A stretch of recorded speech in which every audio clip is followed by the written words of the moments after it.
Son of Hamas. A gripping account of terror, betrayal, political intrigue, and unthinkable choices. Mosab Hassan Yousef et al. Audio by Paper to Audio. Son of Hamas, a gripping account of terror, betrayal, political intrigue, and unthinkable choices to my beloved father and my wounded family, to the victims of the Palestinian-Israeli conflict, to every human life my Lord has saved my family. I am very proud of you. Only my God can understand what you have been through. I realize that what I have done has caused another deep wound that might not heal in this life, and that you may have to live with its shame forever. I could have been a hero and made my people proud of me. I knew what kind of hero they were looking for, a fighter who dedicated his life and family to the cause of a nation. Even if I was killed, they would have told my story for generations to come and been proud of me forever, but in reality, I would not have been much of a hero.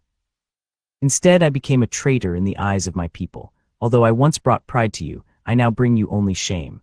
Although I was once the royal prince, I am now a stranger in a foreign country fighting against the enemy of loneliness and darkness.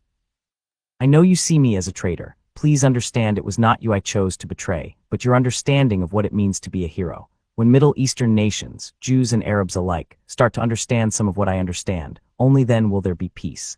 And if my Lord was rejected for saving the world from the punishment of hell, I don't mind being a reject.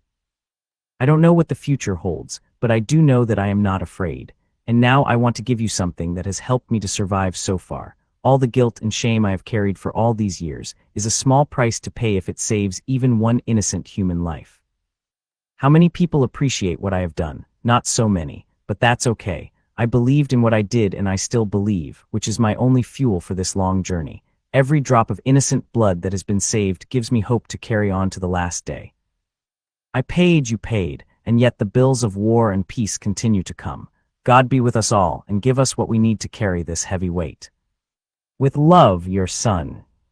Image summary. This is a book cover image. The book is titled Son of Hamas, and the cover mentions it is a gripping account of terror, betrayal, political intrigue, and unthinkable choices.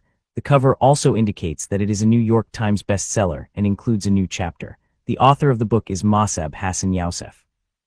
Image summary. This is an image of a book cover. The book's title is Son of Hamas. The author is Mosab Hassan Yousef. Image summary. This is a portrait photograph of a man. The man is wearing a suit jacket over a collared shirt. He is standing with his hands clasped in front of him. The background is a light color. A word from the author. Time is sequential, a thread spanning the distance between birth and death. Events, however, are more like a Persian carpet. Thousands of richly colored threads woven into intricate patterns and images. Any attempt to place events into purely chronological order would be like pulling the threads loose and laying them end to end. It might be simpler, but you would lose the design. The events in this book are my best recollections, sorted out from the maelstrom of my life in the occupied territories of Israel and woven together as they occurred, consecutively and concurrently. To provide you with reference points and to sort out the Arabic names and terms, I have included a brief timeline in the appendices, along with a glossary and a list of players. For security reasons, I have intentionally omitted much of the detail from the accounts of sensitive operations conducted by the Israel Security Agency, the Shin Bet. The information revealed in this book in no way jeopardizes the ongoing global war on terrorism, in which Israel plays a leading role. Finally, Son of Hamas, like the Middle East, is a continuing story. So I invite you to keep in touch by visiting my blog at sonofhamas.com URL, where I share my insights on breaking regional developments. I also post updates on what the Lord is doing with the book and in my family and where he is leading me today. MHY. Brevas. Peace in the Middle East has been the holy grail of diplomats, prime ministers, and presidents for more than 5 decades. Every new face on the world stage thinks he or she is going to be the one to resolve the Arab-Israeli conflict, and each one fails just as miserably and completely as those who have come before. The fact is, few Westerners can come close to understanding the complexities of the Middle East and its people, but I do, by virtue of a most unique perspective. You see, I am a son of that region and of that conflict. I am a child of Islam and the son of an accused terrorist. I am also a follower of Jesus. Before the age of 21, I saw things no one should ever see: abject poverty, abuse of power, torture, and death. I witnessed the behind-the-scenes dealings of top Middle Eastern leaders who make headlines around the world. I was trusted at the highest levels of Hamas, and I participated in the so-called Intifada. I was held captive in the bowels of Israel's most feared prison facility, and as you will see, I made choices that have made me a traitor in the eyes of people I love. My unlikely journey has taken me through dark places and given me access to extraordinary secrets. On the pages of this book, I finally reveal some of those long-hidden secrets, exposing events and processes that to this point have been known only by a handful of shadowy individuals. The uncovering of these truths will likely send shock waves through parts of the Middle East, but I hope it will also bring comfort and closure to the families of many victims of this unending conflict. As I move among Americans today, I find that many of them have a lot of questions about the Arab-Israeli conflict, but very few answers and even less good information. I hear questions like, why can't people just get along in the Middle East? Who is in the right, the Israelis or the Palestinians? To whom does the land really belong? Why don't Palestinians just move to other Arab countries? Why doesn't Israel give back the land and property it won in the 1967 Six-Day War? Why are so many Palestinians still living in refugee camps? Why don't they have their own state? Why do Palestinians hate Israel so much? How can Israel protect itself from suicide bombers and frequent rocket attacks? These are good questions, all of them, but none of them touch on the real issue, the root problem. The current conflict stretches all the way back to the animosity between Sarah and Hagar described in the first book of the Bible. To understand the political and cultural realities, however, you really don't have to look much further than the aftermath of World War I.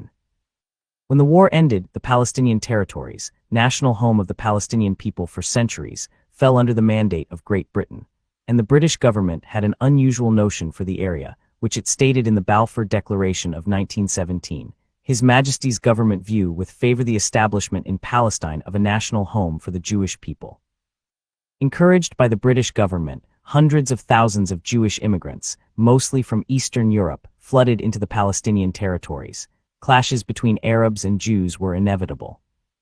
Israel became a state in 1948. However, the Palestinian territories remained just that, non-sovereign territories. Without a constitution to maintain some semblance of order, religious law becomes the highest authority, and when everyone is free to interpret and enforce the law as he sees fit, chaos ensues. To the outside world, the Middle Eastern conflict is simply a tug-of-war over a small stretch of land, but the real problem is that no one yet has understood the real problem, and as a result, negotiators from Camp David to Oslo confidently continue to splint the arms and legs of a cardiac patient. Please understand, I did not write this book because I think I'm smarter or wiser than the great thinkers of the age. I am not, but I believe that God has given me a unique perspective by placing me on multiple sides of an apparently insoluble conflict. My life has been partitioned like the crazy little piece of real estate on the Mediterranean known as Israel by some, Palestine by others, and the occupied territories by still others. My purpose in the pages that follow is to set the record straight on some key events, lay bare some secrets, and if all goes well, leave you with hope that the impossible can be accomplished. Figure summary: the image is a map that depicts Israel and the occupied territories. It shows the geographical locations of various regions and cities, including Israel, the West Bank, and the Gaza Strip. The map illustrates the relative positions of these areas and their proximity to neighboring countries such as Lebanon, Syria, and Jordan. The West Bank appears to be located between Israel and Jordan. The Gaza Strip is next to Egypt. Chapter 1: Captured. 1996, I steered my little white Subaru around a blind corner on one of the narrow roads that led to the main highway outside the West Bank city of Ramallah. Stepping lightly on the brake, I slowly approached one of the innumerable checkpoints that dot the roads running to and from Jerusalem. "Turn off the engine, stop the car," someone shouted in broken Arabic. Without warning, 6 Israeli soldiers jumped out of the bushes and blocked my car, each man carrying a machine gun, and each gun pointed directly at my head.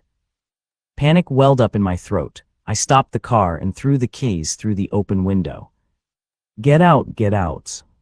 Wasting no time, one of the men jerked open the door and threw me to the dusty ground. I barely had time to cover my head before the beating began, but even as I tried to protect my face, the heavy boots of the soldiers quickly found other targets: ribs, kidneys, back, neck, skull. 2 of the men dragged me to my feet and pulled me to the checkpoint, where I was forced onto my knees behind a cement barricade. My hands were bound behind my back with a sharp-edged plastic zip tie that was cinched much too tight. Somebody blindfolded me and shoved me into the back of a Jeep onto the floor. Fear mingled with anger as I wondered where they were taking me and how long I would be gone. I was barely 18 years old and only a few weeks away from my final high school exams. What was going to happen to me? After a fairly short drive, the Jeep slowed to a halt. A soldier pulled me from the back and removed my blindfold. Squinting in the bright sunlight, I realized that we were at Offer Army Base, an Israeli defense base. Offer was one of the largest and most secure military facilities in the West Bank. As we moved toward the main building, we passed by several armored tanks, which were shrouded by canvas tarps. The monstrous mounds had always intrigued me whenever I had seen them from outside the gates. They looked like huge, oversized boulders. Once inside the building, we were met by a doctor who gave me a quick once-over, apparently to make sure I was fit to withstand interrogation.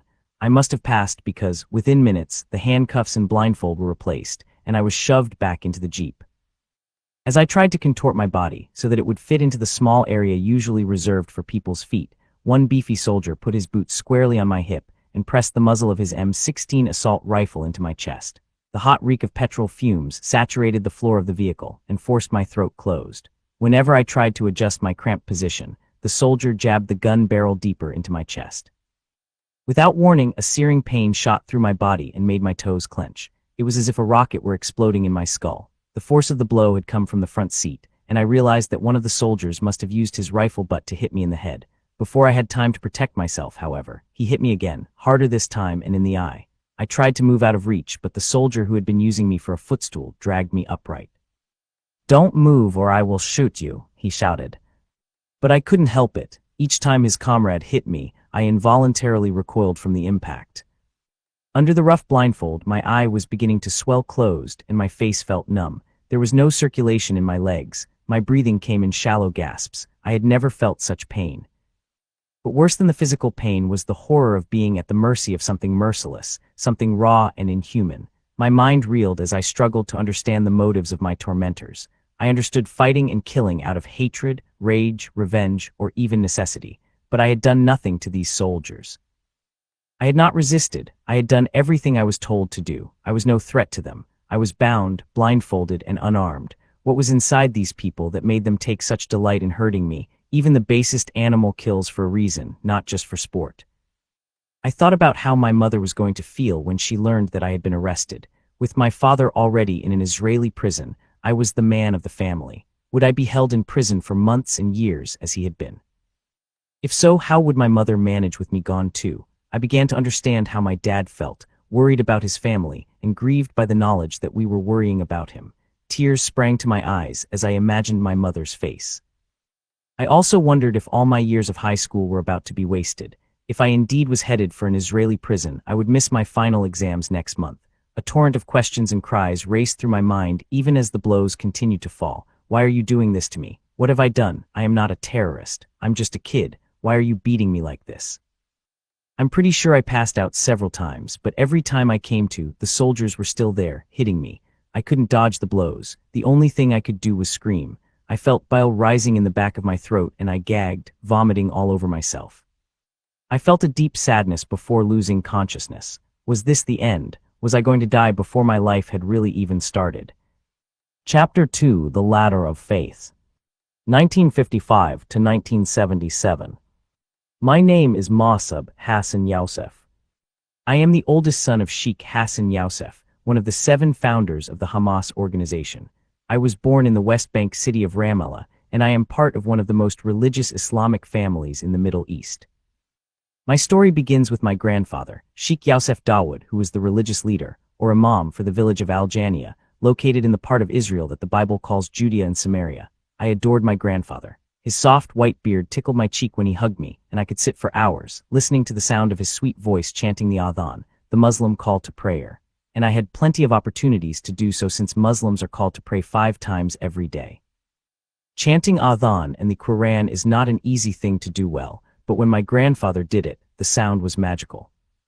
When I was a boy, some chanters bothered me so much that I wanted to stuff rags in my ears, but my grandfather was a passionate man, and he carried his listeners deep into the meaning of the Adhan as he sang. He believed every word of it. About 400 people lived in Al-Jania in the days when it was under Jordanian rule and Israeli occupation, but the residents of this little rural village had little use for politics. Nestled into the gently rolling hills a few miles northwest of Ramallah, Al-Jania was a very peaceful and beautiful place.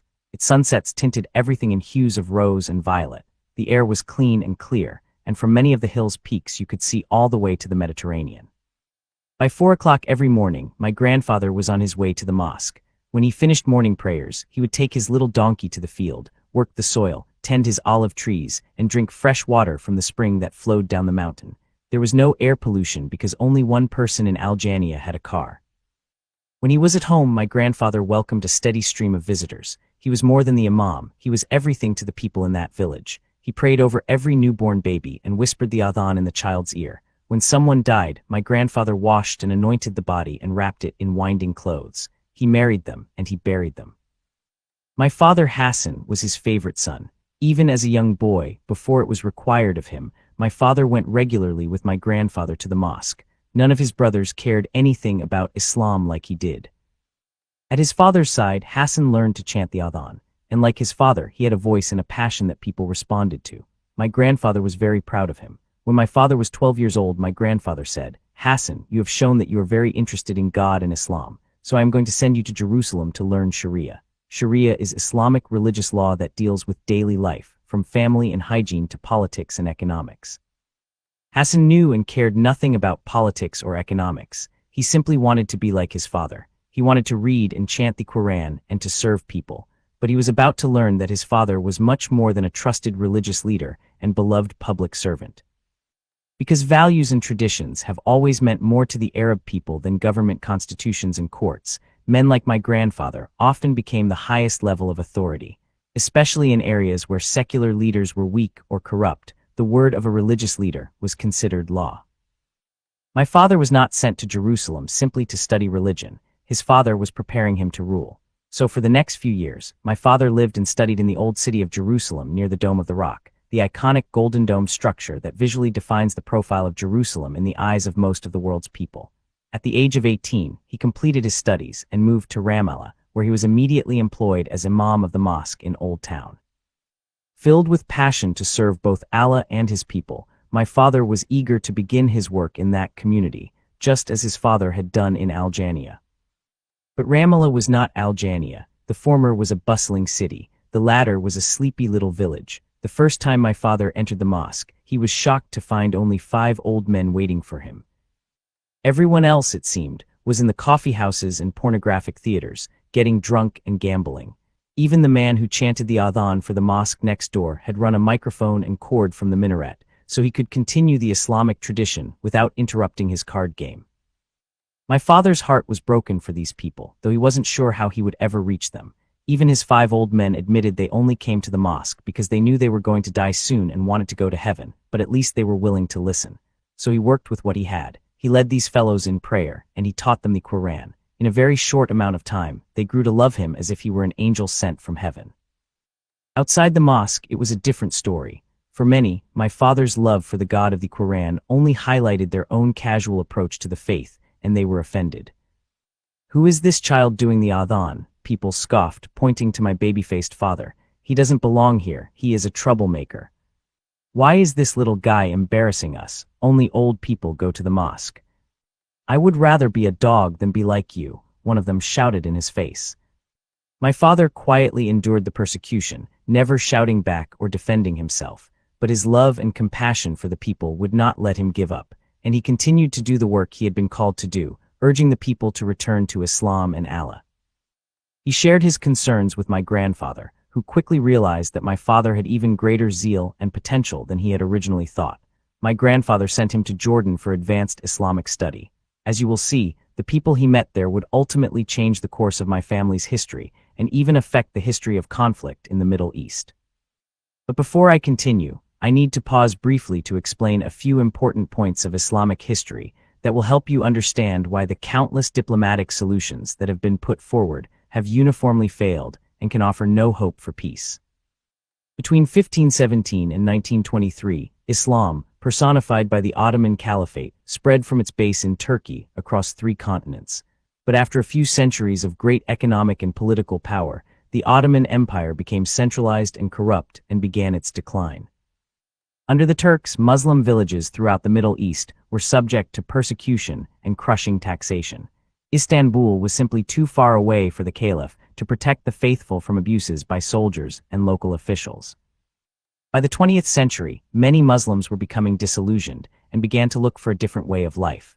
Some embraced the atheism of the recently arrived communists. Others buried their problems in liquor, gambling, and pornography, much of which was introduced by Westerners who were lured to the area by mineral wealth and growing industrialization. In Cairo, Egypt, a devout young primary school teacher named Hassan al-Banna wept for his countrymen who were poor, jobless, and godless. But he blamed the West, not the Turks, and he believed that the only hope for his people, especially the youth, was a return to the purity and simplicity of Islam.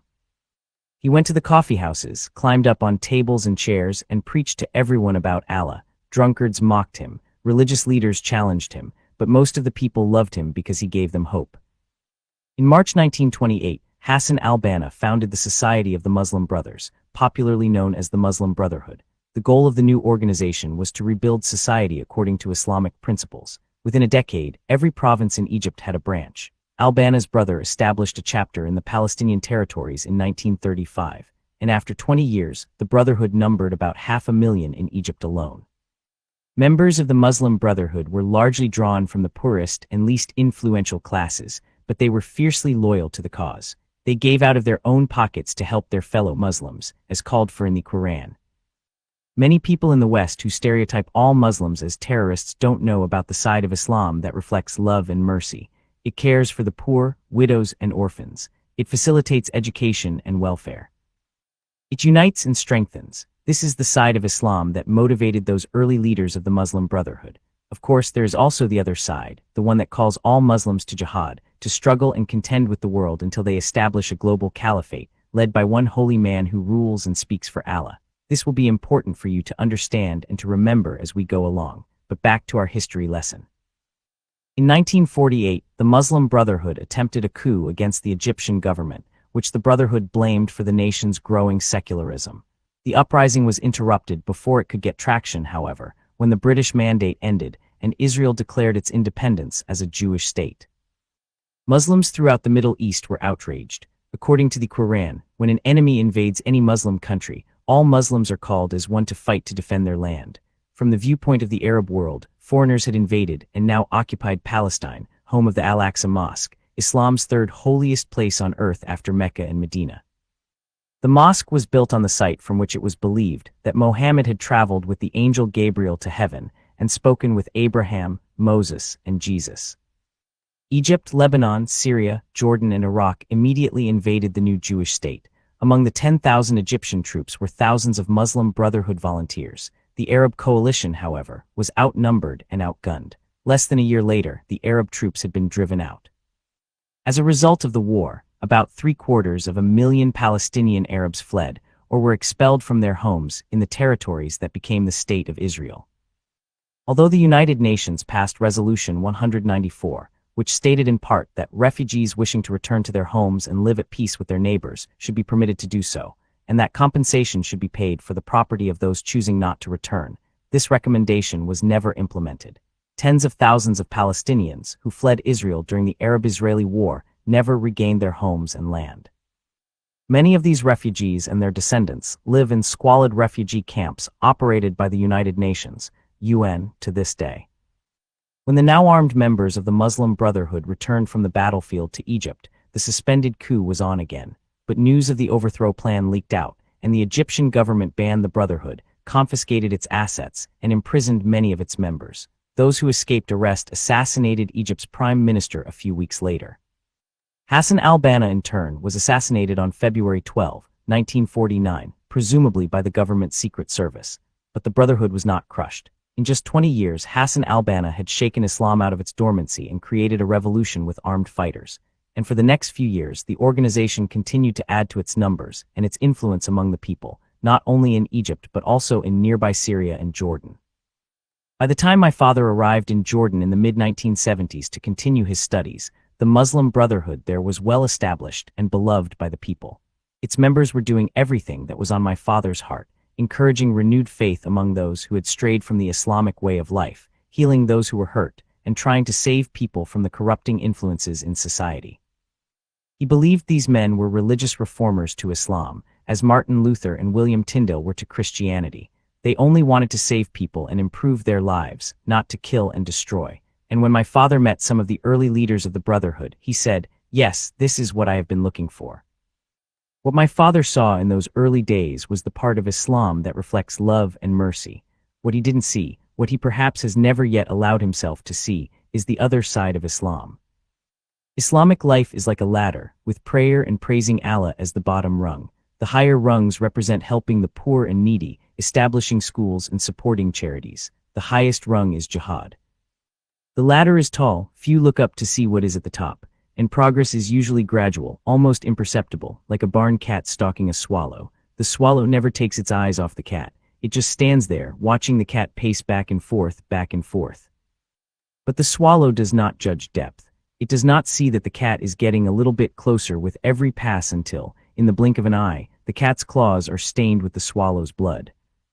Traditional Muslims stand at the foot of the ladder, living in guilt for not really practicing Islam. At the top are fundamentalists, the ones you see in the news killing women and children for the glory of the God of the Quran. Moderates are somewhere in between. A moderate Muslim is actually more dangerous than a fundamentalist, however, because he appears to be harmless, and you can never tell when he has taken that next step toward the top.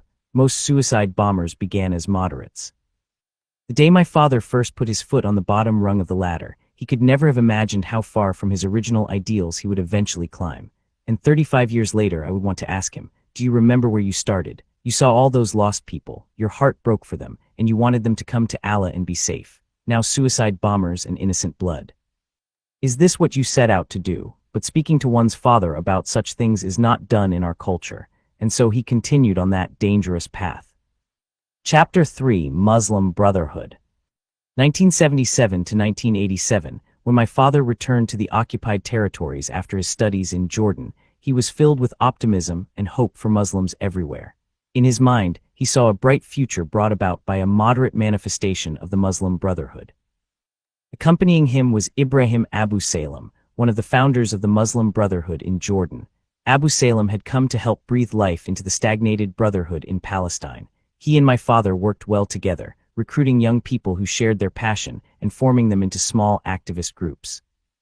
In 1977, with only 50 dinars in his pocket, Hassan married Ibrahim Abu Salem's sister, Sabah Abu Salem. I was born the following year. When I was 7 years old, our family moved to Al-Bayr, the twin city of Ramallah, and my father became imam of Al-Amari refugee camp, which was established within Al-Bayr's municipal borders. 19 camps dotted the West Bank, and Al-Amari had been established in 1949 on about 22 acres. By 1957, its weathered tents had been replaced by wall-to-wall, back-to-back concrete houses. Streets were the width of a car, their gutters flowing with raw sewage like rivers of sludge. The camp was overcrowded, the water undrinkable. One lone tree stood at the center of the camp. The refugees depended on the United Nations for everything: housing, food, clothing, medical care, and education.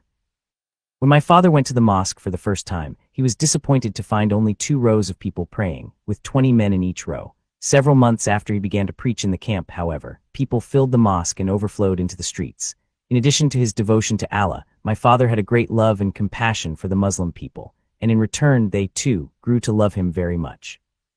Hassan Yousef was so likable because he was just like everyone else. He did not think of himself as higher than those he served. He lived as they lived, ate what they ate, prayed like they prayed. He didn't wear fancy clothes. He drew a small salary from the Jordanian government, barely enough to cover his expenses, which supported the operation and maintenance of religious sites. His official day off was Monday, but he never took it. He didn't work for wages, he worked to please Allah. For him, this was his holy duty, his life's purpose. In September 1987, my father took a second job teaching religion to the Muslim students who attended a private Christian school in the West Bank. Of course, that meant we saw less of him than before, not because he didn't love his family, but because he loved Allah more. What we didn't realize, however, was that a time was coming in the days ahead when we would hardly see him at all. While my father worked, my mother carried the burden of raising the children alone. She taught us how to be good Muslims, waking us for dawn prayer when we were old enough and encouraging us to fast during the Islamic holy month of Ramadan. There were now 6 of us, my brothers Sohaib, Saif and Awais, my sisters Sabila and Tasneem, and myself. Even with my father's income from 2 jobs, we barely had enough money to pay the bills. My mother worked hard to stretch every dinar until it snapped. Sabila and Tasneem started helping my mother with the chores when they were very young. sweet and pure and beautiful. My sisters never complained, even though their toys were covered with dust because they didn't have time to play with them. Instead, their new toys were kitchen utensils. "You do too much, Sabila," my mother told my oldest sister. "You need to stop and rest." But Sabila just smiled and continued working. My brother Sohaib and I learned very early how to build a fire and use the oven. We did our share of cooking and washing dishes, and we all looked after Awais, the baby. Our favorite game was called Stars. My mother wrote our names on a sheet of paper, and every night before bedtime, we gathered in a circle so she could award us stars based on what we had done that day. At the end of the month, the one who had the most stars was the winner. It was usually Sabila. Of course, we had no money for actual prizes, but it didn't matter. Stars was more about earning our mother's appreciation and honor than anything else, and we always waited eagerly for our little moments of glory. The Ali Mosque was just half a mile away from our house, and I felt very proud to be able to walk there by myself. I desperately wanted to be like my father, just as he had wanted to be like his father. Across the street from Ali Mosque loomed one of the largest cemeteries I had ever seen.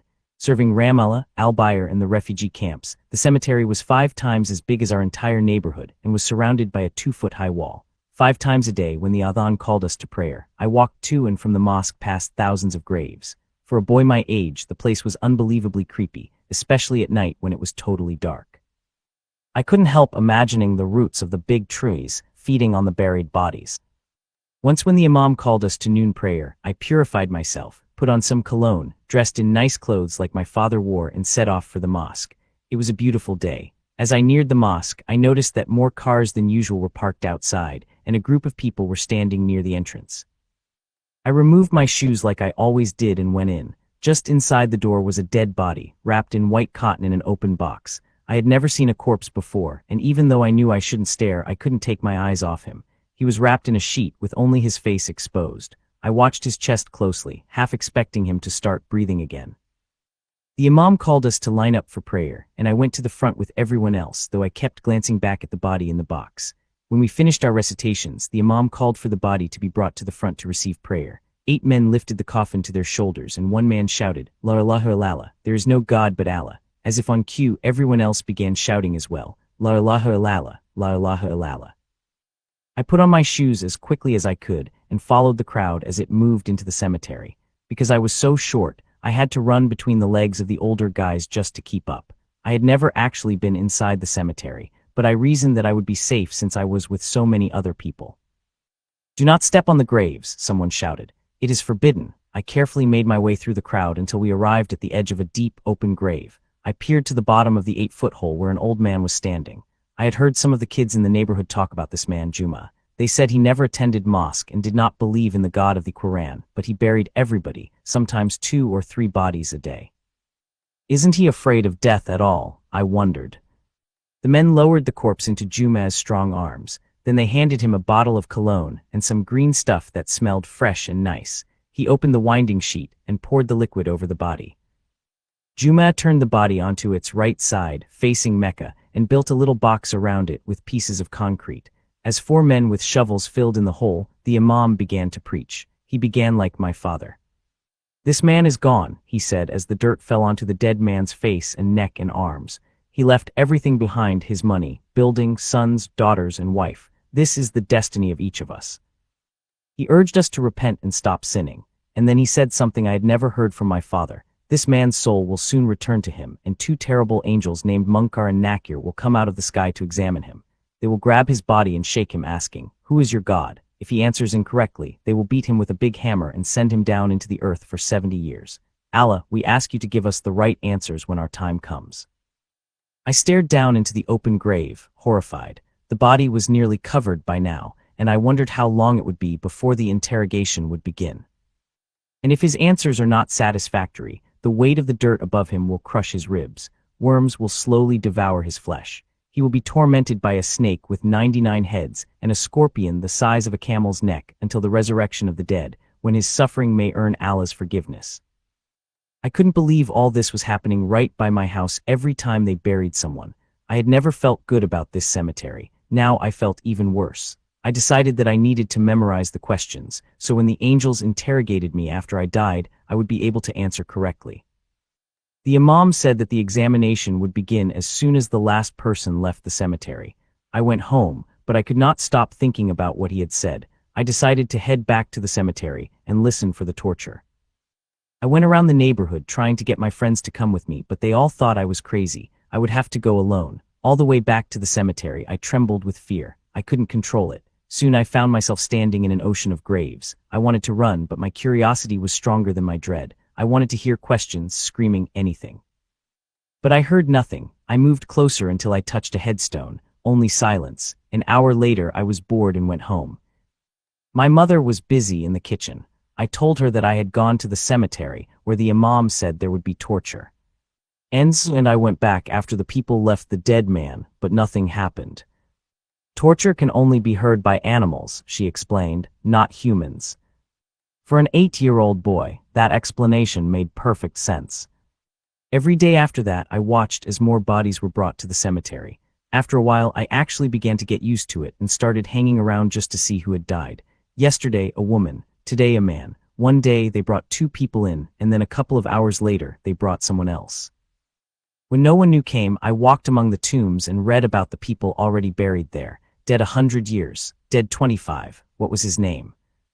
Where was she from? The cemetery became my playground. Like me, my friends were afraid of the cemetery at first, but we dared each other to go inside the walls at night, and since none of us wanted to be seen as cowards, we all eventually overcame our fears. We even played soccer in the open spaces. ******, as our family grew, so did the Muslim Brotherhood. Before long, it had transitioned from an organization of the poor and refugees to include educated young men and women, businessmen and professionals, who gave out of their own pockets to build schools and charities and clinics. Seeing this growth, many young people in the Islamic movement, particularly those in Gaza, decided that the Brotherhood needed to take a stand against the Israeli occupation. We have taken care of society, they said, and we will continue to do that. But will we accept occupation forever? Doesn't the Quran command us to drive out the Jewish invaders? These young men were unarmed, but they were tough and hard and spoiling for a fight. My father and the other West Bank leaders disagreed. They were not ready to repeat the mistakes of Egypt and Syria, where the Brotherhood had attempted coups and failed. In Jordan, they argued, our brothers do not fight. They participate in elections and have a strong influence on society. My father did not oppose violence, but he didn't think his people were in any position to take on the Israeli military. For several years, the debate within the Brotherhood continued, and the grassroots pressure for action increased. Frustrated with the inaction of the Muslim Brotherhood, Fathi Shaqaqi had founded Palestinian Islamic Jihad in the late 1970s. But even so, the Muslim Brotherhood was able to maintain its nonviolent stance for another decade. In 1986, a secret and historic meeting took place in Hebron, just south of Bethlehem. My father was there, though he didn't tell me about it until many years later. Contrary to some inaccurate historical accounts, the following 7 men were present at this meeting. A wheelchair-bound Sheikh Ahmed Yassin, who would become the spiritual leader of the new organization, Mohammed Jamal al-Nache from Hebron, Jamal Mansur from Nablus, Sheikh Hassan Yousef, my father, Mahmoud Musli from Ramallah, Jamal Hamami from Jerusalem, Ayman Abu Taha from Gaza. The men who attended this meeting were finally ready to fight. They agreed to begin with simple civil disobedience, throwing stones and burning tires. Their objective was to awaken, unify, and mobilize the Palestinian people, and make them understand their need for independence under the banner of Allah and Islam. Hamas was born, and my father climbed a few more rungs toward the top of the ladder of Islam. Chapter 4: Throwing Stones. 1987 to 1989, Hamas needed a move, any move, that could serve as a justification for an uprising. That move came in early December 1987, even though it was all a tragic misunderstanding. In Gaza, an Israeli plastics salesman named Shlomo Sakel was stabbed to death. Just a few days later, 4 people from Gaza's Jabalia refugee camp were killed in a routine traffic accident. Word spread, however, that they had been killed by Israelis in revenge for Sakel's murder. Riots broke out in Jabalia. A 17-year-old threw a Molotov cocktail and was shot dead by an Israeli soldier. In Gaza and the West Bank, everyone took to the streets. Hamas took the lead, fueling the riots that became a new style of fighting in Israel. Children threw stones at Israeli tanks, and their pictures appeared on the covers of magazines throughout the international community the same week. The First Intifada had begun, and the Palestinian cause became world news. When the Intifada started, everything changed at our cemetery placeground. Every day, more bodies were arriving than ever before. Anger and rage stalked hand in hand with grief. Palestinian crowds began to stone Jewish people who had to drive past the cemetery to get to the Israeli settlement a mile away. Heavily armed Israeli settlers killed at will. And when Israel Defense Forces (IDF) arrived on the scene, there was more shooting, more wounding, more killing. Our house was right in the center of all the chaos. Many times, the water storage tanks on our roof were shredded by Israeli bullets. The dead bodies the masked Fedayeen, or freedom fighters, brought to our cemetery were no longer only old people. Sometimes they were still bleeding corpses on stretchers, not washed, not wrapped in winding sheets. Each martyr was buried immediately so no one would be able to take the bodies, steal the organs, and return the corpses to their families stuffed with rags. There was so much violence that I actually became bored during those rare seasons when things were quiet. My friends and I started throwing stones too, to stir things up and to be respected as fighters in the resistance. We could see the Israeli settlement from the cemetery, high up on top of the mountain, surrounded by a high fence and guard towers. I wondered about the 500 people who lived there and drove new cars, many of them armored. They carried automatic weapons and seemed to be free to shoot anyone they wanted. To a 10-year-old kid, they seemed like aliens from another planet. One evening just before sunset prayer, some friends and I hid by the road and waited.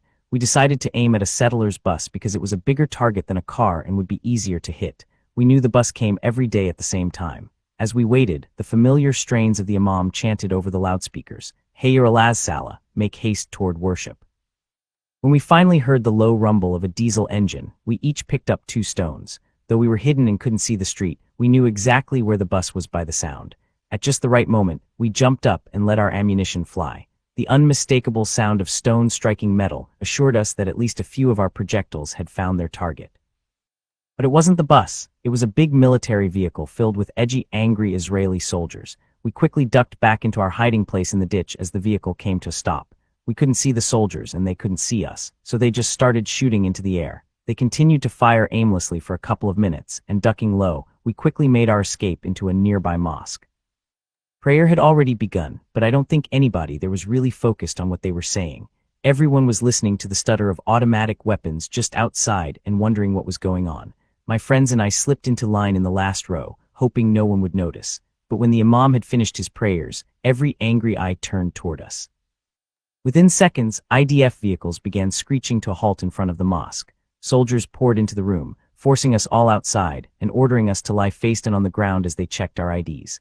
I was the last one out and terrified that the soldiers knew I was responsible for all the trouble. I thought surely they would beat me to death, but no one paid any attention to me. Maybe they figured a kid like me wouldn't have had the nerve to throw rocks at an IDF vehicle.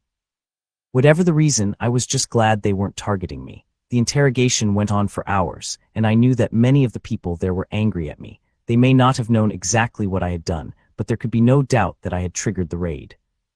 I didn't care, I was actually exhilarated. My friends and I had challenged the might of the Israeli arm and come out unscathed. The rush was addictive, making us even bolder. A friend and I hid again another day, this time closer to the road. A settler car came, and when I stood up, I threw a stone as hard as I could. It hit the windshield, sounding like a bomb exploding. It didn't break the glass, but I could see the driver's face, and I knew he was terrified. He drove another 40 yards or so, hit the brakes, and then threw his car into reverse.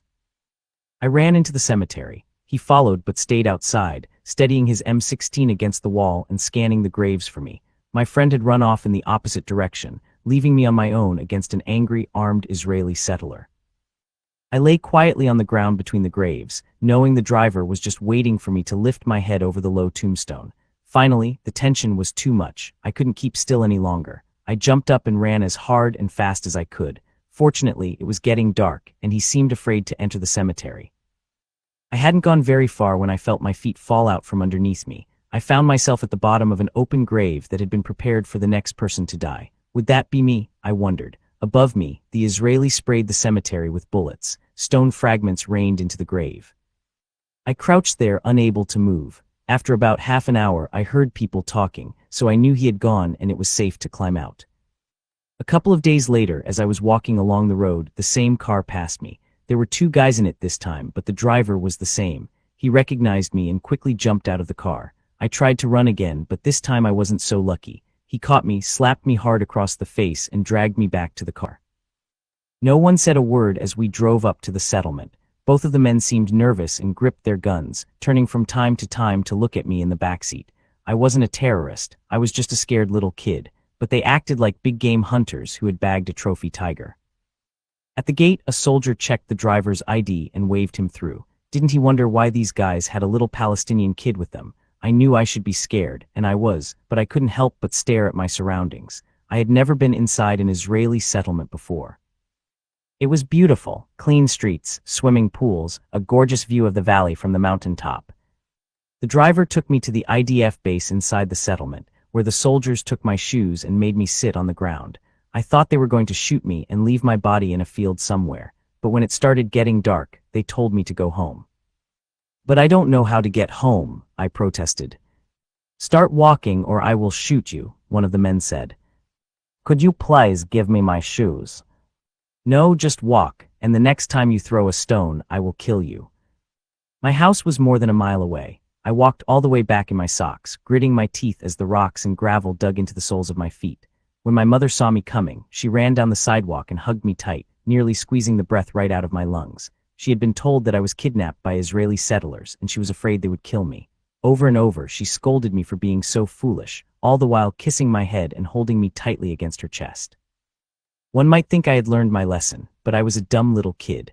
I couldn't wait to tell my cowardly friends about my heroic adventure. By 1989, it was a normal occurrence for Israeli soldiers to knock on our door and push their way into our home. They always seemed to be looking for somebody who had thrown stones and fled through our backyard. The soldiers were always heavily armed, and I couldn't understand why they cared so much about a few rocks. Because Israel controlled the borders, it was nearly impossible for Palestinians to get weapons in the First Intifada. I don't ever remember seeing a Palestinian with a gun during this time, only stones and Molotov cocktails. Nevertheless, we had all heard the stories of the IDF firing into unarmed crowds and beating people with clubs. Some reports said that as many as 30,000 Palestinian children were injured badly enough to require medical treatment. It just didn't make sense to me.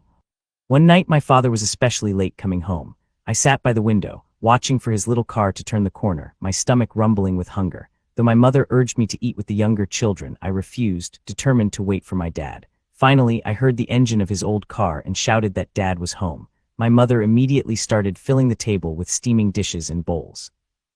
I am so sorry to be late, he said. I had to travel out of town to resolve a dispute between two families. Why didn't you eat? He changed his clothes quickly, washed his hands, and came to the table. I'm starving, he said with a smile. I haven't eaten a thing all day. This was not unusual because he could never afford to eat out. The delicious aroma of my mother's stuffed zucchini filled the house. As we settled in and began to eat, I felt a rush of admiration for my father. I could see the exhaustion on his face, yet I knew how much he loved what he did. The grace he showed toward the people he served was matched only by his devotion to Allah. As I watched him talking with my mother and my brothers and sisters, I thought about how different he was from most Muslim men. He never thought twice about helping my mother around the house or taking care of us children. In fact, he scrubbed his own socks in the sink every night, just so my mother would not have to deal with them. This was unheard of in a culture where women considered it a privilege to scrub their husbands' legs after a long day. Now as we went around the table, each of us took turns telling our father all about what we were learning at school and what we had been doing with our time. Since I was the oldest, I let the little ones talk first, but just when it was my turn to speak, I was interrupted by a knock at the back door. Who could be visiting at this time? Maybe somebody had a big problem and had come to ask for help. I ran to the door and opened the small window that served as a peephole. I did not recognize the man. Abuk Mawjud, he asked in fluent Arabic, meaning, is your father here? He was dressed like an Arab, but something about him did not seem right. Yes, he is, I said. Let me call him. I did not open the door. My father had been standing behind me. He opened the door, and several Israeli soldiers came into our home. My mother quickly put a scarf on her head. Being uncovered in front of the family was okay, but never in front of others. Are you Sheikh Hassan? Asked the stranger. Yes, my father said, I am Sheikh Hassan. The man introduced himself as Captain Shai and shook my father's hand. How are you? The soldier asked politely. How is everything? We are from the IDF, and we would like you to come with us for 5 minutes. What could they want with my father? I searched his face, trying to read his expression. He smiled kindly at the man, with no hint of suspicion or anger in his eyes. "Okay, I can go with you," he said, nodding at my mother as he walked toward the door. "Wait here at home and your father will be back shortly," the soldier said to me. I followed them outside, scanning the neighborhood for more soldiers. There were none. I sat down on the front steps to wait for my father to return. 10 minutes passed, an hour, 2 hours, still he did not come back. We had never spent the night without our father before. Even though he was busy all the time, he was always home in the evening. He woke us for dawn prayer every morning, and he was the one who took us to school every day. What would we do if he didn't come home tonight? When I came back inside, my sister Tasneem was asleep on the couch. The tears were still wet on her cheeks. My mother tried to busy herself in the kitchen, but as the hours dragged on, she became more and more agitated and upset. The next day, we went to the Red Cross to see if we could get any information about my father's disappearance. The man at the desk told us that he had definitely been arrested, but that the IDF would not give the Red Cross any information for at least 18 days. We went back home to count off the 2.5 weeks of waiting. During all that time, we heard nothing. When the 18 days were up, I went back to the Red Cross to see what they had learned. I was told they had no new information. "But you said 18 days, I said, struggling to fight back the tears. "Just tell me where my father is." "Son, go home," the man said. "You can come back next week." I did go back again and again for 40 days, and each time I received the same answer. "There is no new information. Come back next week." This was very unusual. Most of the time, families of Palestinian prisoners learned where their loved one was being held within a couple of weeks of detention. When any prisoner was released, we made a point of asking him if he had seen my father. They all knew he had been arrested, but no one knew anything else. Even his lawyer knew nothing because he was not allowed to visit him. We learned only later that he had been taken to Mosab, an Israeli interrogation center, where he was tortured and questioned. The Shin Bet, Israel's internal security service, knew my father was at the top level of Hamas and assumed that he knew everything that went on or was planned, and they were determined to get it out of him. It wasn't until many years later that he told me what really happened. For days, he was handcuffed and hung from the ceiling. They used electric shock on him until he passed out. They put him in with collaborators, known as birds, hoping he would talk to them. When that failed, they beat him some more, but my father was strong. He remained silent, never giving the Israelis any information that could hurt Hamas or his Palestinian brothers. Chapter 5: Survival 1989 to 1990. The Israelis thought if they captured one of the leaders of Hamas, things would get better. But during the time my father was in prison, the Intifada only became more violent. In late 1989, Amr Abu Sarhan of Ramallah had seen all the Palestinian deaths he could take. Since no one had guns, he grabbed a kitchen knife and stabbed 3 Israelis to death, in effect launching a revolution. This incident marked the start of a significant escalation of violence.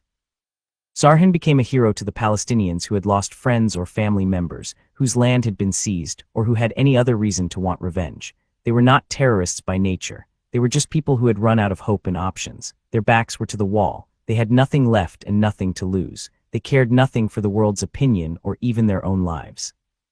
For us kids in those days, going to school became a real problem. It was not uncommon for me to walk out of school to find Israeli jeeps driving up and down the streets, announcing an immediate curfew through loudspeakers. Israeli soldiers took curfews very seriously. These were not like curfews in American cities, where authorities call a teenager's parents if he's caught driving around after 11 p.m. in Palestine. If a curfew had been declared and you were on the street for any reason, you were shot. No warning, no arrest. They just shot you. The first time a curfew was called while I was at school, I didn't know what to do. I had a 4-mile walk ahead of me and knew there was no way I could make it home before curfew. The streets were already empty and I was scared. I couldn't stay where I was, and even though I was just a kid trying to get home from school, if the soldiers saw me, I knew they would shoot me. A lot of Palestinian kids got shot. I began to dodge from house to house, creeping through backyards and hiding in bushes along the way. I tried to avoid barking dogs and men with machine guns as best I could, and when I finally turned the corner onto our street, I was so thankful to see that my brothers and sisters had already made it home safely. The curfews were just one change we dealt with as a result of the Intifada. On many occasions, a masked man would show up at school and tell everybody that a strike had been called and to go home.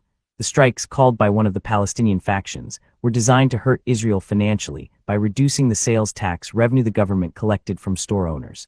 If the stores were not open, the owners would have to pay less tax. But the Israelis were not stupid. They just started arresting shopkeepers for tax evasion, so who was hurt by the strikes? On top of that, the various resistance organizations were incessantly fighting with one another for power and prestige. They were like kids scrapping over a soccer ball. Nevertheless, Hamas was steadily growing in power and had begun to challenge the dominance of the Palestine Liberation Organization, PLO. The PLO had been founded in 1964 to represent the Palestinian people.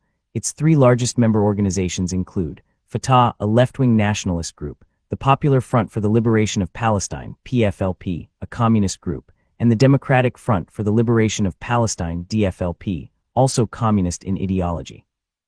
The PLO demanded that Israel return all of the land that had belonged to the Palestinian territories prior to 1948 and grant Palestine the right to self-determination.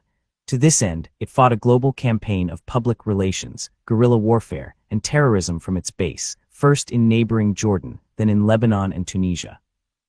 Unlike Hamas and Islamic Jihad, the PLO was never an inherently Islamic organization. Its groups were made up of nationalists, not all of them practicing Muslims. In fact, many of them did not believe in God. Even as a young boy, I saw the PLO as corrupt and self-serving. Its leaders sent people, many of whom were just teenagers, to carry out one or two high-profile terrorist attacks a year in order to justify fundraising for the struggle against Israel. The young Fedayeen were little more than fuel to stoke the fires of anger and hatred, and to keep the donations flowing into the personal bank accounts of PLO leaders. In the initial years of the First Intifada, ideological differences kept Hamas and the PLO on very separate paths. Hamas was largely animated by religious fervor and the theology of jihad, while the PLO was driven by nationalism and the ideology of power. If Hamas called a strike and threatened to burn the stores of anyone who stayed open, PLO leaders across the street threatened to burn the stores of anyone who closed. What the two groups shared, however, was a deep hatred for what they labeled the Zionist entity. Finally, the two organizations agreed that Hamas would have its strike on the 9th of every month, and Fatah, the PLO's largest faction, would have its strike on the 1st. Whenever a strike was called, everything stopped. Classes, commerce, cars, everything. Nobody worked, earned, or learned. The whole West Bank was shut down, with masked men demonstrating, burning tires, writing graffiti on walls, and shutting down businesses. But anyone could put on a ski mask and say they were PLO. No one ever really knew who was under the masks. Everybody was simply driven by individual agendas and personal vendettas. Chaos reigned. And Israel took advantage of the confusion. Since anyone could be an intifada fighter, Israeli security troops put on masks and infiltrated the demonstrations. They could walk into any Palestinian city in the middle of the day and pull off amazing operations dressed as masked Fedayeen. And since no one could be certain who any particular masked man was, people did what they were told rather than risk a beating, having their business burned, or being called an Israeli collaborator, which often resulted in a hanging. After a while, the chaos and confusion even reached the point of silliness. Once or twice when an exam was scheduled, my fellow students and I persuaded older kids to come to school wearing masks and say there was a strike. We thought it was fun. In short, we were becoming our own worst enemies. Those years were especially hard for our family. My father was still in prison, and the endless succession of strikes kept us kids out of school for nearly a full year. My uncles, religious leaders, and everyone else, it seemed, decided it was their job to discipline me. Because I was the firstborn son of Sheikh Hassan Yousef, they held me to very high standards. And when I didn't meet their expectations, they beat me. No matter what I did, even if I went to the mosque 5 times a day, it was never good enough. Once I was running in the mosque, just playing with a friend, and the imam chased me down.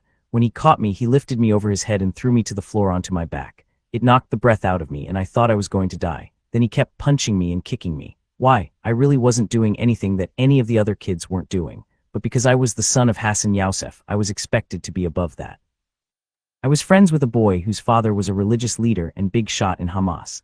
This man used to encourage people to throw stones. But while it was okay for other men's sons to get shot at for pelting settlers with rocks, it was not okay for his only son. When he found out we had been throwing stones, he called us to his place. We thought he wanted to talk to us, but he ripped the cord out of a space heater and started to whip us with all his might until we bled.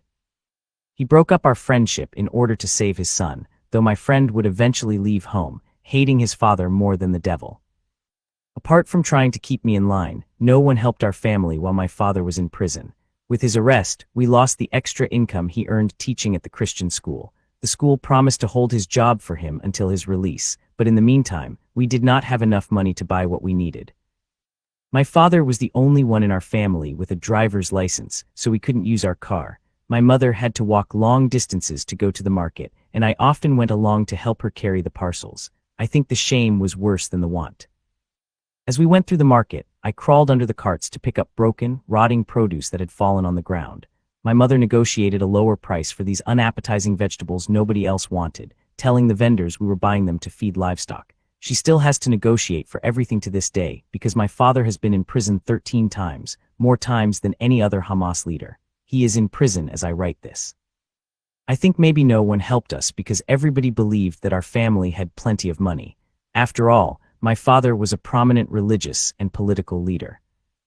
And people undoubtedly trusted that our extended family would help us. Surely Allah would provide, but our uncles ignored us. Allah did nothing. So my mother took care of her 7 children alone. Our little brother Mohammed had arrived in 1987.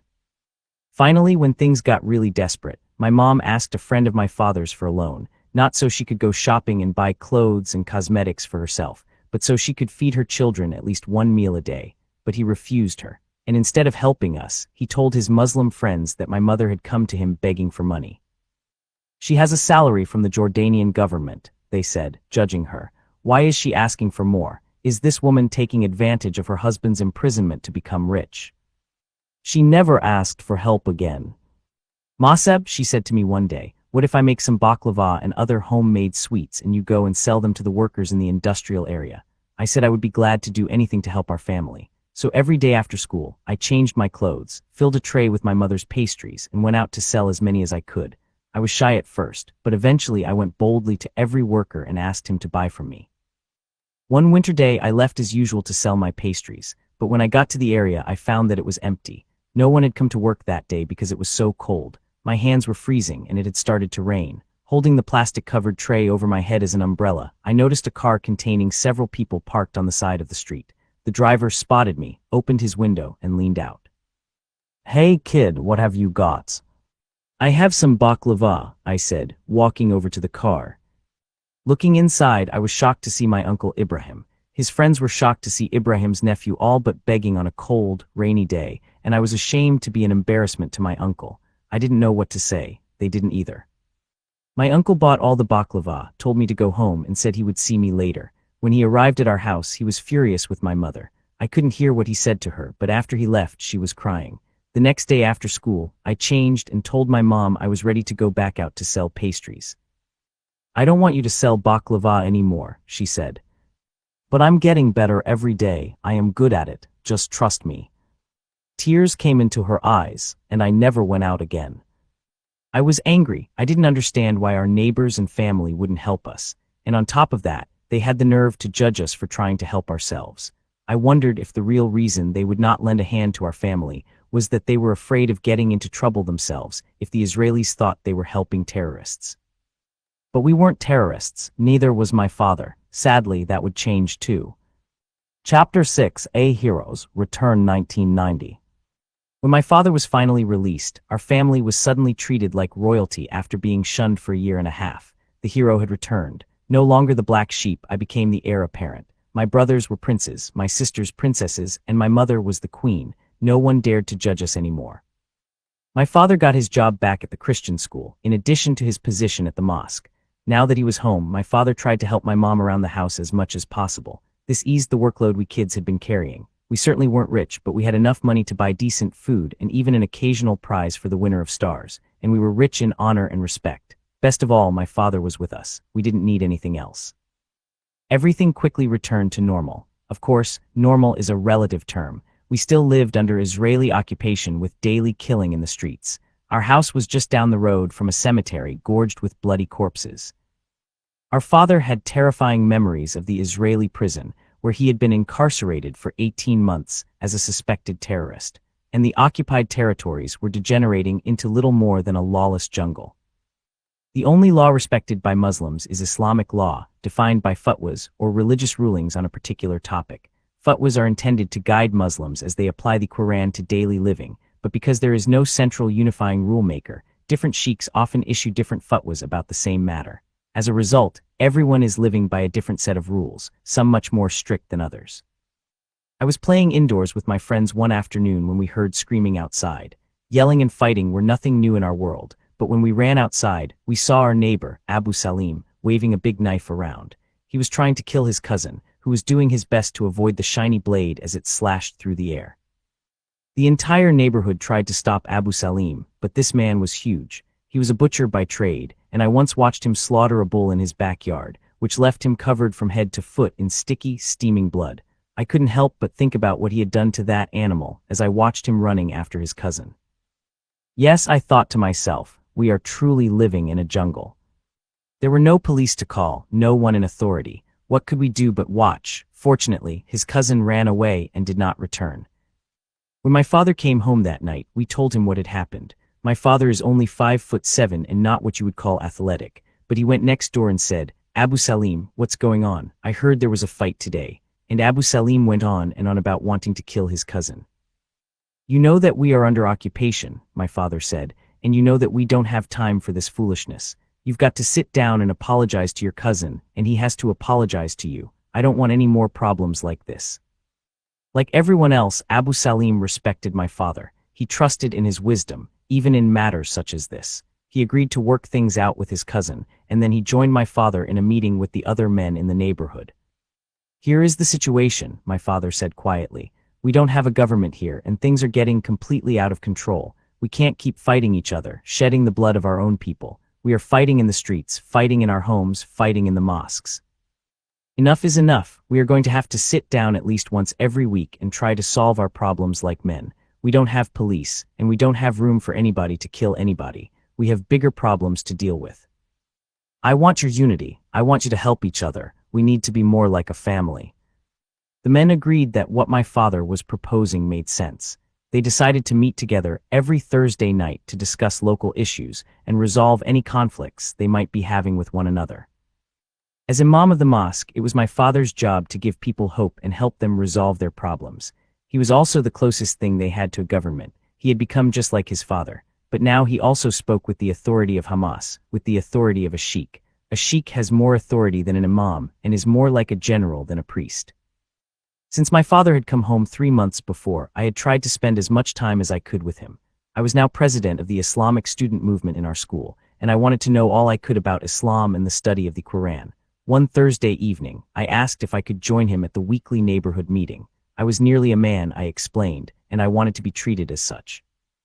"No," he said, "you stay here. This is for men. I will tell you later what went on." I was disappointed, but I understood. None of my friends were allowed to attend the weekly meetings either. At least I would be privy to what happened at the meeting once my father returned home. So he left for a couple of hours. While my mother prepared a delicious fish dinner, somebody knocked at the back door. I opened the door just wide enough to peek through and saw Captain Shai, the same man who had arrested my father nearly 2 years earlier. "Abuk Mawjud." "No, he's not here." "Then open the doors." I didn't know what else to do, so I opened the door. Captain Shai was polite, just as he had been the first time he came for my father, but I could tell he didn't believe me. He asked if he could look around, and I knew I didn't have a choice but to let him. As the soldier began to search our house, moving from room to room, looking in closets and behind doors, I wished that somehow I could keep my father from coming home. We didn't have a cell phone back then, so I couldn't warn him, but the more I thought about it, I realized that it wouldn't have mattered if we had. He would have come home anyway. "Okay, everybody stay quiet," Captain Shai said to a group of soldiers who had been stationed outside. They all ducked down behind bushes and buildings, waiting for my dad. Feeling helpless, I sat down at the table and listened. After a while, a loud voice shouted, "Stop right there." Then came the sound of movement and men talking. We knew this couldn't be good. Would my father have to go back to prison? Within minutes, he slipped back inside, shaking his head and smiling apologetically at each of us. "They are taking me back," he said, kissing my mother and then each one of us. "I don't know how long I will be gone. Be good, take care of one another." Then he put on his jacket and left as his fried fish grew cold on his plate. Once again we were treated like refugees, even by the men in the neighborhood he had tried to protect from themselves and others. Some people would ask about my father with feigned concern, but it was clear to me they really didn't care. Although we knew my father was being held in an Israeli prison, no one would tell us which one. We spent 3 months looking for him in every prison, until we finally heard that he was being held in a special facility where they interrogate only the most dangerous people. Why, I wondered. Hamas had made no terrorist attacks. It wasn't even art. Once we found out where my father was being held, the Israeli officials allowed us to visit him once a month for 30 minutes. Only 2 visitors could go in at once, so we took turns going with our mother. The first time I saw him, I was surprised to see that he had let his beard grow long, and he looked exhausted. But it was so good to see him, even like that. He never complained. He only wanted to know how everything was for us, asking us to tell him all the little details of our lives. During one visit, he handed me a bag of candies. He explained that the prisoners were given 1 piece every other day, and instead of eating his, he had saved every piece so he could give them to us. We cherished the wrappers until the day he was released again. Finally, that longed-for day came. We weren't expecting him, and when he walked through the door, we all clung to him, afraid we might be dreaming. Word of his arrival spread quickly, and for the next 6 hours, people poured into our house. So many came to welcome him that we drained our storage tanks trying to give everyone a drink of water. I felt proud as I watched the obvious admiration and respect the people had for my father, but at the same time I was angry. Where had all these people been while he was gone? After everyone had left, my father said to me, "I am not working for these people, for their praise, or for them to take care of me and my family. I am working for Allah, and I know that you all are paying as heavy a price as I am. You too are servants of Allah, and you must be patient." I understood, but I wondered if he knew just how bad things were when he wasn't here. As we were talking, there was another knock at the back door. The Israelis arrested him again. Chapter 7: Radical.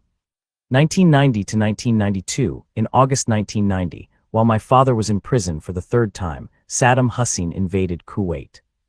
Palestinians went crazy. Everybody ran out into the streets, cheering and looking for the missiles that would surely rain down on Israel. Our brothers were finally coming to our rescue. They were going to hit Israel hard in the heart. Soon, the occupation would be over.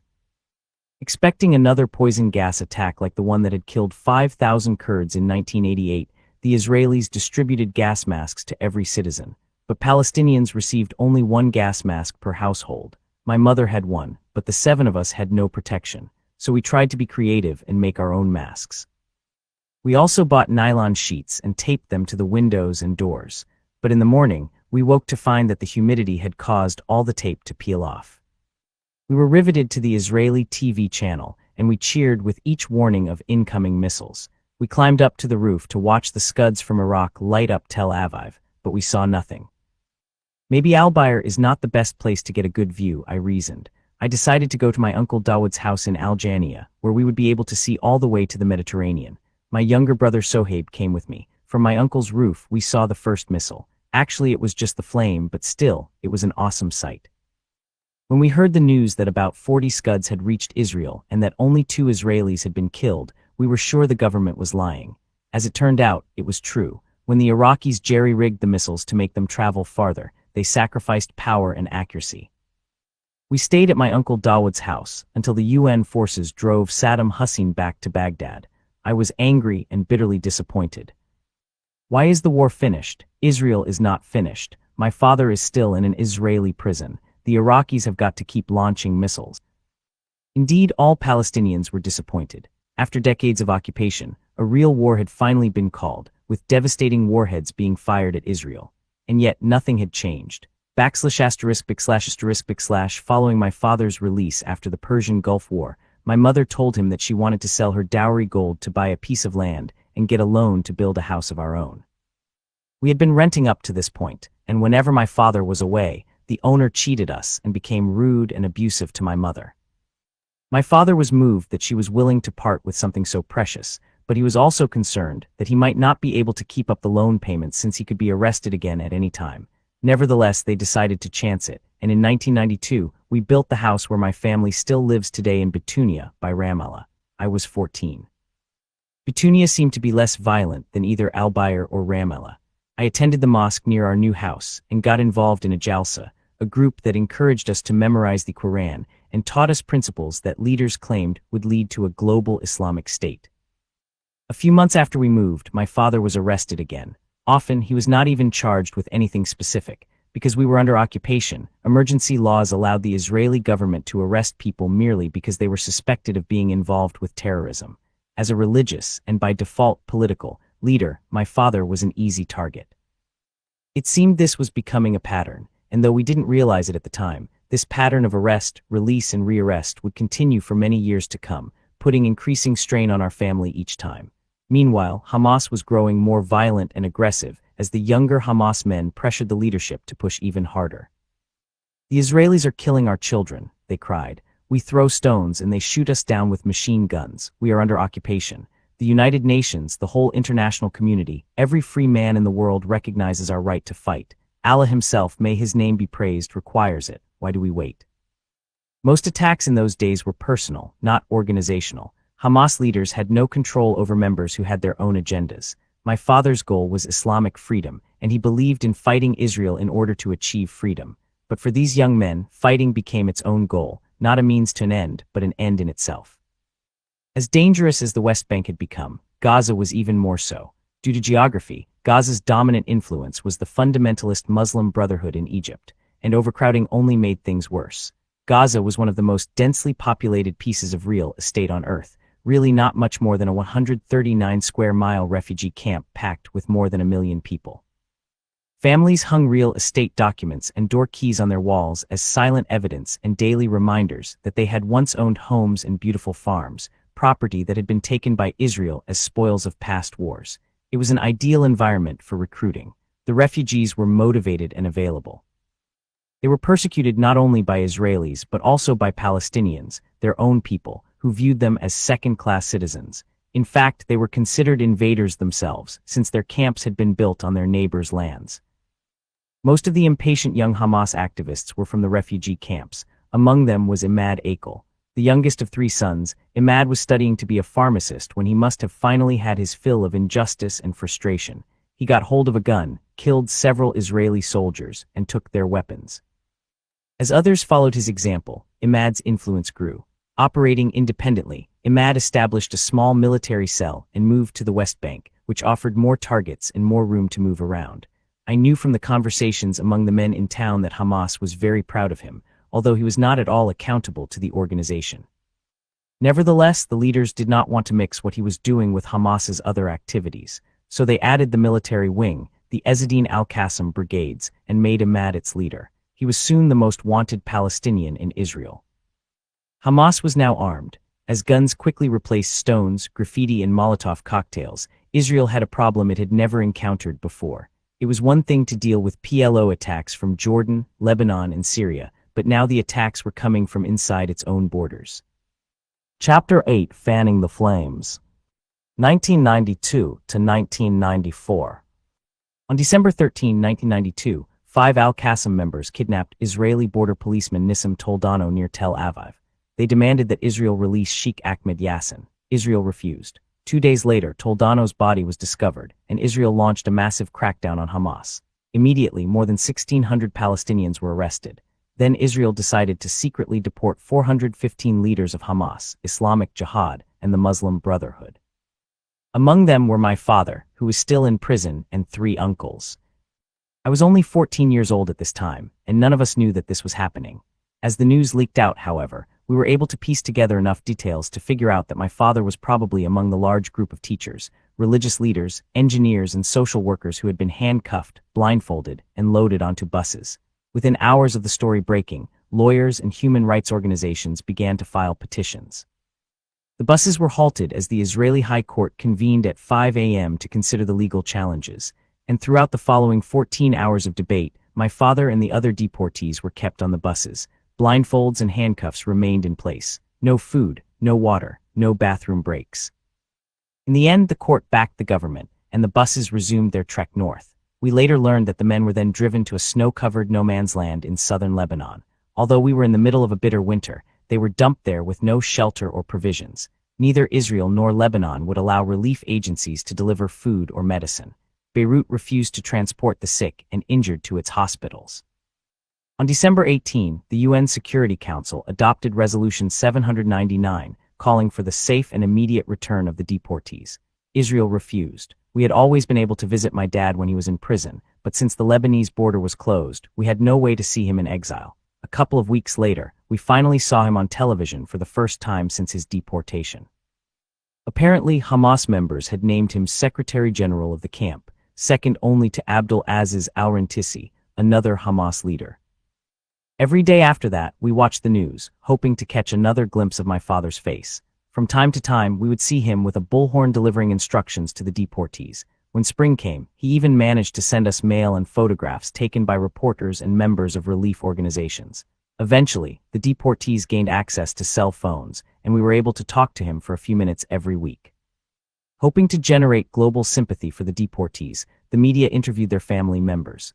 My sister Tasneem brought tears to the eyes of the world as she cried, "Baba, Baba, Daddy, Daddy," on camera. Somehow, our family became the unofficial representatives of all the other families. We were invited to attend every protest, including the ongoing demonstration in front of the Israeli Prime Minister's office in Jerusalem.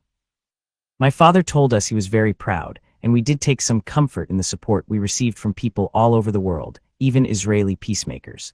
About 6 months later, we heard the news that 101 deportees were going to be allowed to come home. Like all the families, we desperately hoped my father would be among them. He wasn't.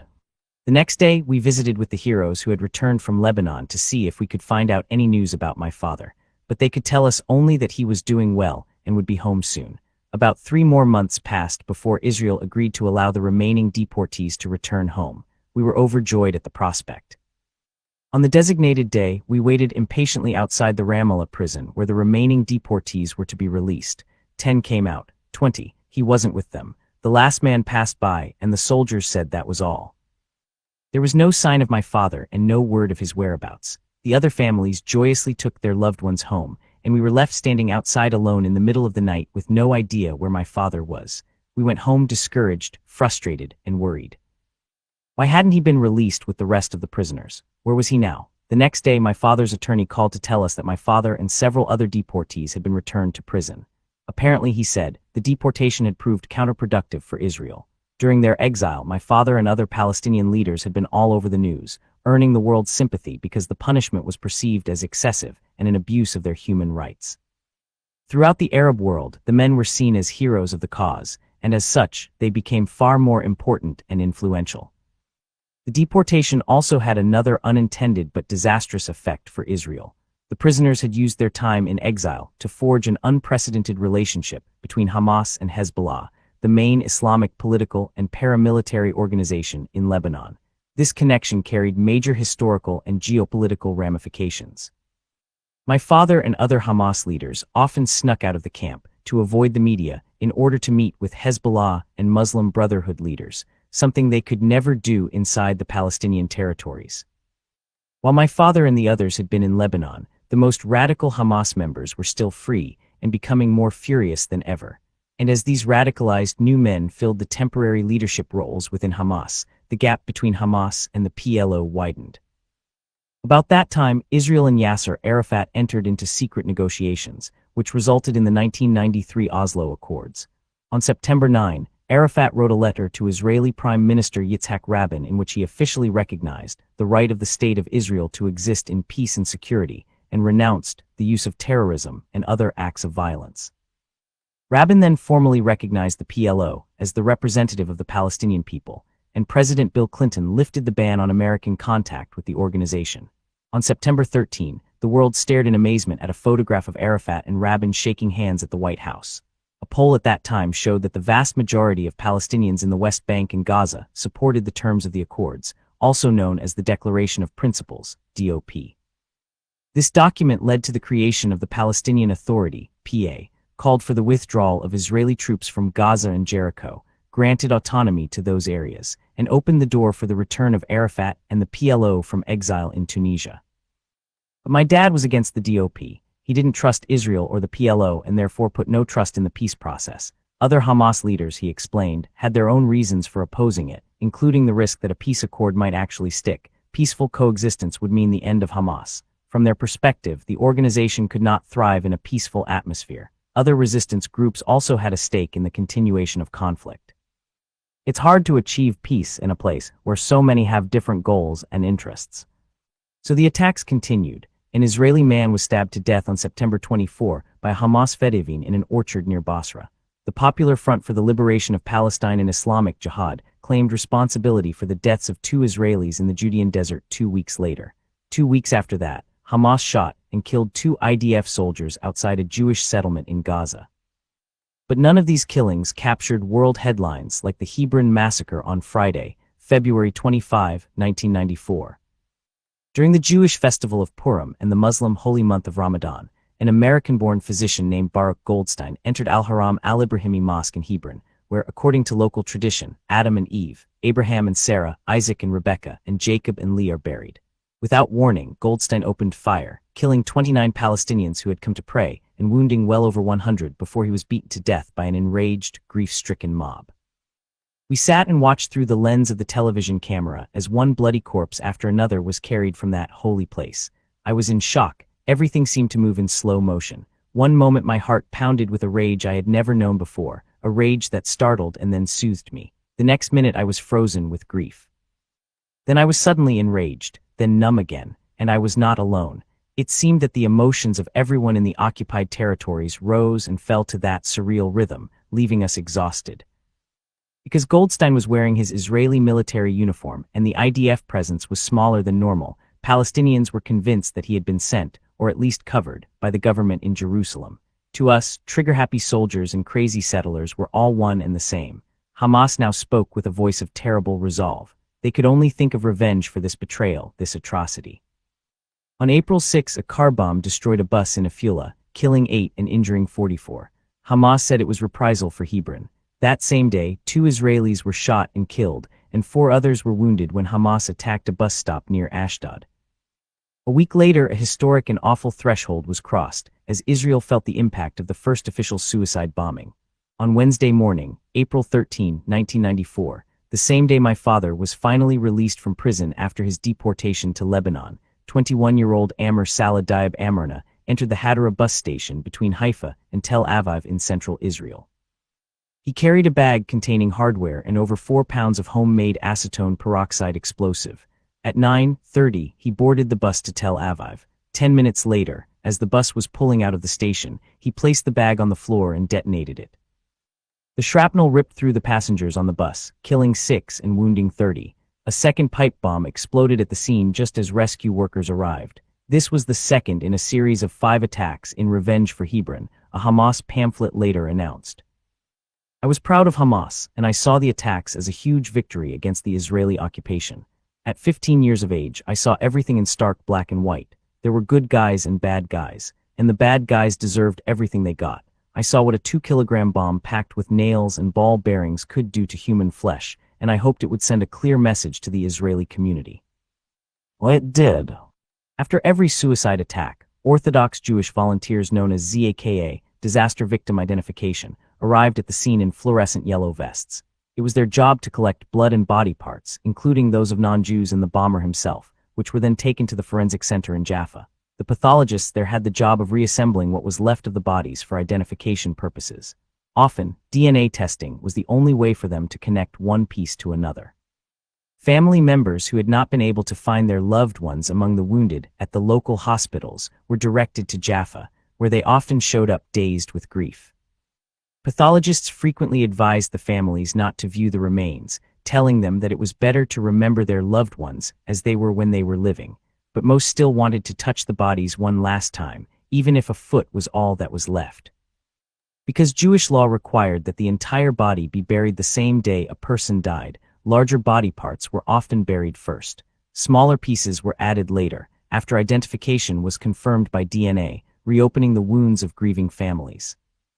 While Hadara was the first official bombing, it was actually the third attempt, part of a trial-and-error phase during which Hamas bomb maker Yahya Ayesh perfected his craft. Ayesh was an engineering student at Birzeit University. He was not a radical Muslim or a nationalist zealot. He was embittered simply because he had once asked permission to continue his studies in another country, and the government of Israel had denied his request.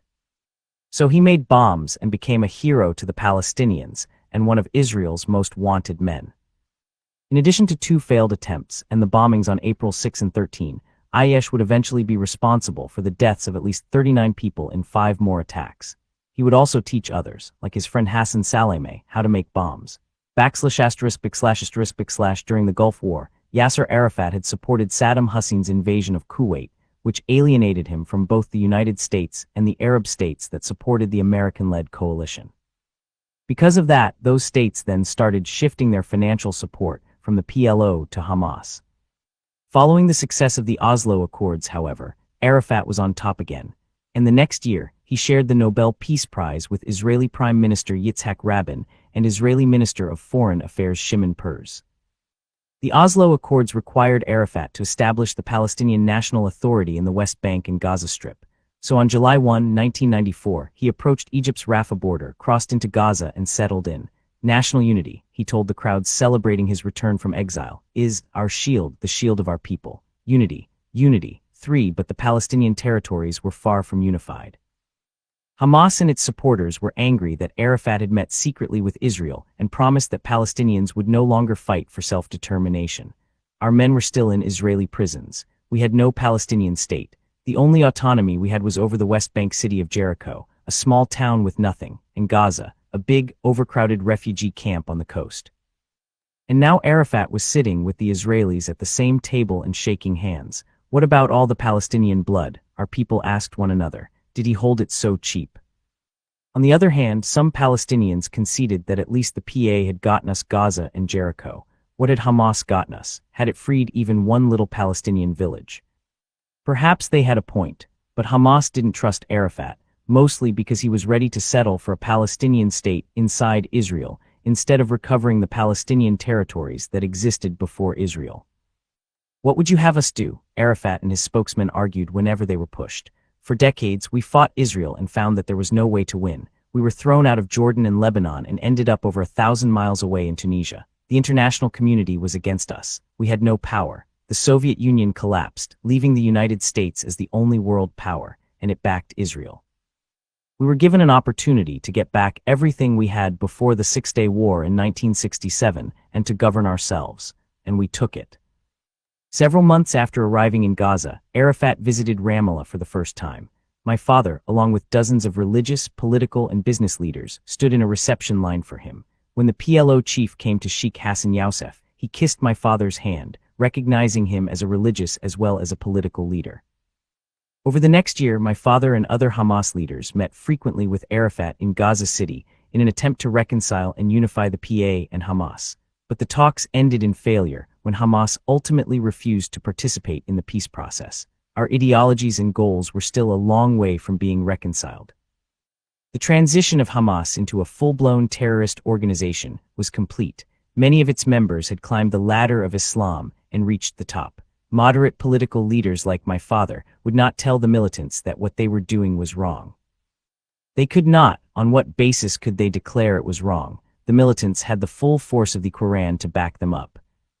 So even though he had never personally killed anyone, my father went along with the attacks, and the Israelis, unable to find and arrest the violent young militants, continued to pursue soft targets like my father. I think they figured that since my father was a leader of Hamas, which was carrying out these attacks, his imprisonment would put a stop to them.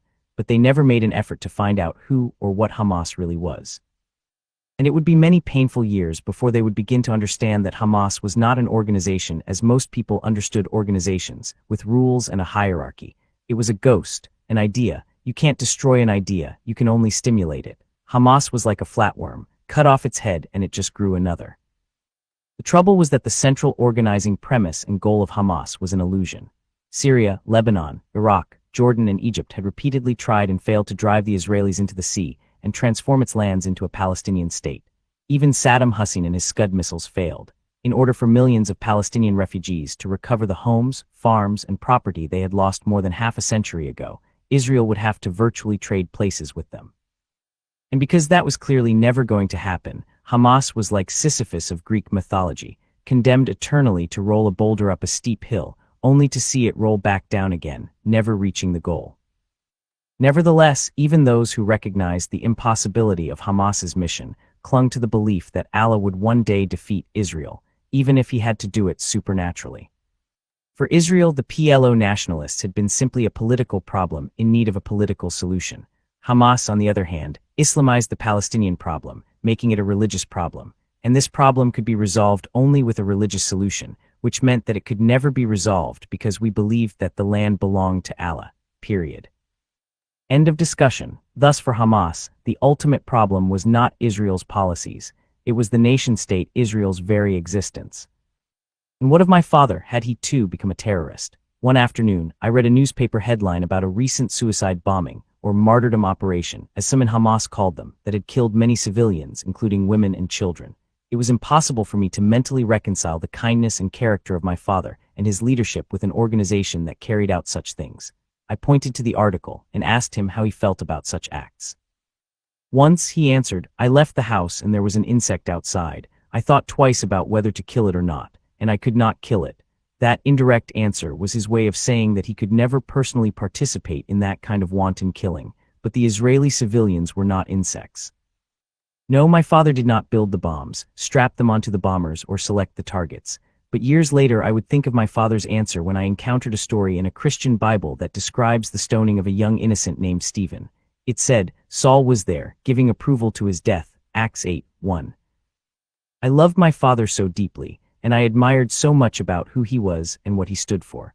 But for a man who could not bring himself to harm an insect, he had obviously found a way to rationalize the idea that it was fine for somebody else to explode people into scraps of meat, as long as he didn't personally bloody his hands. At that moment, my view of my father grew much more complicated. Chapter 9: Guns. Winter 1995, spring 1996. After the Oslo Accords, the international community expected the Palestinian Authority to keep Hamas in check. On Saturday, November 4, 1995, I was watching television when a news bulletin broke into programming. Yitzhak Rabin had been shot during a peace rally in King Square in Tel Aviv. It sounded serious. A couple of hours later, officials announced that he was dead. Wow, I said aloud to no one in particular. Some Palestinian faction still has the power to assassinate Israel's prime minister. That should have happened a long time ago. I was very happy for his death and the damage it would do to the PLO and its watered-down capitulation to Israel. Then the phone rang. I recognized the caller's voice immediately. It was Yasser Arafat, and he asked to speak to my father. I listened as my father spoke into the telephone. He didn't say much. He was kind and respectful, and mostly he just agreed with whatever Arafat was saying on the other end of the line. I understand, he said. Goodbye. Then he turned to me. Arafat has asked that we try to keep Hamas from celebrating the death of the prime minister, he said.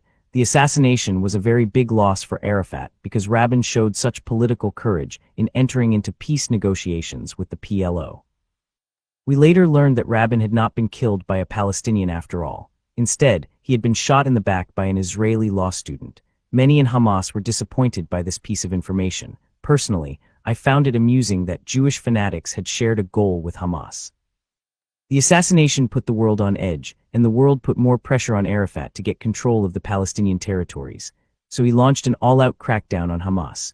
PA police came to our house, asked my father to prepare himself, and locked him away in Arafat's compound, all the while treating him with the utmost respect and kindness.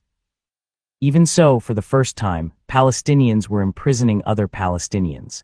It was ugly, but at least they treated my father respectfully. Unlike many of the others, he was given a comfortable room, and Arafat visited with him from time to discuss various issues. Soon all of the top leaders of Hamas, along with thousands of its members, were locked away in Palestinian prisons. Many were tortured for information. Some died, but others escaped arrest, became fugitives, and continued their attacks against Israel. Now my hatred had multiple focal points. I hated the Palestinian Authority and Yasser Arafat. I hated Israel, and I hated secular Palestinians. Why should my father, who loved Allah and his people, have to pay such a heavy price while godless men like Arafat and his PLO handed a great victory to the Israelis, whom the Quran likened to pigs and monkeys, and the international community applauded Israel because it got the terrorists to recognize its right to exist?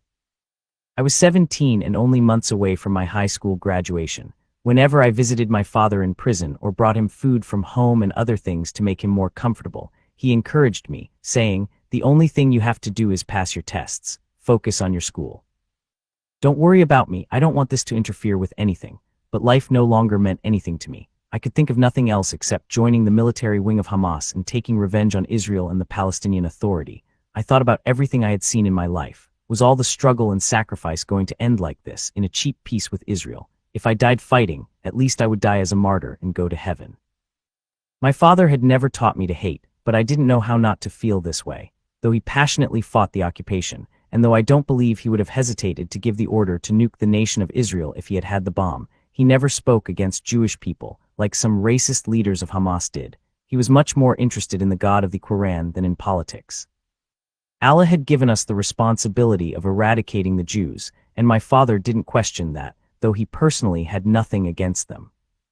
"How is your relationship to Allah?" he asked me every time I visited him. "Did you pray today? Cry, spend time with him." He never said, "I want you to become a good mujahid guerrilla soldier." His admonition to me as his eldest son was always, "Be very good to your mother, very good to Allah, and very good to your people." I didn't understand how he could be so compassionate and forgiving, even toward the soldiers who came again and again to arrest him. He treated them like children. When I brought him food at the PA compound, he often invited the guards to join us and share in my mother's specially prepared meat and rice. And after a few months, even the PA guards loved him. While it was easy for me to love him, he was also a very difficult man to understand.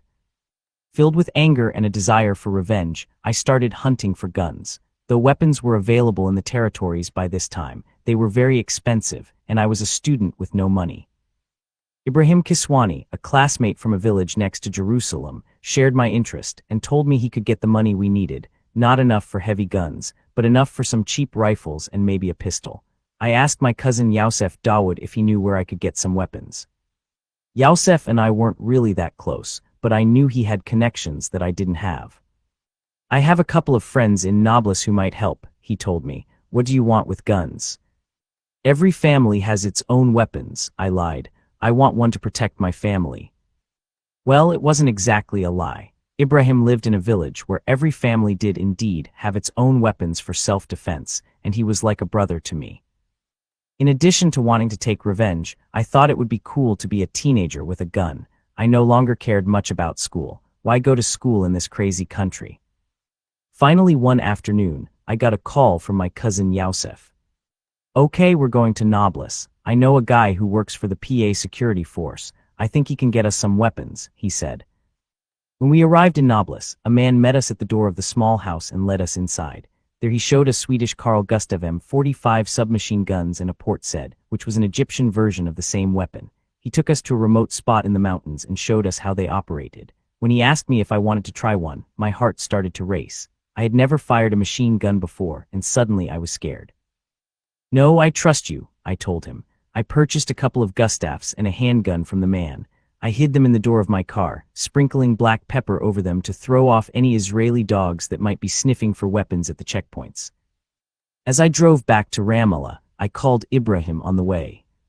"Hey, I got the stuff." "Really? Really?" We knew better than to use words like guns or weapons, because there was a good chance that the Israelis were listening to everything we said. We set up a time for Ibrahim to pick up his things, and quickly said good night. It was the spring of 1996. I had just turned 18, and I was armed.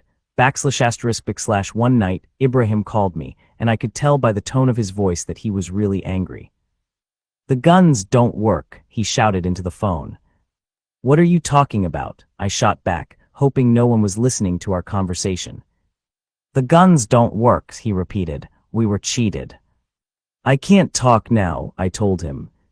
"Okay, but I want to see you tonight." When he arrived at my house, I immediately lit into him. "Are you crazy, talking like that on the phone?" I said. "I know, but the guns aren't working. The handgun is okay, but the submachine guns won't shoot." "Okay, they're not working. Are you sure you know how to use them?" He assured me that he knew what he was doing, so I told him I would deal with it. With my final exams just 2 weeks away, I didn't really have time for any of this, but I went ahead and made the arrangements to take the malfunctioning guns back to Yousef. "This is a disaster," I told him when I saw him. "The handgun works, but the machine guns don't. Call your friends in Nablus so we can at least get our money back." He promised to try. The next day my brother Sohaib gave me some sobering news. "Israeli security forces came to the house last night, looking for you," he told me with a worried strain in his voice.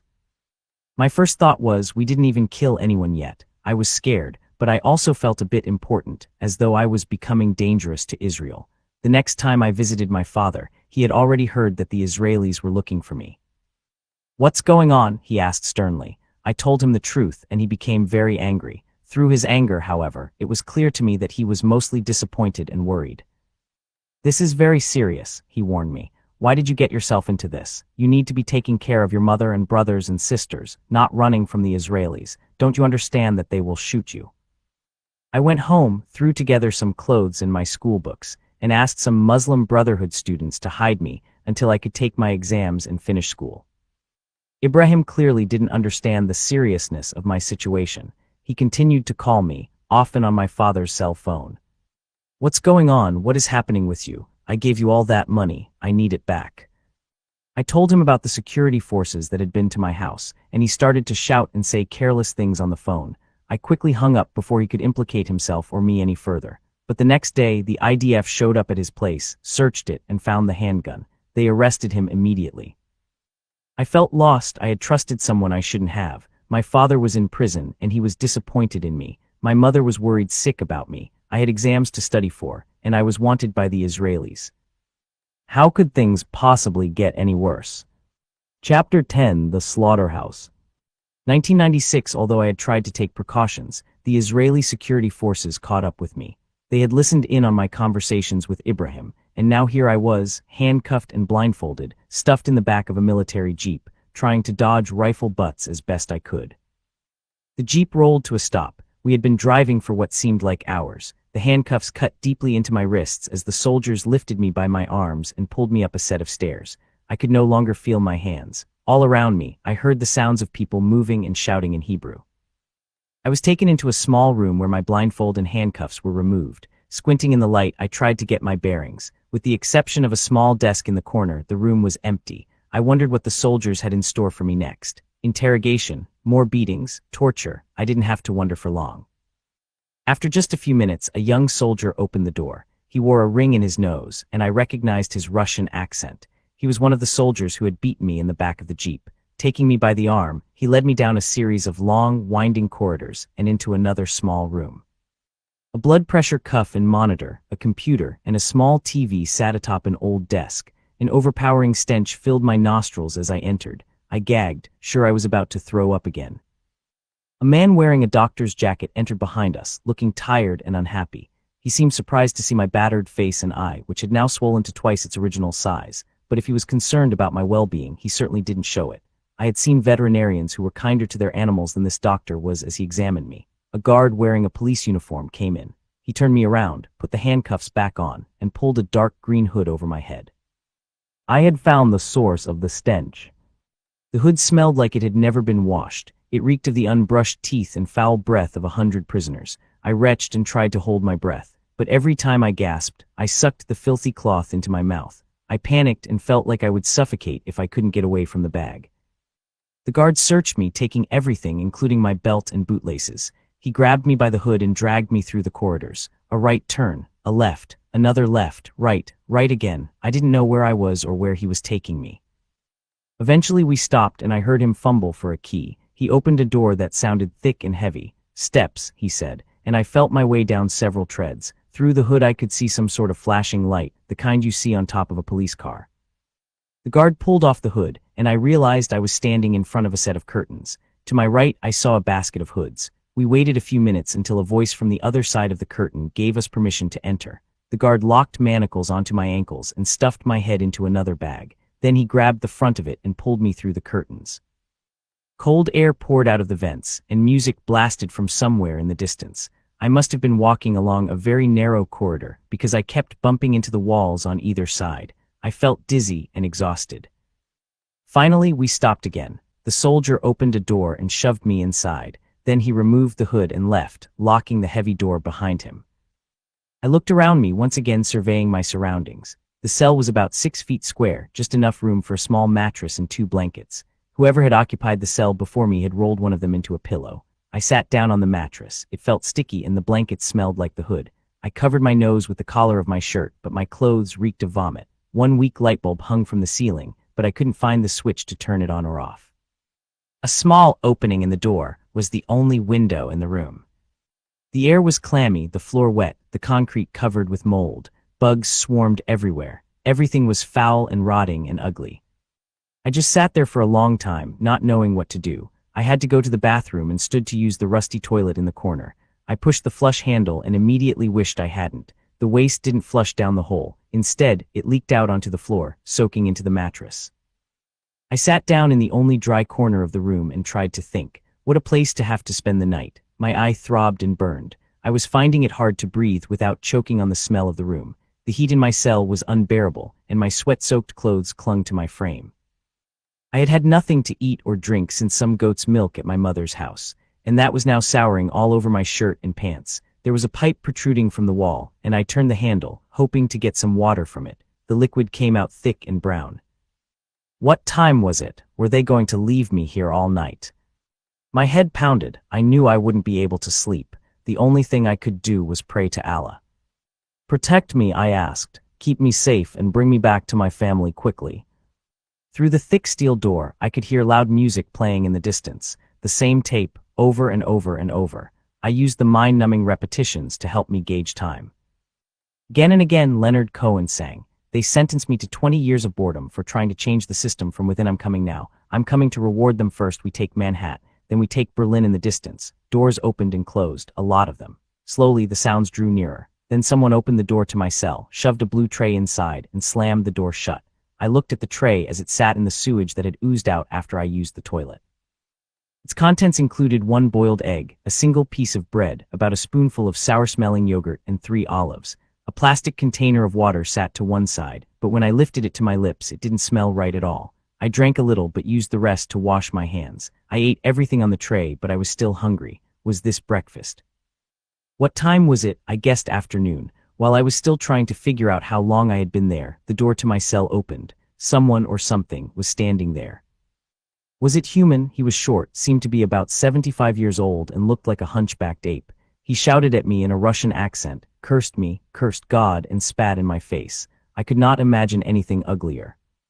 Apparently this thing was a guard because he shoved another stinking hood at me and told me to put it over my head. Then he grabbed the front of it and jerked me roughly through the corridors. He opened the door to an office, shoved me inside, and forced me down onto a low plastic chair. It felt like a little child's chair from an elementary school classroom. The chair was secured to the floor. He handcuffed me, one arm between the chair legs and the other on the outside. Then he shackled my legs. The little seat was slanted, forcing me to lean forward. Unlike my cell, this room was freezing cold. I figured that the air conditioning must be set around 0. I sat there for hours, shaking uncontrollably in the cold, bent at an agonizing angle, and unable to shift into a more comfortable position. I tried to breathe through the foul bag without ever taking a full breath. I was hungry, exhausted, and my eye was still swollen with blood. The door opened and somebody pulled off my hood. I was surprised to see that it was a civilian, not a soldier or guard. He sat on the edge of the desk. My head was about the level of his knees. "What is your name?" he asked. "I am Mosab Hassan Yousef." "Did you know where you are?" "No." He shook his head and said, "Some call it Dark Night, others call it the slaughterhouse. You are in big trouble, Mosab." I tried not to show any emotion at all, keeping my eyes focused on a stain on the wall behind this guy's head. "How is your father doing in the PA prison?" he asked. "Is it more fun for him than an Israeli prison?" I shifted slightly in my seat, still refusing to answer. "Do you realize that you are now in the same place your father was taken after his first arrest?" So that's where I was, the Mosab detention center in West Jerusalem. My father had told me about this place. It used to be a Russian Orthodox church, perched on top of 6 millennia of history. The government of Israel had converted it to a high-security facility that included police headquarters, offices, and an interrogation center for the Shin Bet. Deep underground was the ancient warren that served as a prison. Black and stained and dark, like the rat-infested medieval dungeons you see in the movies, Mosab had a nasty reputation. Now I was suffering the same punishment my father had endured. These were the same men who had beaten him and tortured him all those years ago. They had spent a lot of time working on him, and they knew him well. They also never broke him. He stayed strong and became only stronger. "Tell me why you are here." "I have no idea. Of course I assumed I was here because I had bought those stupid guns that didn't even work. My back felt like it was on fire. My interrogator lifted my chin. "You want to be tough like your father. You have no idea what is waiting for you outside this room. Tell me what you know about Hamas. What secrets do you know?" Tell me about the Islamic student movement. I want to know everything. Did he really think I was that dangerous? I couldn't believe that. But then, the more I thought about it, I realized that he probably did. From his point of view, the fact that I was the son of Sheikh Hassan Yousef and was buying automatic weapons was more than enough cause for suspicion. These men had imprisoned and tortured my father and were about to torture me. Did they really believe this would make me accept their right to exist? My point of view was very different. My people were struggling for our freedom, our land. When I did not answer his questions, the man slammed the desk with his fist. Again, he lifted my chin. I'm going home to spend the night with my family. You have fun here. I sat in the small chair for hours, still leaning forward awkwardly. Finally, a guard came in, unlocked my handcuffs and shackles, threw another hood over my head, and pulled me back through the corridors. Leonard Cohen's voice grew louder and louder. We stopped and the guard barked at me to sit down. The music was deafening now. Once again, I was chained hand and foot to a low chair that was vibrating to the merciless beat of "First we take Manhattan, then we take Berlin." My muscles were cramped from the cold, uncomfortable position. I tasted the stench of the hood. This time, however, I was clearly not alone. Even over Leonard Cohen, I could hear other people crying out in great pain. "Is someone there?" I yelled through the greasy cloth. "Who are you?" a voice close by yelled over the music. "I am Mosab." "How long have you been here?" "2 days." He said nothing for a couple of minutes. "I have been sitting on this chair for 3 weeks, he said finally. "They let me sleep for 4 hours every week." I was stunned. That was the last thing I wanted to hear. Another man told me he had been arrested about the same time I was. I guessed there were about 20 of us in the room. Our talking was suddenly interrupted when someone struck me in the back of the head hard. Pain shot through my skull, forcing me to blink back tears inside the hood. "No talking," a guard shouted. Every minute felt like an hour, but I could no longer remember what an hour was anyway. My world had stopped. Outside, I knew that people were getting up, going to their jobs, and returning home to their families. My classmates were studying for their final exams. My mother was cooking and cleaning and hugging and kissing my little brothers and sisters. But in that room, everyone sat. No one moved. "First we take Manhattan, then we take Berlin. First we take Manhattan, then we take Berlin. First we take Manhattan, then we take Berlin." Some of the men around me wailed, but I was determined not to cry. I was sure my father had never cried. He was strong. He didn't give in. "Shoulder, shoulder, guard, guard," one of the men yelled. Nobody answered him because the music was so loud. Finally, after a while, the shoulder came. "What do you want?" "I want to go to the toilet. I have to go to the toilet." "No toilet now. It is not the time for the toilet." And he left. "Shoulder, shoulder," the man screamed. Half an hour later, the shoulder returned. The man was getting out of control. Cursing him, the shoulder opened his chains and dragged him away. A few minutes later, he brought him back, chained him again to the small chair, and left. "Shoulder, shoulder," screamed another. I was exhausted and sick to my stomach. My neck ached. I never realized how heavy my head was. I tried to lean against the wall next to me, but just as I was about to drift off to sleep, a guard came and hit me in the head to wake me up. His only job, it seemed, was to keep us awake and quiet. I felt as if I had been buried alive and was being tortured by the angels Munkar and Nakir after giving the wrong answers. It must have been morning when I heard a guard moving around. One by one, he opened handcuffs and shackles and led people away. After a few minutes, he brought them back, chained them up to the little chairs again, and went on to the next one. Finally, he came to me. After he unlocked my chains, he grabbed my hood and pulled me through the corridors. He opened a cell door and told me to go in. When he removed the hood, I saw that it was the same hunchbacked, ape-like guard with my breakfast. He shoved the blue tray with egg, bread, yogurt, and olives toward me with his foot. Nearly an inch of stinking water covered the floor and splashed into the tray. I would rather have starved than eaten it. "You have 2 minutes to eat and use the toilet," he told me. All I wanted to do was to stretch, lie down, and sleep, just for 2 minutes, but I just stood there as the seconds slipped away. "Come on, come here." Before I could grab a bite, the guard pulled the bag over my head again, led me back through the halls, and chained me to the little chair. "First we take Manhattan, then we take Berlin." Chapter 11, The Offer. 1996. All day long, doors opened and closed, as prisoners were pulled by their foul hoods from one interrogator to another. Uncuffed, cuffed, questioned, beaten. Sometimes an interrogator would shake a prisoner hard. It usually took only 10 shakes before he passed out. Uncuffed, cuffed, questioned. Doors opened and doors closed.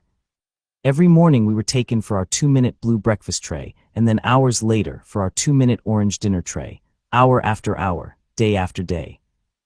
Blue breakfast tray, orange dinner tray. I quickly learned to long for mealtimes, not because I wanted to eat, but just for the chance to stand erect. At night after we were all fed, the opening and closing of doors stopped. The interrogators went home. The business day was over.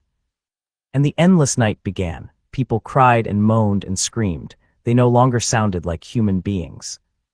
Some didn't even know what they were saying. Muslims recited verses from the Quran, begging Allah for strength. I prayed too, but I didn't get any strength. I thought about stupid Ibrahim and the stupid guns and the stupid calls to my father's cell phone. I thought about my father. My heart ached when I realized all that he must have endured while imprisoned. But I knew my father's personality well. Even while being tortured and humiliated, he would have accepted his fate quietly and willingly. He probably even made friends with the guards assigned to carry out the beatings.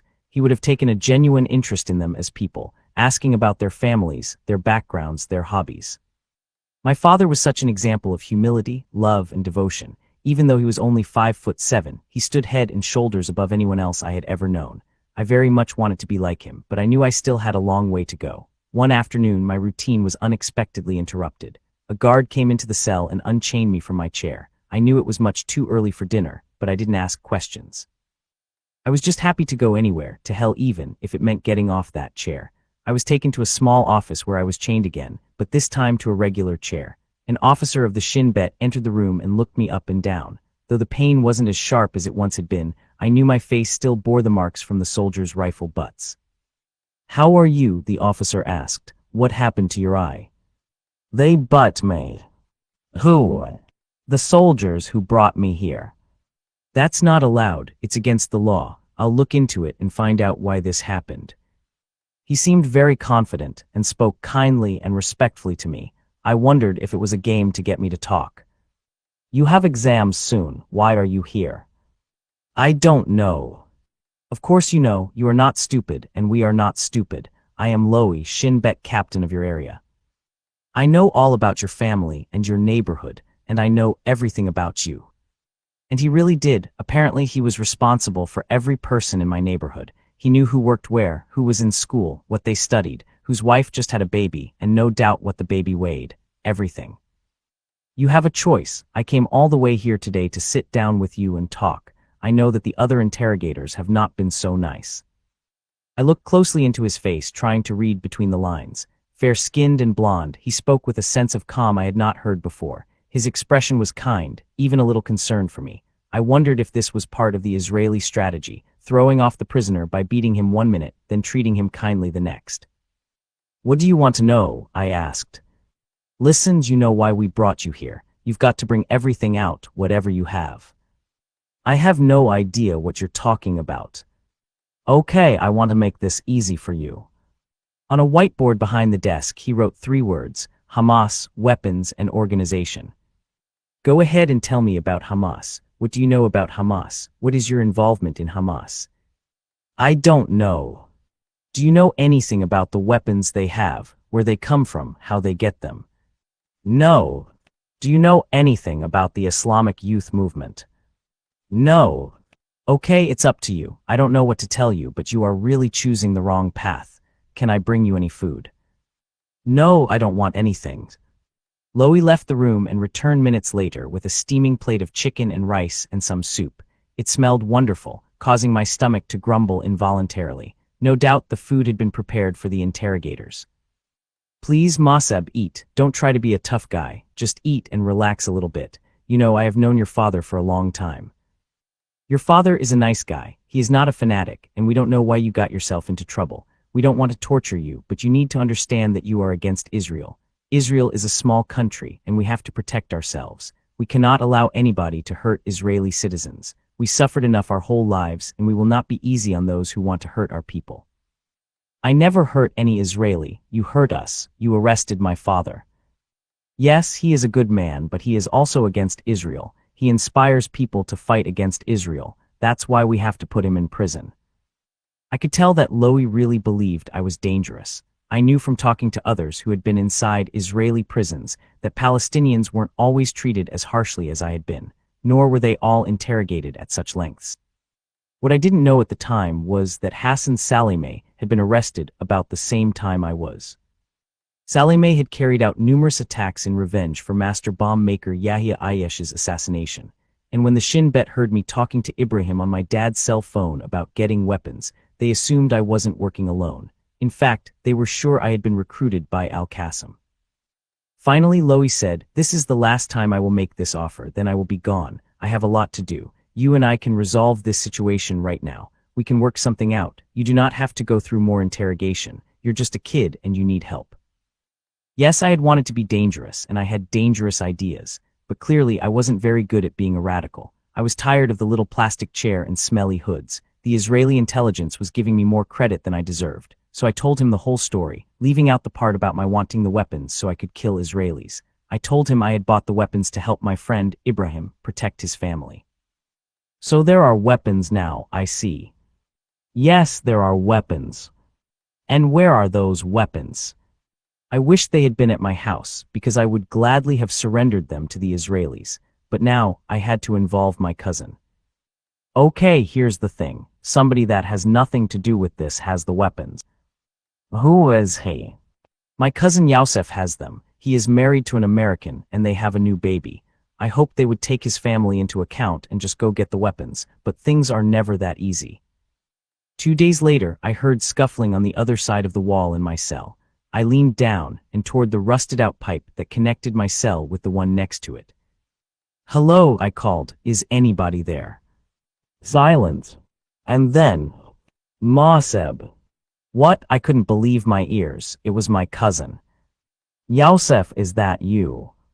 I was so excited to hear his voice. My heart started beating wildly. It was Yousef, but then he started cursing me. "Why did you do this? I have a family." I started to cry. I had wanted so much for a human being to talk to while I was in prison. Now a member of my own family sat just on the other side of the wall, and he was yelling at me. And then it hit me. The Israelis were listening. They had put Yousef right next to me so they could listen to our conversation and find out whether I was telling the truth. That was fine by me. I had told Yousef I wanted the guns to protect my family, so I wasn't worried. Once the Shin Bet realized that my story was true, they moved me to another cell.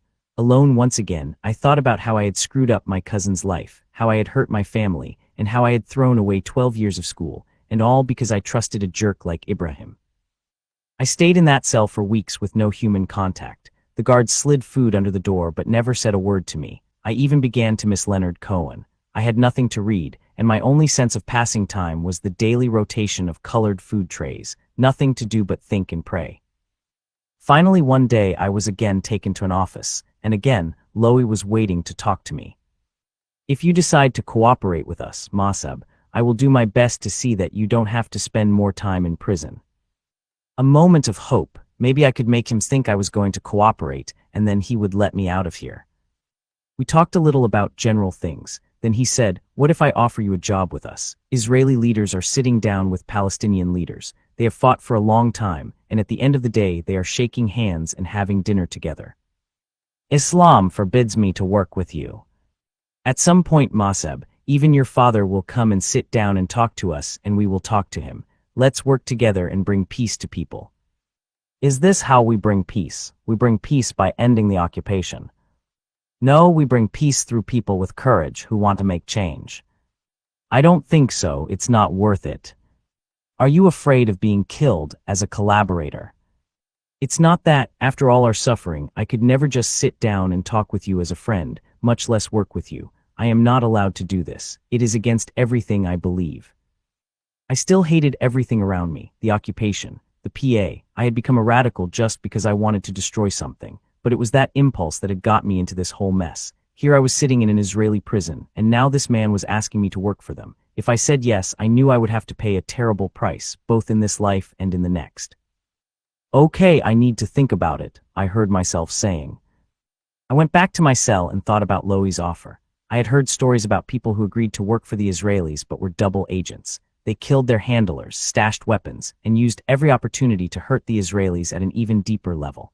If I told him yes, I figured Lowy would most likely release me. He would probably even give me the opportunity to have real weapons this time, and with those weapons I was going to kill him. The fires of hatred burned inside me. I wanted revenge on the soldier who had beaten me so badly. I wanted revenge on Israel. I didn't care about the cost, even if it cost me my life. But working for the Shin Bet would be a lot riskier than buying weapons. I probably should just forget it, just finish my time in prison, go home and study, be close to my mother, and take care of my brothers and sisters. The following day, the guard took me back to the office one last time, and a few minutes later Lowy came in. "How are you today? You seem to be feeling much better. Would you like something to drink?" We sat there drinking coffee like two old friends. "What if I get killed?" I asked, though I really didn't care about getting killed. I only wanted to make him think I did so he would believe that I was for real. "Let me tell you something, Mosab," said Lowy. "I've been working for the Shin Bet for 18 years, and during all that time, I know of only one person who was discovered. All those people you have seen getting killed had no relationship with us. People became suspicious of them because they had no families and they did suspicious things, so people killed them. Nobody will know about you. We will cover you so you aren't found out. We will protect you and take care of you." I stared at him a long time. "All right," I said, "I will do it. Will you release me now?" "That's great," Lowy said with a big smile. "Unfortunately, we cannot release you right now. Since you and your cousin were arrested right after Salameh was nabbed, the story was on the front page of Al-Quds, the main Palestinian newspaper. Everybody thinks you were arrested because you were involved with a bomb maker. If we release you so soon, people will be suspicious and you might be exposed as a collaborator. The best way to protect you is to send you to prison. Not for long, don't worry. We'll see if there's a prisoner exchange or release agreement we can use to get you out. Once you're there, I'm sure that Hamas will take care of you, especially since you are the son of Hassan Yousef. We'll see you after your release." They took me back to my cell, where I stayed for another couple of weeks. I couldn't wait to get out of Mascabieh. Finally, one morning, the guard told me it was time to go. He handcuffed me, but this time my hands were in front of me, no stinking hood. And for the first time in 45 days, I saw the sun and felt the outside air. I took a deep breath, filling my lungs and relishing the breeze on my face. I climbed into the back of a Ford van and actually sat down on the seat. It was a hot summer day, and the metal bench I was cuffed to was blistering, but I didn't care. I felt free. 2 hours later, we arrived at the prison in Megiddo, but then we had to sit in the van for another hour, waiting for permission to enter. Once we finally got inside, a prison doctor examined me and announced that I was fine. I took a shower with real soap and was provided with clean clothes and other toiletries. At lunchtime, I ate hot food for the first time in weeks. I was asked what organization I was affiliated with. "Hamas," I answered. In Israeli prisons, every organization was allowed to police its own people. The hope was that this would either cut down on some of the social problems or create more conflict among the factions. If prisoners focused their anger on one another, they'd have less energy to fight against the Israelis. Upon entering a new prison, all prisoners were required to declare an affiliation. We had to choose something: Hamas, Fatah, Islamic Jihad, the Popular Front for the Liberation of Palestine (PFLP), the Democratic Front for the Liberation of Palestine (DFLP), or whatever the case might be. We couldn't simply say we were nothing. Prisoners who really were nothing would be given a few days to choose an organization. At Megiddo, Hamas was in total control inside the prison. Hamas was the largest and strongest organization there. Hamas made the rules, and everybody else played their game. When I entered, the other prisoners welcomed me warmly, patting me on the back and congratulating me for joining the ranks. In the evening, we sat around and shared our stories. After a while, though, I started to feel a little uncomfortable. One of the guys seemed to be kind of a leader for the inmates, and he was asking a lot of questions, too many. Even though he was the emir, the Hamas leader within the prison, I just didn't trust him. I had heard many stories about birds, another word for prison spies. If he's a Shin Bet spy, I thought, why doesn't he trust me? I'm supposed to be one of them now. I decided to play it safe and say nothing more than I had told the interrogators at the detention center. I stayed at Megiddo prison for 2 weeks, praying and fasting and reading the Quran. When new prisoners came through, I warned them about the emir. "You've got to be careful," I said. "That guy and his friends sound to me like they might be birds." The new arrivals immediately told the emir about my suspicions, and the next day I was sent back to Mascabieh. The following morning, I was brought to the office. "How was your trip to Megiddo?" Lowy asked. "It was nice," I said sarcastically. You know, not everybody can spot a bird the first time he meets one. Go and rest now. Soon we will send you back to spend a little more time there, and one day we will do something together.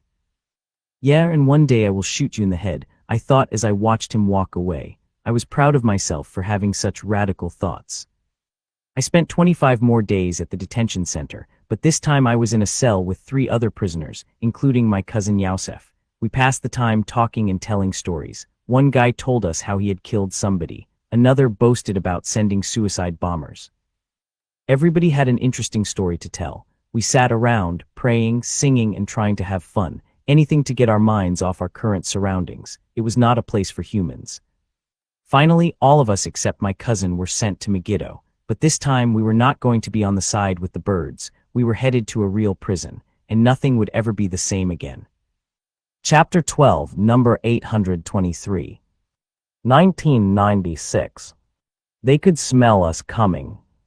Our hair and beards were long after 3 months without scissors or razor. Our clothes were filthy. It took about 2 weeks to get rid of the stink of the detention center. Scrubbing didn't work, it just had to wear off. Most of the prisoners started their sentence in the Mivar, a unit where everyone was processed before being moved to the larger camp population. Some prisoners, however, were considered too dangerous to be in the general population and lived in the Mivar for years. These men, not surprisingly, were all affiliated with Hamas. Some of the guys recognized me and came over to welcome us. As Sheikh Hassan's son, I was used to being recognized wherever I went. If he was the king, I was the prince, the heir apparent, and I was treated as such. We heard you were here a month ago. Your uncle is here. He will come to visit you soon. Lunch was hot and filling, although not quite as tasty as what I had eaten when I was with the birds. Still, I was happy. Even though I was in prison, I actually felt free. When I had time alone, I wondered about the Shin Bet. I had promised to work with them, but they hadn't told me anything. They never explained how we would communicate or what it would mean to actually work together. They just left me on my own with no tips on how to behave. I was totally lost. I didn't know who I was anymore. I wondered if maybe I had been scammed. The Mivar was divided into 2 big dorms, room 8 and room 9, lined with bunks. The dorms formed an L and housed 20 prisoners each. In the angle of the L, there was an exercise yard with a painted concrete floor and a broken-down ping-pong table that had been donated by the Red Cross. We were let out for exercise twice a day. My bed was at the far end of room 9, right by the bathroom. We shared 2 toilets and 2 showers. Each toilet was just a hole in the floor over which we stood or squatted, and then we doused ourselves with water from a bucket when we were finished. It was hot and humid, and it smelled horrible. In fact, the entire dorm was that way. Guys were sick and coughing, some never bothered to shower. Everybody had foul breath. Cigarette smoke overwhelmed the weak fan, and there were no windows for ventilation. We were awakened every morning at 4 so we could get ready for pre-dawn prayer. We waited in line with our towels, looking the way men look first thing in the morning and smelling the way men smell when there are no fans or ventilation. Then it was time for wudu. To begin the Islamic ritual of purification, we washed our hands up to the wrist, rinsed our mouths, and sniffed water into our nostrils. We scrubbed our faces with both hands from forehead to chin and ear to ear, washed our arms up to our elbows, and wiped our heads from the forehead to the back of the neck once with a wet hand. Finally, we wet our fingers and wiped our ears inside and out, wiped around our necks, and washed both feet up to the ankles. Then we repeated the whole process 2 more times. At 4:30, when everybody was finished, the imam, a big tough guy with a huge beard, chanted the adhan. Then he read Al-Fatiha, the opening surah or passage from the Quran, and we went through 4 rakats, repetitions of prayers and standing, kneeling, and bowing postures. Most of us prisoners were Muslims affiliated with Hamas or Islamic Jihad, so this was our regular routine anyway. But even those who were members of the secular and communist organizations had to get up at the same time, even though they didn't pray, and they were not happy about it. One guy was about halfway through a 15-year sentence. He was sick of the whole Islamic routine, and it took forever to get him up in the morning. Some of the prisoners poked him, punched him, and yelled, "Wake up!" Finally, they had to pour water on his head. I felt sorry for him. All the purifying, praying, and reading took about an hour. Then everybody went back to bed. No talking, quiet time. I always had difficulty falling back to sleep, and usually I didn't doze off until it was close to 7. By the time I was finally asleep again, somebody would shout, a dad, number, a warning that it was time to prepare for head count. We sat on our bunks with our backs turned to the Israeli soldier who counted us, because he was unarmed. It took him only 5 minutes, and then we were allowed to go back to sleep. Jalsa, Jalsa, the emir yelled at 8:30. It was time for the twice-daily organizational meetings held by Hamas and Islamic Jihad. Heaven forbid they should let anybody sleep for a couple of hours straight. It got really annoying. Again, the line formed for the toilets so that everybody would be ready for the 9 o'clock Jalsa. During the first Hamas Jalsa of the day, we studied the rules for reading the Quran. I had learned all of this from my father, but most prisoners did not know any of it. The second daily Jalsa was more about Hamas, our own discipline inside the prison, announcements of new arrivals, and news about what was going on outside. No secrets, no plans, just general news. After each Jalsa, we often passed the time by watching television on the set at the far end of the room, opposite the toilets. One morning, I was watching a cartoon when a commercial came on. Bang! A big wooden board swung down in front of the screen. I jumped and looked around. What just happened? I realized that the board was attached to a heavy rope that hung from the ceiling. At the side of the room, a prisoner held tightly to the end of the rope. His job, apparently, was to watch for anything impure and drop the screen in front of the TV to protect us. Why did you drop the board? I asked. Your own protection, the man said gruffly. Protection from what? The girl in the commercial, explained the board banger. She was not wearing a headscarf. I turned to the emir. Is he serious about this? Yes, of course he is, the emir said. But we all have TVs in our homes, and we don't do this there. Why do it here? Being in prison presents unusual challenges, he explained. We don't have women, and things they show on television can cause problems for prisoners and lead to relationships between them that we don't want. So this is the rule, and this is how we see it. Of course, not everybody saw it the same way. What we were allowed to watch depended a lot on who held the rope. If the guy was from Hebron, he would drop the board to cover even a female cartoon character without a scarf. If he was from liberal Ramallah, we got to see a lot more. We were supposed to take turns holding the rope, but I refused to touch the stupid thing. After lunch was noontime prayer, followed by another quiet time. Most of the prisoners took a nap during this time. I usually read a book, and in the evening, we were allowed into the exercise area for a little walk or to hang out and talk. Life in prison was pretty boring for Hamas guys. We were not allowed to play cards. We were supposed to limit our reading to the Quran or Islamic books. The other factions were allowed a lot more freedom than we were. My cousin Yousef finally showed up one afternoon, and I was so happy to see him. The Israelis let us have some clippers, and we shaved his head to help get rid of the detention center smell. Yousef was not Hamas, he was a socialist. He didn't believe in Allah, but he didn't disbelieve in God. That made him a close enough fit to be assigned to the Democratic Front for the Liberation of Palestine.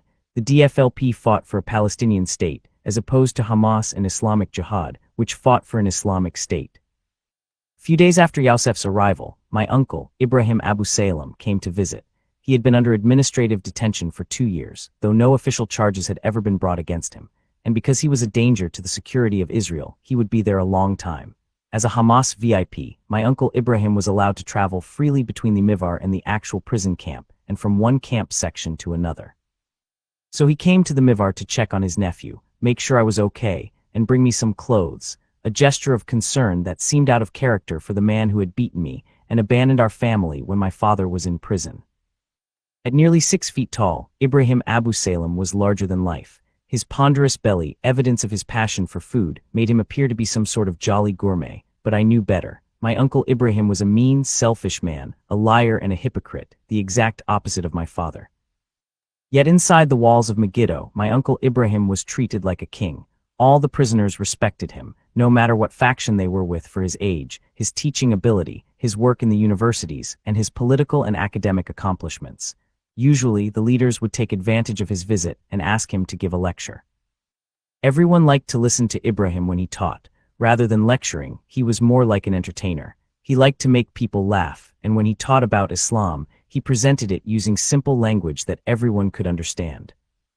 On this day, however, no one was laughing. Instead, all of the prisoners sat in wide-eyed silence as Ibrahim spoke fiercely about collaborators and how they deceived and embarrassed their families and were the enemy of the Palestinian people. From the way he was speaking, I got the feeling he was saying to me, "If you have something that you haven't told me, Mosab, you had better tell me now." Of course, I didn't. Even if Ibrahim was suspicious about my connection with the Shin Bet, he wouldn't have dared to say so directly to the son of Sheikh Hassan Yousef. "If you need anything," he said before he left, "just let me know. I will try to get you placed close to me." It was the summer of 1996. Though I was only 18, I felt as if I had lived several lifetimes in just a few months. A couple of weeks after my uncle's visit, a prisoner representative, or shawish, came into room 9 and called out, 823. I looked up, surprised to hear my number. Then he called out 3 or 4 other numbers and told us to gather our belongings. As we stepped out of the mivar into the desert, the heat hit me like dragon's breath and made me lightheaded for a moment. Stretched ahead of us for as far as I could see was nothing but the tops of big brown tents. We marched past the first section, second section, third section. Hundreds of prisoners ran to the high chain-link fence to see the new arrivals. We arrived at section 5 and the gates swung open. More than 50 people crowded around us, hugged us, and shook our hands. We were taken to an administration tent and again asked our organizational affiliations. Then I was led to the Hamas tent, where the emir received me and shook my hand. "Welcome," he said. "Good to see you. We are very proud of you. We'll prepare a bed for you soon and give you some towels and other things you need." Then he added with typical prison humor, "Just make yourself comfortable and enjoy your stay." Every section of the prison had 12 tents. Each tent housed 20 beds and footlockers. Maximum section capacity, 240 prisoners. Picture a rectangular picture frame, bordered with razor wire. Section 5 was divided into quarters. A wall, topped with razor wire, bisected the section from north to south, and a low fence bisected it from east to west.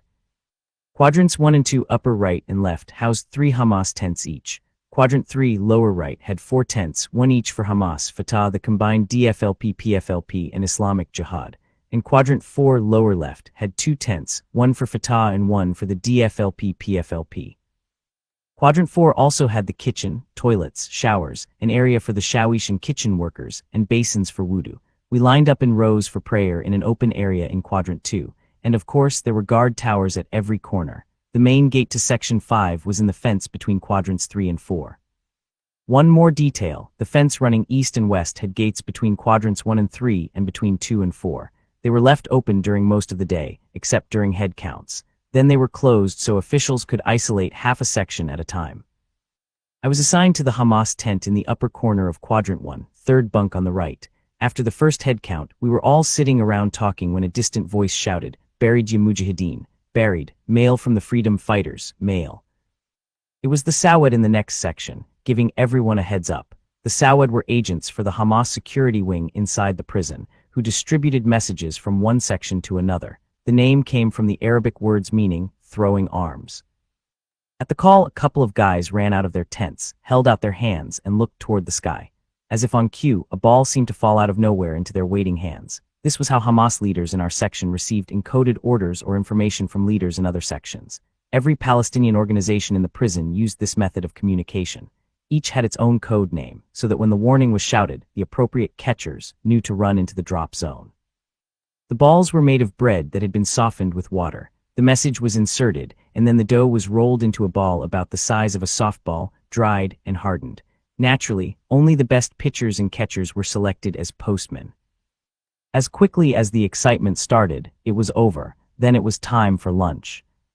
Chapter 13, Trust No One. 1996. After being held underground for so long, it was wonderful to see the sky. It seemed as though I hadn't seen the stars for years. They were beautiful, despite the huge camp lights that dimmed their brightness. But stars meant it was time to head to our tents to prepare for head count and bed, and that was when things got really confusing for me. My number was 823, and prisoners were billeted in numerical order. That meant I should have been placed in the Hamas tent in Quadrant 3, but that tent was full, so I had been assigned to the corner tent in Quadrant 1. When it came time for head count, however, I still had to stand in the appropriate place in Quadrant 3. That way, when the guard went down his list, he wouldn't have to remember all the housekeeping adjustments that had been made to keep things tidy. Every movement of the head count was choreographed. 25 soldiers, M16s at the ready, entered Quadrant 1 and then moved from tent to tent. We all stood facing the canvas, our backs to the troops. Nobody dared move for fear of being shot. When they had finished there, the soldiers moved into Quadrant 2. After that, they closed both gates in the fence, so that no one from 1 or 2 could slip into 3 or 4 to cover for a missing prisoner. On my first night in Section 5, I noticed that a mysterious kind of shell game was taking place. When I first took my place in 3, a very sickly-looking prisoner stood next to me. He looked horrible, almost as if he was about to die. His head was shaved, he was clearly exhausted. He never made eye contact. Who is this guy and what happened to him? I wondered. When the soldiers finished the head count in 1 and moved on to 2, somebody grabbed the guy, dragged him out of the tent, and another prisoner took his place next to me. I learned later that a small opening had been cut in the fence between 1 and 3 so they could swap the prisoner with someone else. Obviously, nobody wanted the soldiers to see the bald guy, but why? That night, lying in my bed, I heard somebody moaning in the distance, somebody who was clearly in a lot of pain. It didn't last long, however, and I quickly drifted off to sleep. Morning always came too quickly, and before I knew it, we were being awakened for pre-dawn prayer. Of the 240 prisoners in Section 5, 140 guys got up and stood in line to use the 6 toilets, actually 6 holes with privacy barriers over a common pit, 8 basins for wudu, 30 minutes. Then we lined up in rows for prayer. The daily routine was pretty much the same as it had been in the Mivar, but now there were 12 times as many prisoners. And yet I was struck by how smoothly everything went, even with that many people. No one ever seemed to make a mistake. It was almost eerie. Everybody seemed to be terrified. No one dared break a rule. No one dared stay a little too long at the toilet. No one dared make eye contact with a prisoner under investigation or with an Israeli soldier. No one ever stood too close to the fence. It didn't take long, though, before I began to understand. Flying under the radar of the prison authorities, Hamas was running its own show and they were keeping score. Break a rule and you got a red point. Collect enough red points and you answered to the Majd, the Hamas security wing, tough guys who didn't smile and didn't make jokes. Most of the time, we didn't even see the Majd because they were busy collecting intelligence. The message balls thrown from one section to another were from them and for them. One day I was sitting on my bed when the Majd came in and shouted, "Everybody evacuate this tent." Nobody said a word. The tent was empty in seconds. They took a man inside the now empty tent, closed the flap and posted 2 guards. Somebody turned on the TV. Loud. Other guys started to sing and make noises. I didn't know what was going on inside the tent, but I had never heard a human being scream like that guy did. What could he have done to deserve that? I wondered. The torture went on for about 30 minutes. Then 2 Majd brought him out and took him to another tent, where the interrogation began again. I had been talking to a friend named Akel Sorer, who was from a village close to Ramallah, when we were evacuated. "What's going on in that tent?" I asked. "Oh, he is a bad guy," he said simply. "I know he is a bad guy, but what are they doing to him, and what has he done?" "He didn't do anything in prison," Akel explained, "but they say when he was in Hebron, he gave the Israelis information about a Hamas member, and it sounded like he was talking a lot, so they torture him from time to time." "How?" "They usually put needles under his fingernails and melt plastic food trays onto his bare skin, or they burn off his body hair. Sometimes they put a big stick behind his knees, force him to sit on his ankles for hours, and don't let him sleep." Now I understood why everyone was so careful to toe the line, and what had happened to the bald man I saw when I first arrived. The Majd hated collaborators, and until we could prove otherwise, we were all suspected of being collaborators, spies for the Israelis. Because Israel had been so successful in identifying Hamas cells and imprisoning its members, the Majd assumed that the organization must be riddled with spies and they were determined to expose them. They watched every move we made. They watched our manners and listened to everything we said, and they tallied up the points. We knew who they were, but we didn't know who their spies were. Somebody I thought was a friend could work with the Majd, and I could find myself being investigated tomorrow. I decided my best bet was to keep to myself as much as I could and be very careful whom I trusted.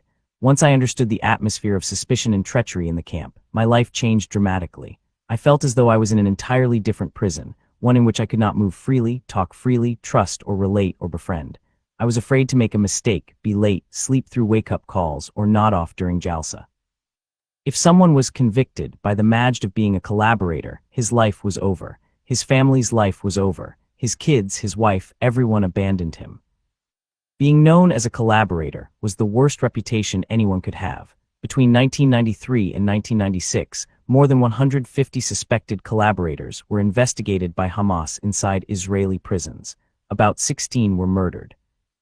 Because I could write very fast and neatly, the Majd asked if I would be their clerk. The information I would handle was top secret, they said, and they warned me to keep it to myself. I spent my days copying dossiers on prisoners. We were very careful to keep this information out of reach of the prison officials. We never used names, just code numbers. Written on the thinnest paper available, the files read like the worst kind of pornography. Guys confessed to having had sex with their mothers. One said he had had sex with a cow. Another had had sex with his daughter. Yet another had had sex with his neighbor, filmed it with a spy camera, and given the photographs to the Israelis. The Israelis, the report said, showed the pictures to the neighbor and threatened to send them to her family if she refused to work with their spy. So they kept having sex together and collecting information, and having sex with others and filming it, until the entire village seemed to be working for the Israelis. And this was just the first file I was asked to copy. It seemed crazy to me. As I continued to copy the files, I realized that suspects under torture were being asked things they couldn't possibly know about, and giving answers they thought their torturers wanted to hear. It seemed obvious that they would say anything just to make the torture stop. I also suspected that some of these bizarre interrogations served no purpose other than to feed the sexual fantasies of the imprisoned Majd. Then one day my friend Akel Sorer became one of their victims. He was a member of a Hamas cell and had been arrested many times, but for some reason he was never accepted by the urban Hamas prisoners. Akel was a simple farmer. The way he spoke and ate seemed funny to the others, and they took advantage of him. He tried his best to gain their trust and respect by cooking and cleaning for them, but they treated him like trash because they knew he served them out of fear. And Akel had reason to be afraid. His parents were dead. His sister was the only family he had left. This made him extremely vulnerable because there was no one to take revenge for his torture. In addition, a friend from his cell had been interrogated by the Majd and mentioned Akel's name under torture. I felt very sorry for him, but how could I help him? I was just a confused kid with no authority. I knew that the only reason I was immune from the same treatment was because of my father. Once a month, our families were permitted to visit us. The Israeli prison cuisine left a lot to be desired, so they usually brought us homemade food and personal items. Because Akel and I were from the same area, our families came on the same day. After a long application process, the Red Cross gathered family members from a particular area and loaded them onto buses. It was only a 2-hour drive to Megiddo, but because the buses had to stop at every checkpoint and all the passengers had to be searched at every stop, our families had to leave the house at 4 in the morning in order to reach the prison by noon. One day, after a pleasant visit with his sister, Akel returned to Section 5 with the bags of food she had brought him. He was happy and had no idea what awaited him. My uncle Ibrahim had come to lecture, which was always a bad sign. I had learned that Ibrahim often gathered everyone together and preached to provide cover for the Majd when they took someone to interrogation. This time, the someone was Akel. The Majd took away his gifts and led him into a tent. He disappeared behind a curtain, where his worst nightmare began. I looked at my uncle. Why didn't he stop them? He had been in prison with Akel many times. They had suffered together. Akel had cooked for him and taken care of him. My uncle knew this man. Was it because Akel was a poor, quiet farmer from the village and my uncle was from the city? Whatever the reasons, Ibrahim Abu Salem sat with the Majd, laughing and eating the food Akel's sister had brought for her imprisoned brother. Nearby, fellow Hamas members, fellow Arabs, fellow Palestinians, fellow Muslims, shoved needles under Akel's fingernails. I saw Akel only a few times over the next few weeks. His head and beard had been shaved, his eyes were glued to the ground. He was skinny and looked like an old man at death's door. Later, I was given his file to copy. He had confessed to having sex with every woman in his village as well as with donkeys and other animals. I knew that every word was a lie, but I copied the file, and the Majd sent it to his village. His sister disowned him. His neighbors shunned him. To me, the Majd were far worse than any collaborator, but they were also powerful and influential within the inner workings of the prison system. I thought I might be able to use them to reach my own objectives. Anas Rasras was a Majd leader. His father was a college professor in the West Bank and a close friend of my uncle Ibrahim. After I arrived at Megiddo, my uncle had asked Anas to help me get adjusted and learn the ropes. Anas was from Hebron, about 40 years old, very secretive, very intelligent, and very dangerous. He was under the eyes of the Shin, but every moment he was out of prison. He had few friends, but he never participated in torture. Because of this, I grew to respect and even trust him. I told him about how I had agreed to collaborate with the Israelis so that I could become a double agent, obtain high-level weaponry, and kill them from the inside. I asked if he could help me. "I have to check this out," he said. "I won't tell anybody, but I will see." "What do you mean you will see? Can you help me or not?" I should have known better than to trust this man. Instead of trying to help me, he immediately told my uncle Ibrahim and some of the other members of the Majd about my plan. The next morning, my uncle came to see me. "What do you think you are doing?" "Don't freak out, nothing happened. I have a plan, you don't have to be part of it." "This is very dangerous, Mosab, for your reputation and your father's, for your entire families. Other people do things like this, not you." He began to question me. Did the Shin Bet give me a contact inside the prison? Did I meet this particular Israeli guy or that security guy? What was I told? What did I tell others? The more he interrogated me, the angrier I became. Finally, I just blew up in his face. "Why don't you stick to your religious stuff and leave security alone? All these guys are torturing people for nothing. They have no idea what they're doing. Look, I have nothing else to say. I am going to do what I want, and you do what you want." I knew that things didn't look good for me. I was pretty sure they wouldn't torture or interrogate me because of my father, but I could tell that my uncle Ibrahim didn't know if I was telling the truth or not. At that point, I wasn't sure either. I recognized that I had been foolish to trust the Majd. Had I been just as foolish to trust the Israelis, they still hadn't told me anything. They had given me no contacts. Were they playing a game with me? I went to my tent and felt myself beginning to shut down mentally and emotionally. I no longer trusted anyone. Other prisoners saw that something was wrong with me, but they didn't know what it was. Though the Majd kept what I told them to themselves, they never took their eyes off of me. Everyone was suspicious of me. Likewise, I suspected everyone, and we all lived together in an open-air cage with no place else to go, no place to get away or hide. Time dragged on, suspicion grew. Every day there was screaming, every night torture. Hamas was torturing its own people. As much as I wanted to, I simply could not find a way to justify that. Soon it got even worse. Instead of one person, 3 would be under investigation at the same time. One morning at 4 o'clock, a guy ran through the section, scrambled up and over the perimeter fence, and in 20 seconds was outside the camp, his clothes and his flesh shredded by the razor wire. An Israeli tower guard swung his machine gun around and took aim. "Don't shoot," the guy screamed. "Don't shoot, I'm not trying to escape, I'm trying to get away from them," and he pointed to the panting Majd who glared out at him through the fence. Soldiers ran out the gate, threw the inmate to the ground, searched him, and took him away. Was this Hamas? Was this Islam? Chapter 14 Riot 1996 to 1997, my father was Islam to me. If I were to put him on the scale of Allah, he would weigh more than any other Muslim I had ever met. He never missed a prayer time. Even when he came home late and tired, I often heard him praying and crying out to the God of the Quran in the middle of the night. He was humble, loving, and forgiving, to my mother, to his children, even to people he didn't know. More than an apologist for Islam, my father lived his life as an example of what a Muslim should be. He reflected the beautiful side of Islam, not the cruel side that required its followers to conquer and enslave the earth. However, over the 10-year period that followed my imprisonment, I would watch him struggle with an inner, irrational conflict. On the one hand, he didn't see those Muslims who killed settlers and soldiers and innocent women and children as wrong. He believed that Allah gave them the authority to do that. On the other hand, he personally could not do what they did. Something in his soul rejected it. What he could not justify as right for himself, he rationalized as right for others. But as a child, I saw only his virtues and assumed they were the fruit of his beliefs. Because I wanted to be just like him, I believed what he believed without question. What I didn't know at the time was that no matter how much we weighed on Allah's scale, all of our righteousness and good works were like filthy rags to God. Even so, the Muslims I saw in Megiddo bore no resemblance to my father. They judged people as if they thought they were greater than Allah himself. They were mean and petty, blocking a television screen to prevent us from seeing a bareheaded actress.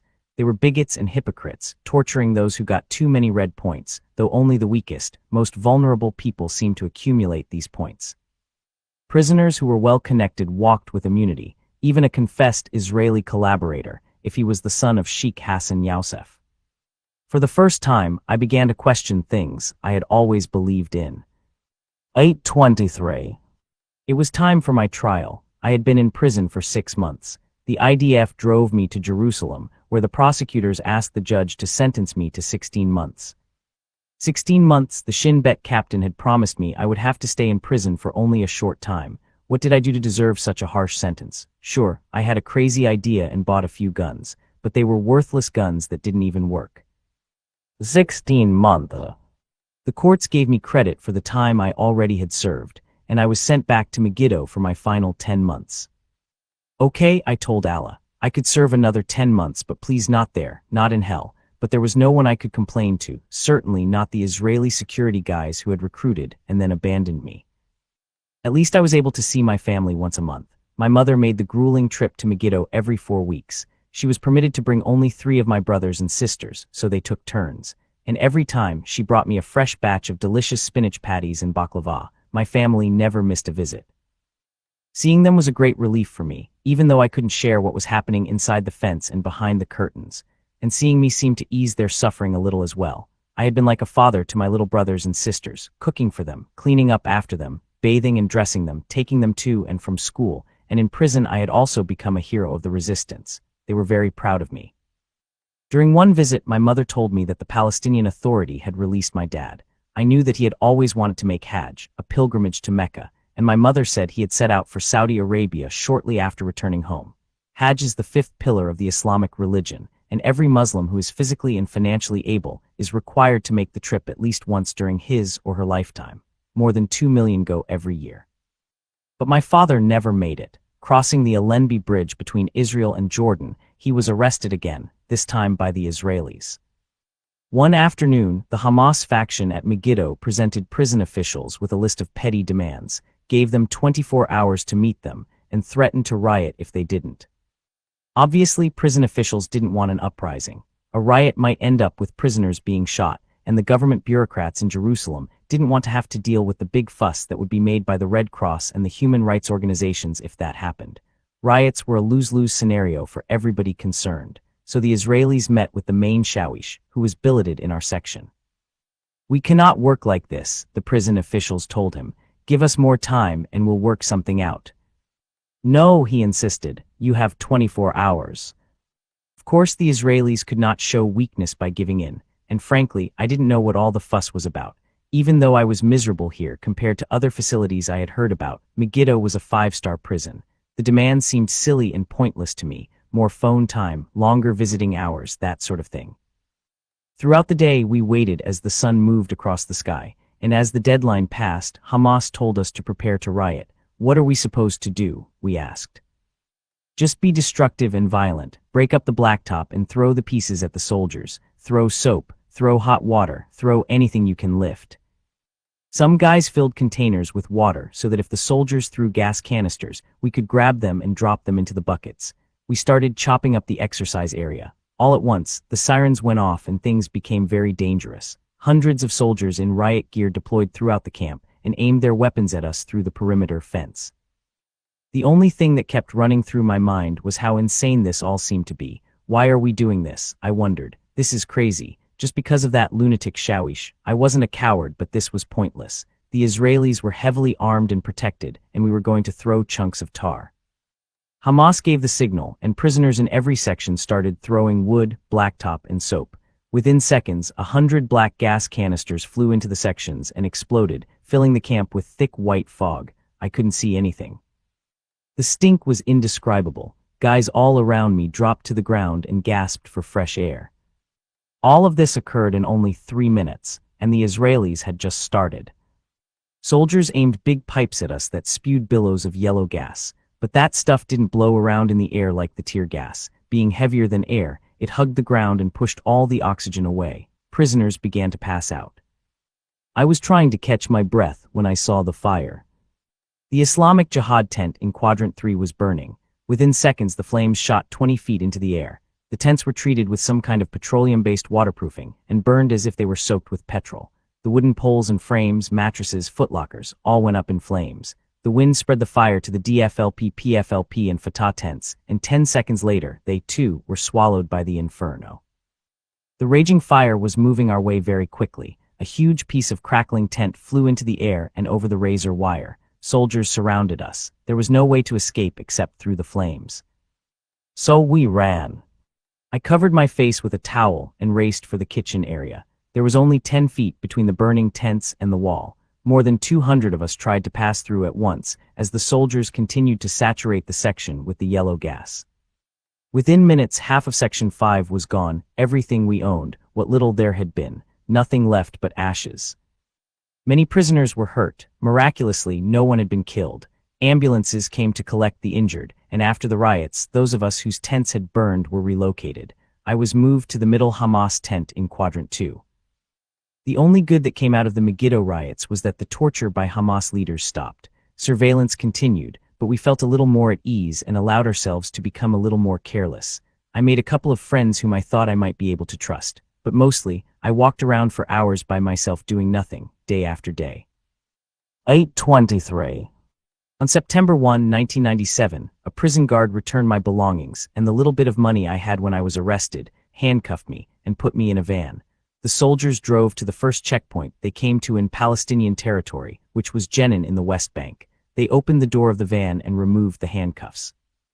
"You're free to go," one of the men said, and then they drove off in the direction we had come from, leaving me standing alone on the side of the road. I couldn't believe it. It was wonderful just to walk outside. I was eager to see my mother and my brothers and sisters. I was still a 2-hour drive away from home, but I didn't want to walk quickly. I wanted to savor my freedom. I strolled a couple of miles, filling my lungs with free air and my ears with sweet silence. Beginning to feel human again, I found a taxi that took me to the center of a town. Another taxi took me to Nablus, then to Ramallah and home. Driving down the streets of Ramallah, seeing familiar shops and people, I longed to jump out of the taxi and lose myself in it all.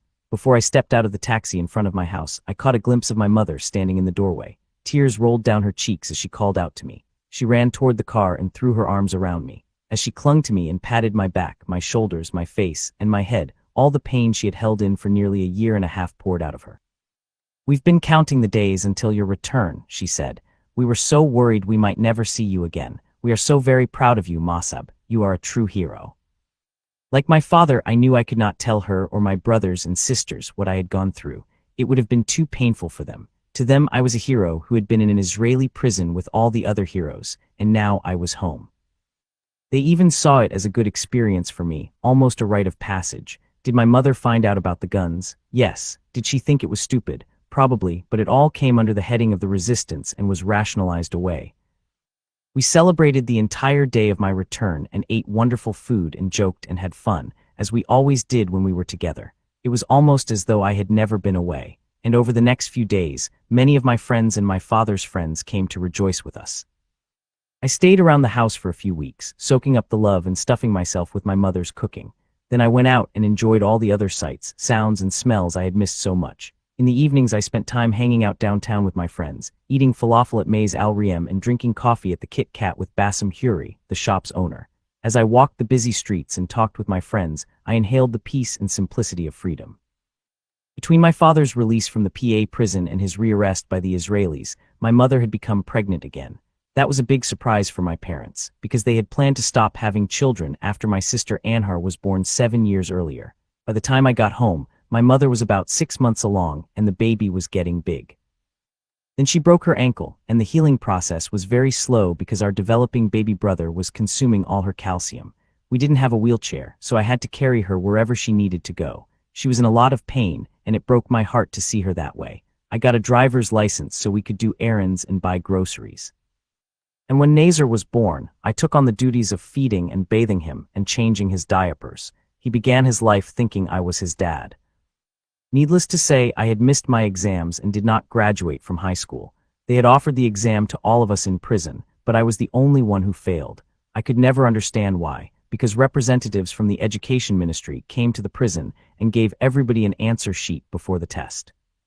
It was crazy. One guy who was 60 years old and illiterate had to have someone write down the answers for him, and even he passed. I had the answers too, plus I had gone to school for 12 years and was familiar with the material.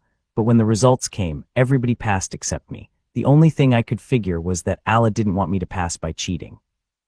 So when I got home, I began taking night classes at Al-Aliyah, a Catholic school in Ramallah. Most of the students were traditional Muslims who went because it was the best school in town, and going to school at night enabled me to work during the day at the local Checkers hamburger shop to help take care of my family.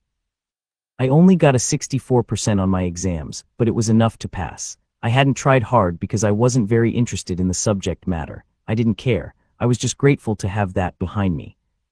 Chapter 15, Damascus Road. 1997 to 1999, 2 months after my release, my cell phone rang. "Congratulations," said a voice in Arabic. I recognized the accent. It was my faithful Shin Bet captain Loey. We would love to see you, Loey said, but we cannot talk long on the phone. Can we meet? Of course. He gave me a phone number, a password, and some directions. I felt like a real spy. He told me to go to a specific location, and then to another, and then to call him from there. I followed his instructions, and when I made the call, I was given more directions. I walked for about 20 minutes until a car pulled up beside me and stopped. A man inside the car told me to get in, which I did. I was searched, told to lie down on the floor, and covered with a blanket. We drove for about an hour, during which time no one spoke. When we finally stopped, we were inside a garage at somebody's house. I was glad it wasn't another military base or a detention center. Actually, I learned later that it was a government-owned house in an Israeli settlement. As soon as I arrived, I was searched again, this time much more thoroughly, and led into a nicely furnished living room. I sat there for a while, and then Loey came in. He shook my hand, and then he hugged me. "How are you doing? How was your experience in prison?" I told him I was doing fine, and that my prison experience had not been very good, especially since he had told me that I would spend only a short time there. "I am sorry, we had to do that to protect you." I thought about my comments to the Majd about being a double agent and wondered whether Loey knew about them. I figured I had better try to protect myself. "Look," I said, "they were torturing people in there, and I had no choice but to tell them that I had agreed to work for you. I was afraid. You never warned me about what was going on in there. You never told me I would have to watch out for my own people. You didn't train me, and I was freaking out. So I told them that I promised to be a collaborator so I could become a double agent and kill you guys." Loey looked surprised, but he wasn't angry. Though the Shin Bet could not condone torture within the prison, they certainly knew about it and understood why I might have felt afraid.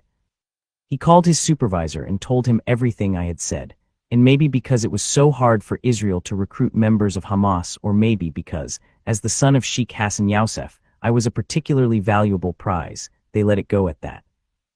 These Israelis were nothing like I had expected them to be. Loey gave me a few $100s and told me to go buy myself some clothes, take care of myself, and enjoy my life.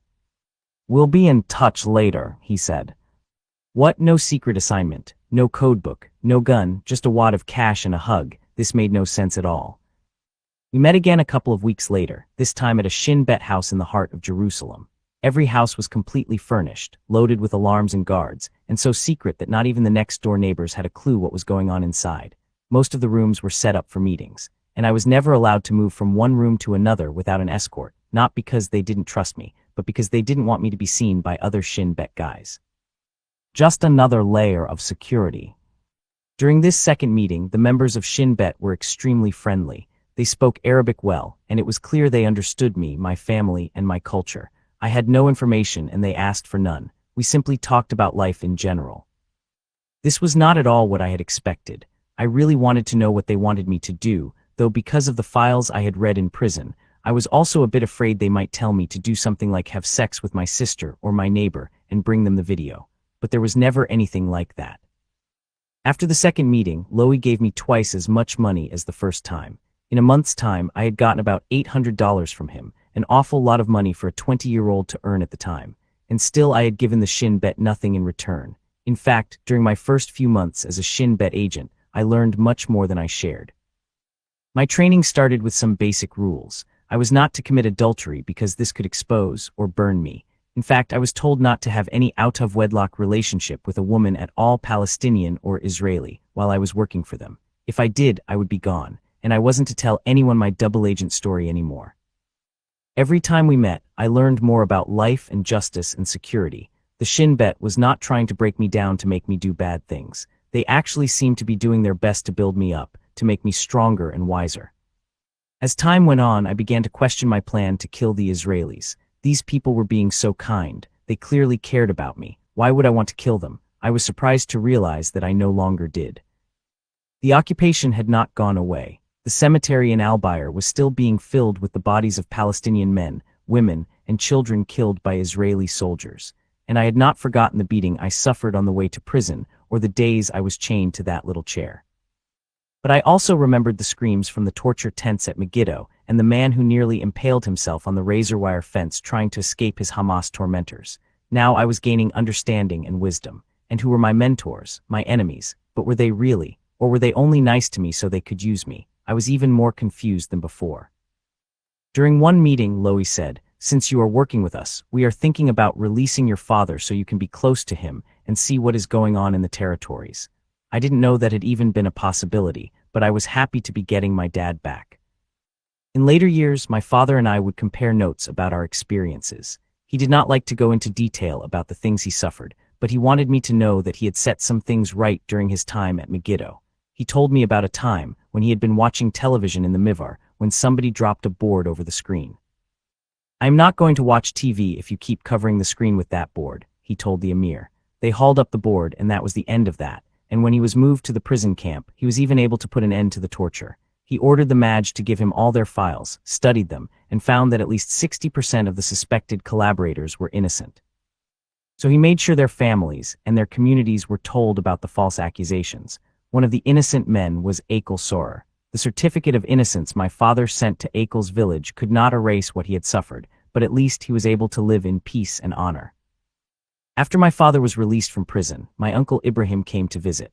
My dad also wanted him to know that he had ended the torture at Megiddo and found that most of the men whose lives and families had been ruined by the Majd were innocent. Ibrahim pretended to be shocked, and when my father mentioned Akel, my uncle said he had tried to defend him and told the Majd there was no way Akel was a collaborator. "Allah be praised," Ibrahim said, "that you helped him out." I couldn't stand his hypocrisy, and I left the room. My father also let me know that during his time at Megiddo, he had heard about the double agent story I had told the Majd, but he wasn't angry with me. He simply told me that I had been foolish to even talk with them in the first place. "I know, father," I said. "I promise you don't have to worry about me. I can take care of myself."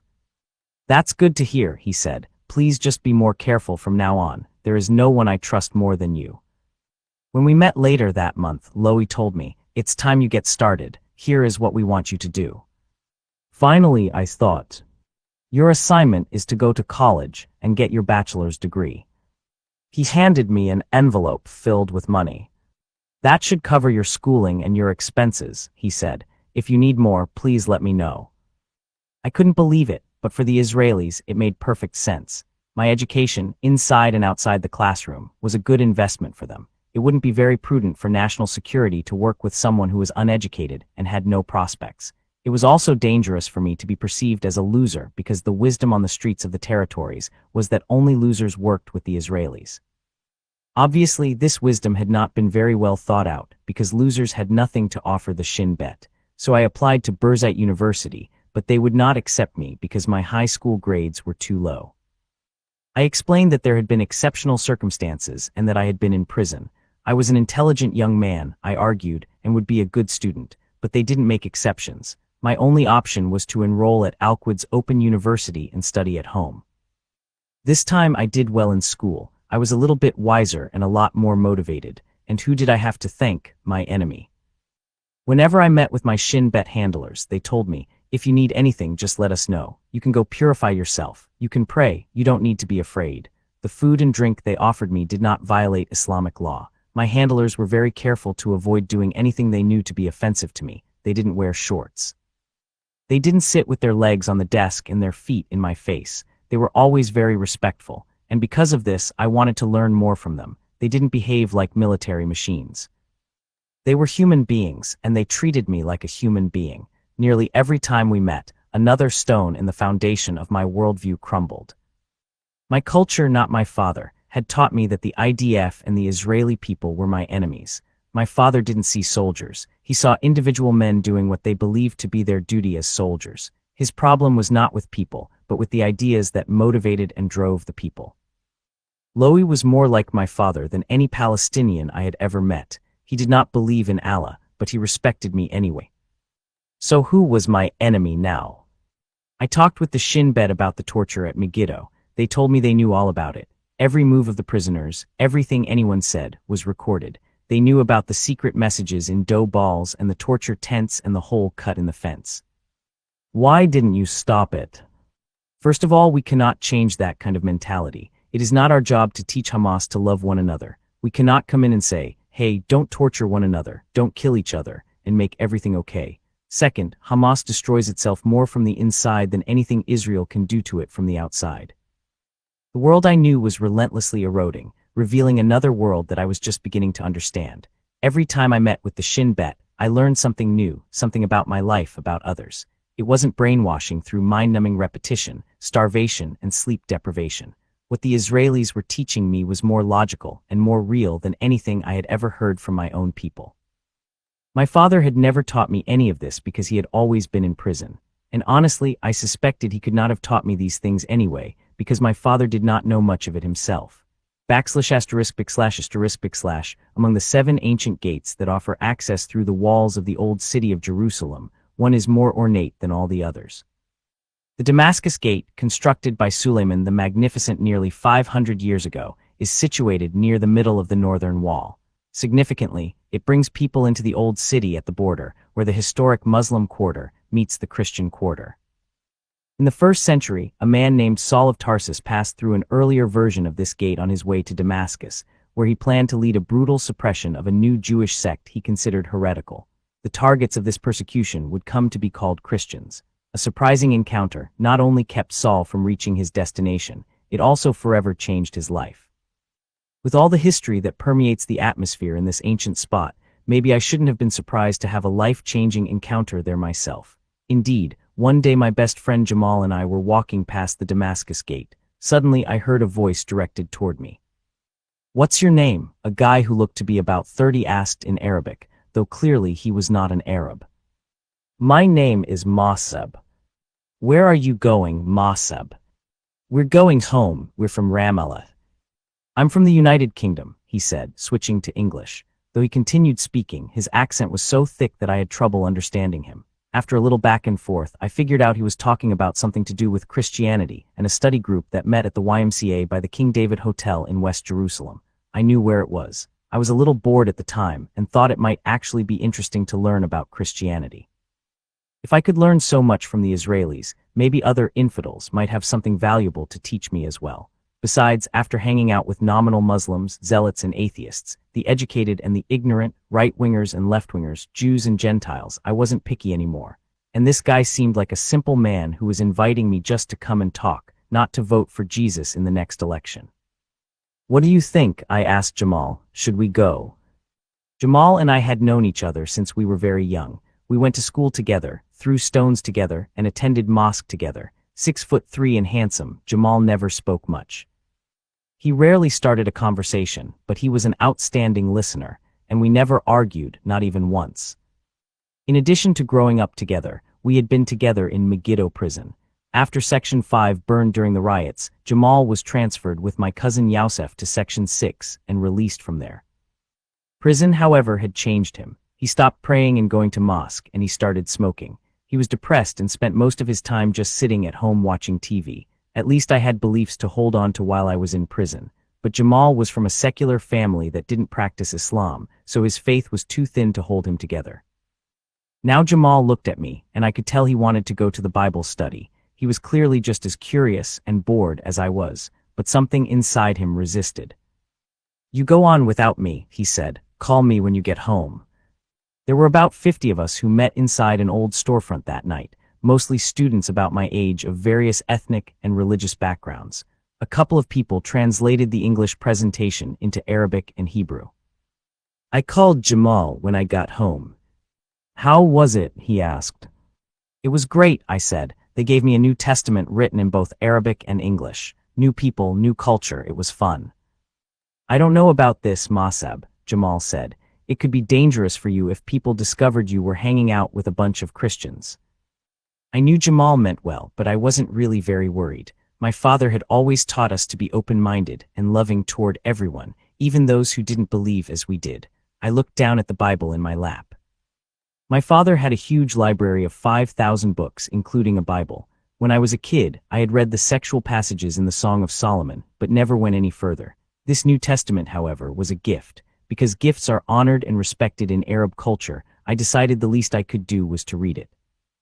I began at the beginning, and when I got to the Sermon on the Mount, I thought, wow, this guy Jesus is really impressive. Everything he says is beautiful. I couldn't put the book down. Every verse seemed to touch a deep wound in my life. It was a very simple message, but somehow it had the power to heal my soul and give me hope. Then I read this: "You have heard that it was said, 'Love your neighbor and hate your enemy.' But I tell you, love your enemies and pray for those who persecute you, that you may be sons of your Father in heaven." Matthew 5:43-45. That's it. I was thunderstruck by these words. Never before had I heard anything like this, but I knew that this was the message I had been searching for all my life. For years I had struggled to know who my enemy was, and I had looked for enemies outside of Islam and Palestine. But I suddenly realized that the Israelis were not my enemies. Neither was Hamas, nor my uncle Ibrahim, nor the kid who beat me with the butt of his M16, nor the ape-like guard in the detention center. I saw that enemies were not defined by nationality, religion, or color. I understood that we all share the same common enemies: greed, pride, and all the bad ideas and the darkness of the devil that live inside us. That meant I could love anyone. The only real enemy was the enemy inside me. 5 years earlier, I would have read the words of Jesus and thought, "What an idiot," and thrown away the Bible. But my experiences with my crazy butcher neighbor, the family members and religious leaders who beat me when my father was in prison, and my own time at Megiddo had all combined to prepare me for the power and beauty of this truth. All I could think in response was, wow, what wisdom this man had. Jesus said, "Do not judge, or you too will be judged." Matthew 7:1. What a difference between him and Allah. Islam's God was very judgmental, and Arab society followed Allah's lead.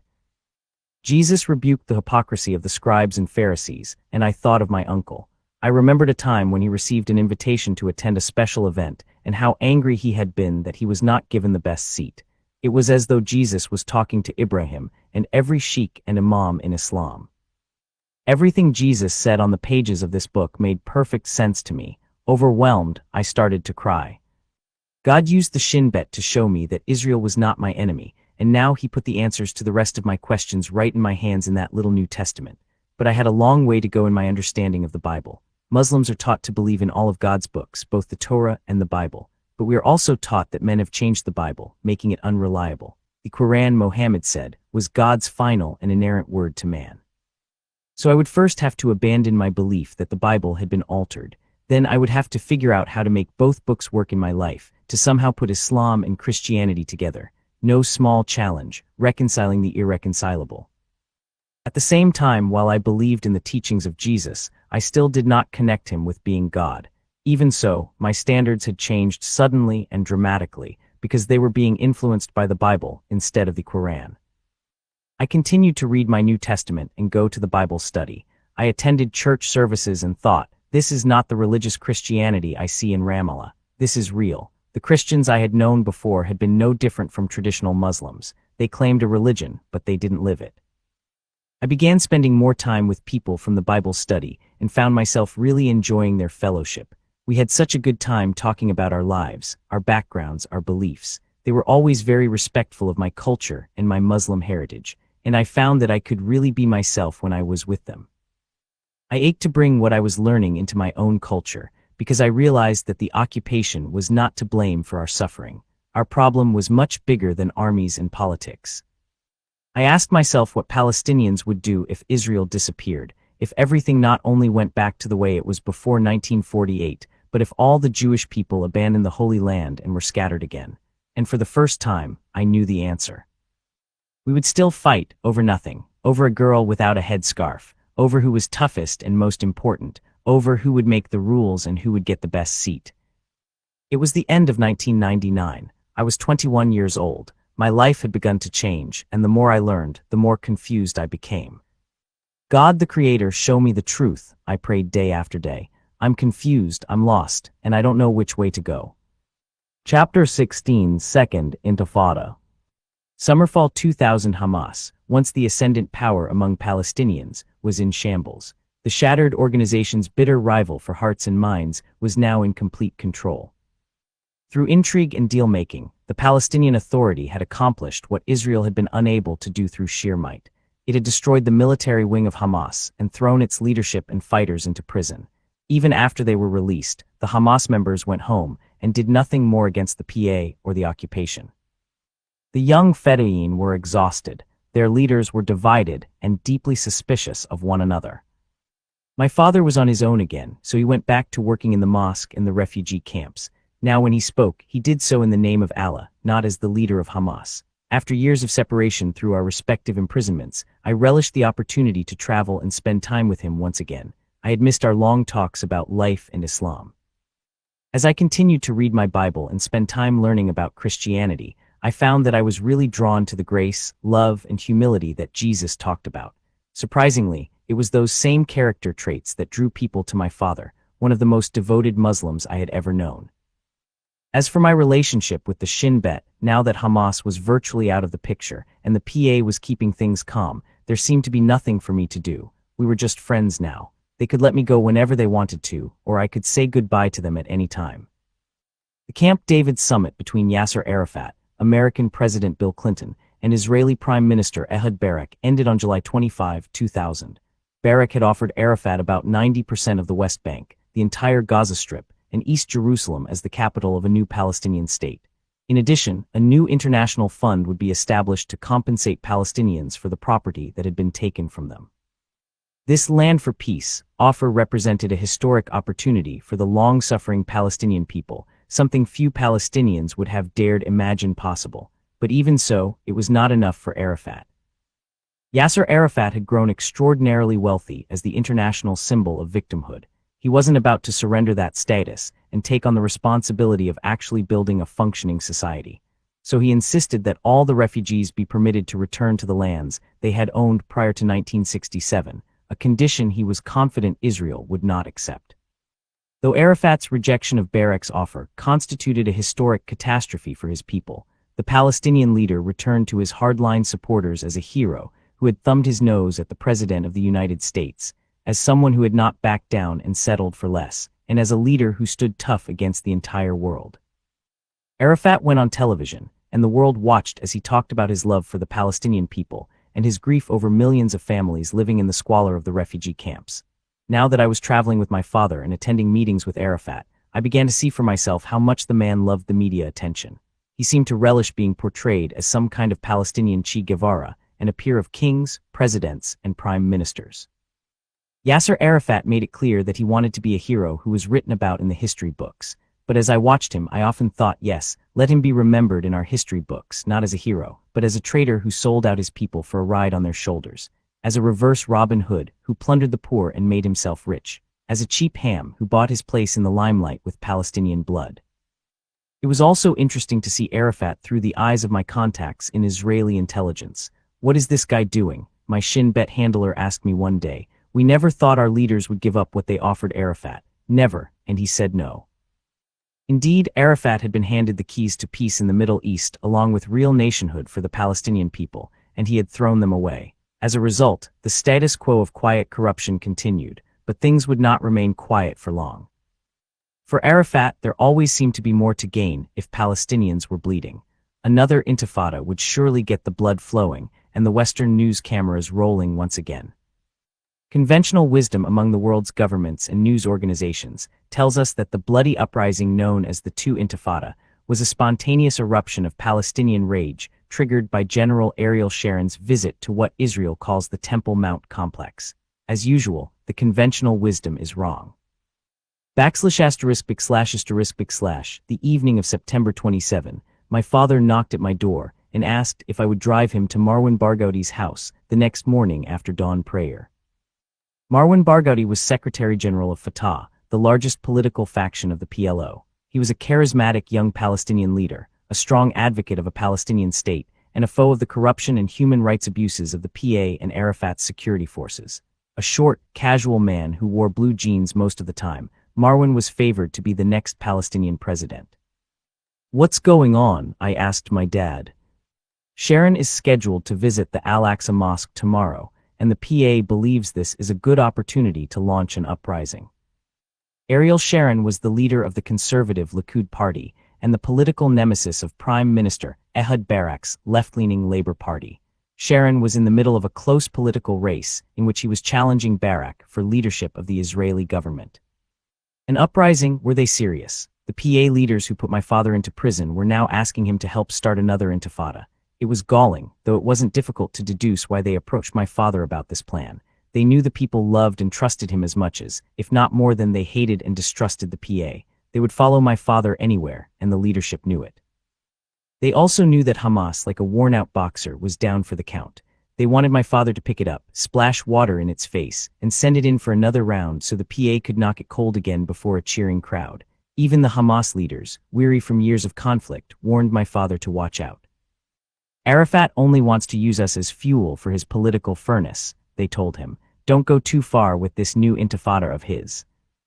But my father understood the importance of making this gesture. If he didn't at least appear to be working with the PA, they would simply point the finger at Hamas, blaming us for disrupting the peace process. Regardless of what we did, we seemed to be in a lose-lose situation, and I was deeply concerned about the plan. But I knew my father needed to do this, so the next morning I drove him to Marwan Barghouti's house. We knocked on the door, got no immediate response, and eventually learned that Marwan was still in bed. Typical, I said to myself. Fatah involves my father in their stupid plans, and then can't even be bothered to get out of bed to help carry them out. Never mind, I told my father. Don't bother, get into the car and I'll take you to Jerusalem. Of course, driving my father to the site of Sharon's visit was risky, given that most Palestinian cars were not allowed to enter Jerusalem. Ordinarily, if a Palestinian driver was caught by the Israeli police, he would be fined, but given who we were, my father and I would probably be arrested on the spot. I had to be very careful, keeping to the side roads, and trusting that my Shin Bet connections would protect me if necessary. The Al-Aqsa Mosque and the Dome of the Rock are built on the rubble and remains of two ancient Jewish temples, the Temple of Solomon from the 10th century BC, and Herod the Great's temple from the time of Christ. Thus it is with good reason that some have described this rocky hill as the most volatile 35 acres on earth. The place is holy to all three of the world's great monotheistic religions. But from a scientific and historical standpoint, it is also a site of enormous archaeological significance, even to the most hardened of atheists. In the weeks prior to Sharon's visit to the site, the Muslim Waqf, governing Islamic authority there, had closed off the Temple Mount entirely to any archaeological oversight by the Israel Antiquities Authority. Then in carrying out construction work on new underground mosques at the site, they brought in heavy earth-moving equipment. The evening news in Israel carried images of bulldozers, backhoes, and dump trucks working in and upon the site. Over the course of several weeks, dump trucks moved some 13,000 tons of rubble from the Temple Mount complex to city garbage dumps. News reports from the dumps showed archaeologists shaking their heads in disbelief as they held up remnants of artifacts retrieved from the rubble, some of them dating back to the First and Second Temple periods. To many Israelis, it seemed clear that the intention was to turn the entire 35-acre compound into an exclusively Muslim site by erasing every sign, remnant, and memory of its Jewish past. This included the destruction of any archaeological findings that represented evidence of that history. Sharon's visit was designed to deliver a silent but clear message to Israeli voters. I'll put a stop to this unnecessary destruction. In planning the trip, Sharon's people had received assurances from Palestinian Security Chief Jibril Rajab that his visit would not be a problem as long as he did not set foot in a mosque. My father and I got to the site a few minutes before Sharon's arrival. It was a quiet morning. 100 or so Palestinians had come to pray. Sharon arrived during normal tourist hours with a Likud delegation and about 1,000 riot police. He came, he looked around, and he left. He said nothing. He never entered the mosque. It all seemed like a big non-event to me. On the way back to Ramallah, I asked my father what the big deal had been. What happened? I said. You didn't start an intifada. Not yet, he answered, but I have called some activists in the Islamic student movement and asked them to meet me here for a protest. Nothing happened in Jerusalem, so now you want to demonstrate in Ramallah. That's crazy, I told him. We have to do what we have to do. Al-Aqsa is our mosque, and Sharon had no business being there. We cannot allow this. I wondered if he was trying to convince me or himself. The demonstration in Ramallah was anything but a dramatic spectacle of spontaneous combustion. It was still early in the day, and people were walking around town as usual, wondering what was up with these students and guys from Hamas who didn't even seem to know what they were protesting. A number of men stood up with bullhorns and made speeches, and the small group of Palestinians who had gathered around them occasionally broke out into chanting and shouting. But for the most part, nobody really seemed to care too deeply. Things had calmed down quite a bit within the Palestinian territories. Every day was simply occupation as usual. Israeli soldiers had become a fixture. Palestinians were allowed to work and go to school inside Israel. Ramallah enjoyed a thriving nightlife, so it was difficult to figure out what these guys were all worked up about. As far as I was concerned, this demonstration seemed like another non-event, so I called some of my friends from Bible study, and we headed up to Galilee to camp out at the lake. Cut off from any source of news, I didn't know that on the following morning, a large number of rock-throwing Palestinian demonstrators clashed with Israeli riot police near the site of Sharon's visit. The rock-throwing escalated to lobbing Molotov cocktails, and then gunfire with Kalashnikovs. Police used rubber-coated metal bullets, and by some reports, live ammunition to disperse the demonstrators. 4 protesters were killed, and about 200 more were injured. 14 police personnel were injured as well, and all of this was precisely what the Palestinian Authority had counted on happening. The next day, I received a telephone call from the Shin Bet. "Where are you?" "I'm in Galilee camping with some friends." "Galilee, what, you're crazy?" Lowy started to laugh. "You are really unbelievable," he said. "The whole West Bank is upside down and you're out having fun with your Christian friends." When he told me what had been happening, I jumped in the car and immediately headed home. Yasser Arafat and the other PA leaders had been determined to spark another intifada. They had been planning it for months, even as Arafat and Barak had been meeting with President Clinton at Camp David. They had simply been waiting for a suitable triggering pretext. Sharon's visit provided just such an excuse. So after a couple of false starts, the Al-Aqsa Intifada began in earnest, and the tinderbox of passions in the West Bank and Gaza were inflamed once again, especially in Gaza. There, Fatah launched demonstrations that resulted in the globally televised death of a 12-year-old boy named Mohammed al-Dura. The boy and his father, Jamal, had gotten caught in the crossfire and taken cover behind a concrete cylinder. The boy was hit by a stray bullet and died in his father's arms. The entire heartrending scene was captured by a Palestinian cameraman working for French public television. Within hours, the video clip had circled the globe and enraged millions against the Israeli occupation. In the ensuing months, however, there would be a heated international controversy over this event. Some cited evidence that Palestinian gunfire was actually responsible for the boy's death.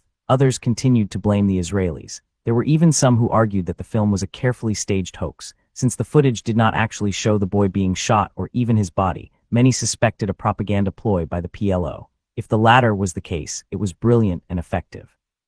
Whatever the truth, I suddenly found myself caught awkwardly in the middle of a war in which my father was a key leader, albeit a leader who had no idea what he was leading or where it would lead him.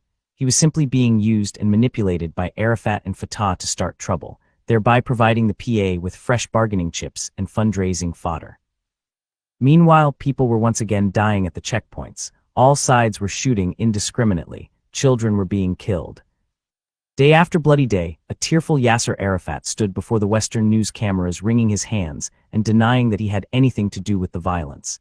Instead, he pointed his finger at my father, at Marwan Barghouti, and at the people in the refugee camps. He assured the world that he was doing everything he could to put down the uprising, but all the time his other finger was resting firmly on the trigger.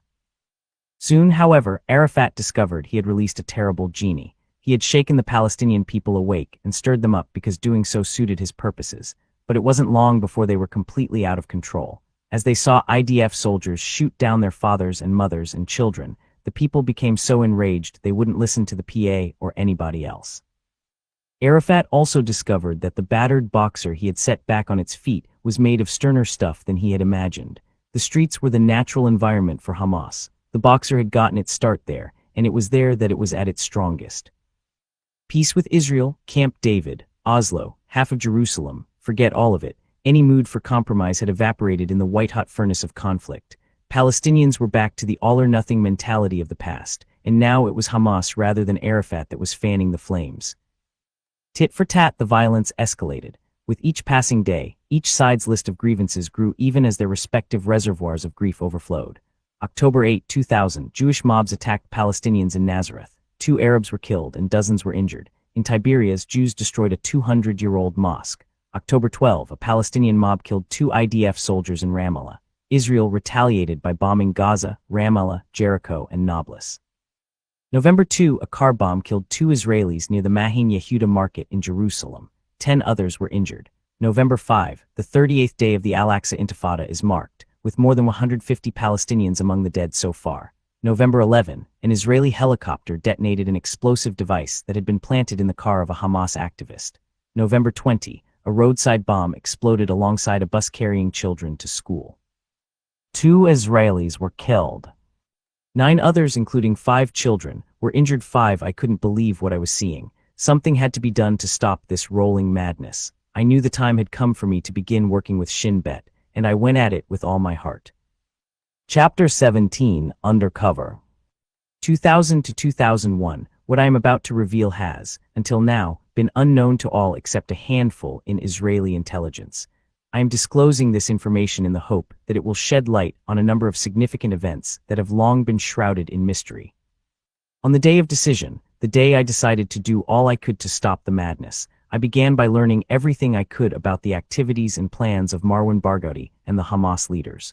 I told everything I learned to the Shin Bet, which was doing all it could to find these leaders. Within the Shin Bet, I had been assigned the code named the Green Prince. Green reflected the color of the Hamas flag, and Prince was an obvious reference to the position of my father, a king within Hamas. Thus, at the age of 22, I became the Shin Bet's only Hamas insider who could infiltrate Hamas's military and political wings, as well as other Palestinian factions. But this responsibility was not all on my shoulders. It was clear to me by now that God had specifically placed me at the core of both Hamas and Palestinian leadership, in Yasser Arafat's meetings, and with the Israeli Security Service for a reason. I was in a unique position to do the job, and I could feel that God was with me. I wanted to go deep to know everything that was going on. I had been in the center of the one intifada, surrounded by violence. The dead had filled to capacity a cemetery in which I had played soccer as a child. I threw stones, I violated curfew, but I didn't understand why our people pursued violence. Now I wanted to know why we were doing it all over again. I needed to understand. From Yasser Arafat's perspective, the uprising seemed to be all about politics, money, and holding on to power. He was a grand manipulator, the Palestinian puppet master. On camera, he condemned Hamas for its attacks against civilians inside Israel. Hamas did not represent the PA or the Palestinian people, he insisted. But he did little to interfere, content to let Hamas do his dirty work and take the heat from the international community.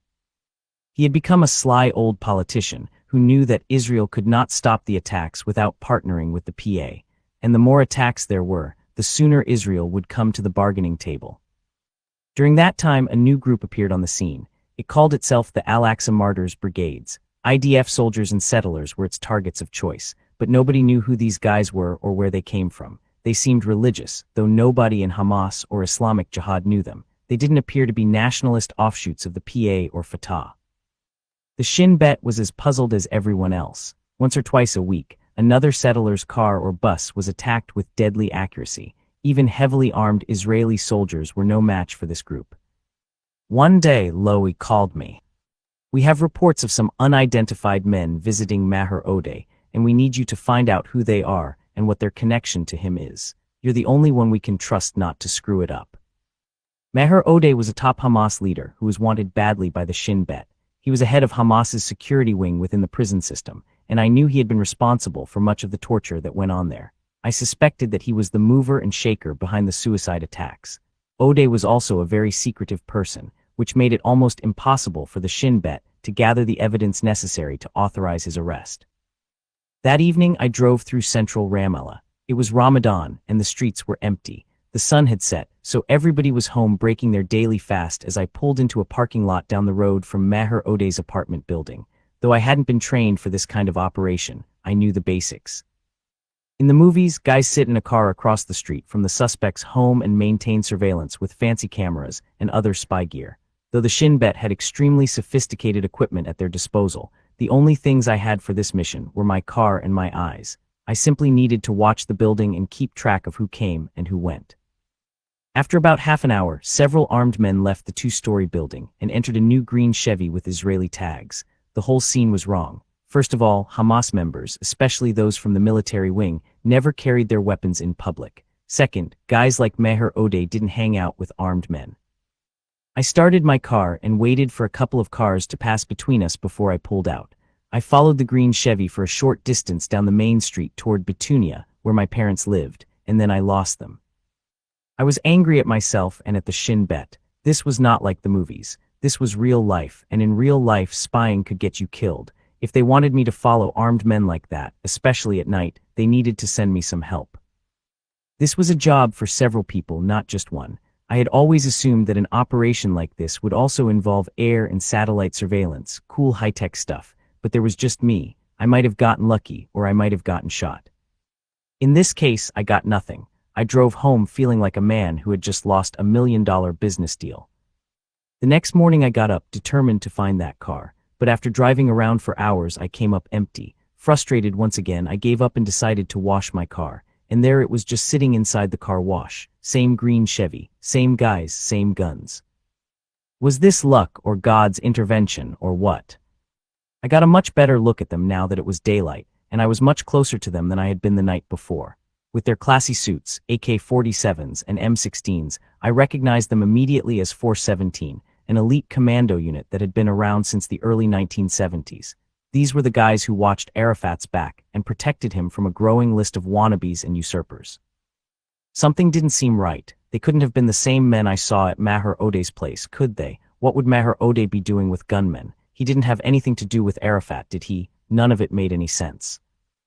After they left, I asked the owner of the car wash who they were. He knew I was the son of Hassan Yousef, so he wasn't at all surprised by my questions. He confirmed that they were 417 and told me they lived in Batunia. Now I was even more confused. Why did these guys live a couple of minutes from my parents' house instead of in Arafat's compound? I drove to the address I had gotten from the car wash owner and found the Chevy parked outside. I hurried back to Shin Bet headquarters and told Lowy everything I had discovered. He listened carefully, but his boss kept arguing with me. That doesn't make any sense, he said. Why would Arafat's guards be living outside the compound? You got something wrong. I got nothing wrong, I snapped. I knew this wasn't adding up, and I was frustrated by the fact that although I knew what I had seen, I couldn't explain it. Now this guy was telling me that I hadn't seen it. The whole situation is wrong, I told him. I don't care if this makes sense to you or not. I saw what I saw. He was indignant that I talked to him like that and stormed out of the meeting. Lowy encouraged me to calm down and to go back over all the details one more time. Apparently, the Chevy didn't fit the information they had about the brigades. It was a stolen Israeli car, which was what PA guys tended to drive, but we couldn't figure out how it connected them with the new faction. Are you sure it was a green Chevy? He asked. You didn't see a BMW. I was sure it was a green Chevy, but I went back to the apartment anyway. There was the Chevy, parked in the same spot. Beside the apartment, however, I saw another car covered by a white sheet. I carefully crept to the side of the building and lifted the back corner of the sheet. Underneath was a 1982 silver BMW. Okay, we got him, Lowy yelled back into my cell phone when I called to tell him what I had found. What are you talking about? Arafat's guards. What do you mean? I thought my information was all wrong, I said with some sarcasm. No, you were absolutely right. That BMW has been used in every shooting in the West Bank for the past couple of months. He went on to explain that this information was a real breakthrough, because it was the first proof that the Al-Aqsa Martyrs Brigades was none other than Yasser Arafat's own guards, funded directly by him, with taxpayer money from America and international donors. Discovering this link was a huge step toward being able to put a stop to the horrific string of bombings that was killing innocent civilians. The evidence I gave to the Shin Bet would later be used against Arafat before the UN Security Council. Now, all we had to do was catch the members of this new cell, cut off the head of the snake, as the Israelis liked to say. We learned that the most dangerous members were Ahmed Gander, a leader of the brigades, and Muhammad Abu Halawa, one of his lieutenants. They had already killed a dozen people. Putting these guys out of business didn't appear to be too difficult a task. We knew who they were and where they lived. And crucially, they didn't know that we knew. The IDF launched an unmanned drone to circle the apartment complex and gather intelligence. 2 days later, the brigades made another attack inside Israel, and the Israelis wanted to hit back. The 120mm cannon of a 65-ton Israeli Merkava battle tank fired 20 shells into the brigade's building. Unfortunately, no one had bothered to check the surveillance drone to see if the guys were there. They weren't. Even worse, now they knew that we were on to them. Not surprisingly, they took refuge in Yasser Arafat's compound. We knew they were there, but at that time it was politically impossible to go in and get them. Now their attacks became more frequent and aggressive. Because he was a leader, Ahmed Gander was at the top of the wanted list. After he moved inside the compound, we figured we would never get him, and as it turned out, we didn't. He got himself. Walking down the street one day, close to the old cemetery in Al-Bayr, I encountered a military funeral. Who died? I asked out of curiosity. Somebody from the north, a man said. I doubt you know him. What's his name? His name is Ahmad Gander. I tried to control my excitement and asked casually, what happened to him? I think I've heard that name before. He didn't know his gun was loaded, and he shot himself in the head. They say his brain stuck to the ceiling. I called Lois. Say goodbye to Ahmad Gander, because Ahmad Gander is dead. Did you kill him? Did you give me a gun? No, I didn't kill him. He shot himself. The guy is gone. Lois couldn't believe it. The man is dead. I'm at his funeral. Throughout the first years of the Al-Aqsa Intifada, I accompanied my father everywhere he went. As his eldest son, I was his protege, his bodyguard, his confidant, his student, and his friend. And he was my everything, my example of what it meant to be a man. Though our ideologies were clearly no longer the same, I knew that his heart was right and his motives were pure. His love for Muslim people and his devotion to Allah never waned. He ached for peace among his people, and he had spent his entire life working toward that goal. This second uprising was mostly a West Bank event. Gaza had a few demonstrations, and the death of the young Mohammed al-Dura had touched the flame to the tinder, but it was Hamas that fanned that fire into an inferno in the West Bank. In every village, town, and city, angry crowds clashed with Israeli soldiers. Every checkpoint became a bloody battlefield. You could scarcely find an individual who had not buried dear friends or family members in recent days. Meanwhile, the leaders of all the Palestinian factions, top-level, high-profile men, met daily with Yasser Arafat to coordinate their strategies. My father represented Hamas, which had again become the largest and most important organization. He, Marwan Barghouti, and Arafat also met weekly, apart from the others. On several occasions, I was able to accompany my father to those private meetings. I despised Arafat and what he was doing to the people I loved, but given my role as a mole for the Shin Bet, it clearly wasn't prudent for me to show my feelings. Still, on one occasion, after Arafat kissed me, I instinctively wiped my cheek. He noticed and was clearly humiliated. My father was embarrassed, and that was the last time my father took me along.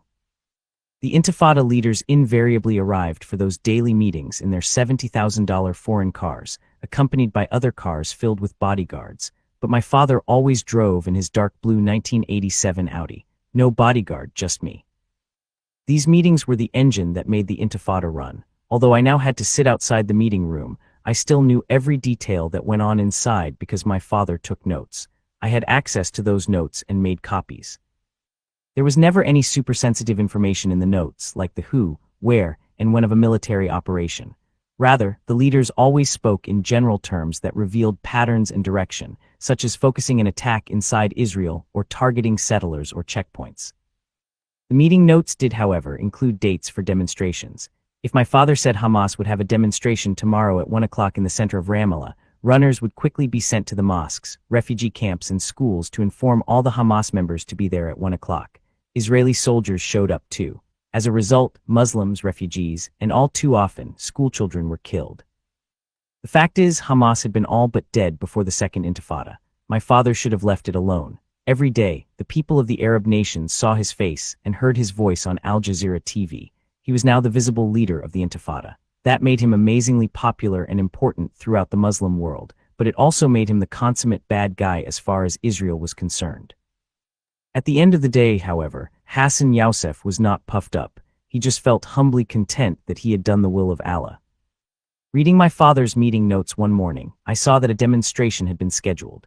The next day, I walked behind him at the head of the deafening mob to an Israeli checkpoint. 200 yards before we reached the checkpoint, the leaders peeled off and moved to the safety of a hilltop. Everybody else, the young men and children from the schools, surged forward and began throwing stones at the heavily armed soldiers, who responded by firing into the crowd. In these situations, even rubber-coated bullets could be deadly. Children were particularly vulnerable. This ammunition was easily lethal when fired at a range closer than the minimum 40 meters prescribed by IDF regulations. As we watched from our perch on the hill, we saw dead and wounded lying everywhere. Soldiers even fired at the arriving ambulances, shooting at drivers and killing those emergency workers trying to get to the wounded. It was brutal. Soon everybody was shooting. Stones hailed down on the checkpoint.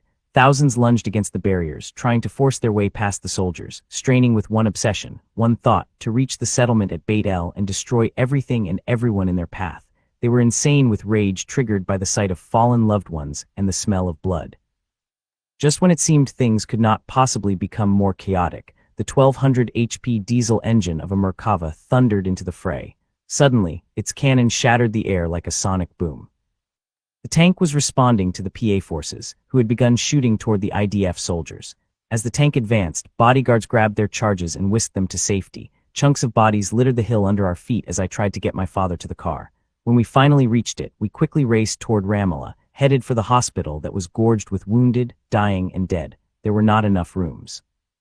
The Red Crescent set up outside in a desperate attempt to stop people from bleeding to death before they could get in, but it was simply not enough. The hospital walls and floors were smeared with blood. People slipped on it as they made their way down the halls. Husbands and fathers, wives and mothers and children sobbed with grief and shrieked with rage. Amazingly, in the midst of their sorrow and anger, the people seemed extremely grateful for the Palestinian leaders like my father who had come to share it with them. Yet these were the very Palestinian leaders who had led them and their children like goats to a slaughter, and then ducked out of range to watch the carnage from a comfortable distance. That sickened me more than the gore. And that was only one demonstration. Night after night, we sat in front of the television and listened to the open-ended litany of the dead, 10 in this city, 5 there, 20 more here. I saw one report of a guy named Shada who was at work drilling a hole in the wall of a building across from a demonstration. An Israeli tank gunner saw him and thought the drill was a gun. He launched a cannon shell that hit Shada's head.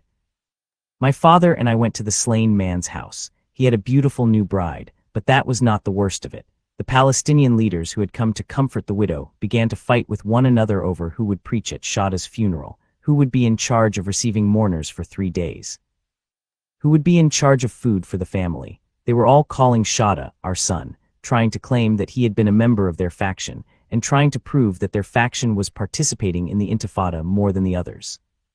The competing factions had been reduced to ridiculous bickering over the dead, and most of the time, the dead were people who had nothing at all to do with the movement. They were just people who had been swept up in the tide of emotion. Many others, like Shada, were just in the wrong place at the wrong time.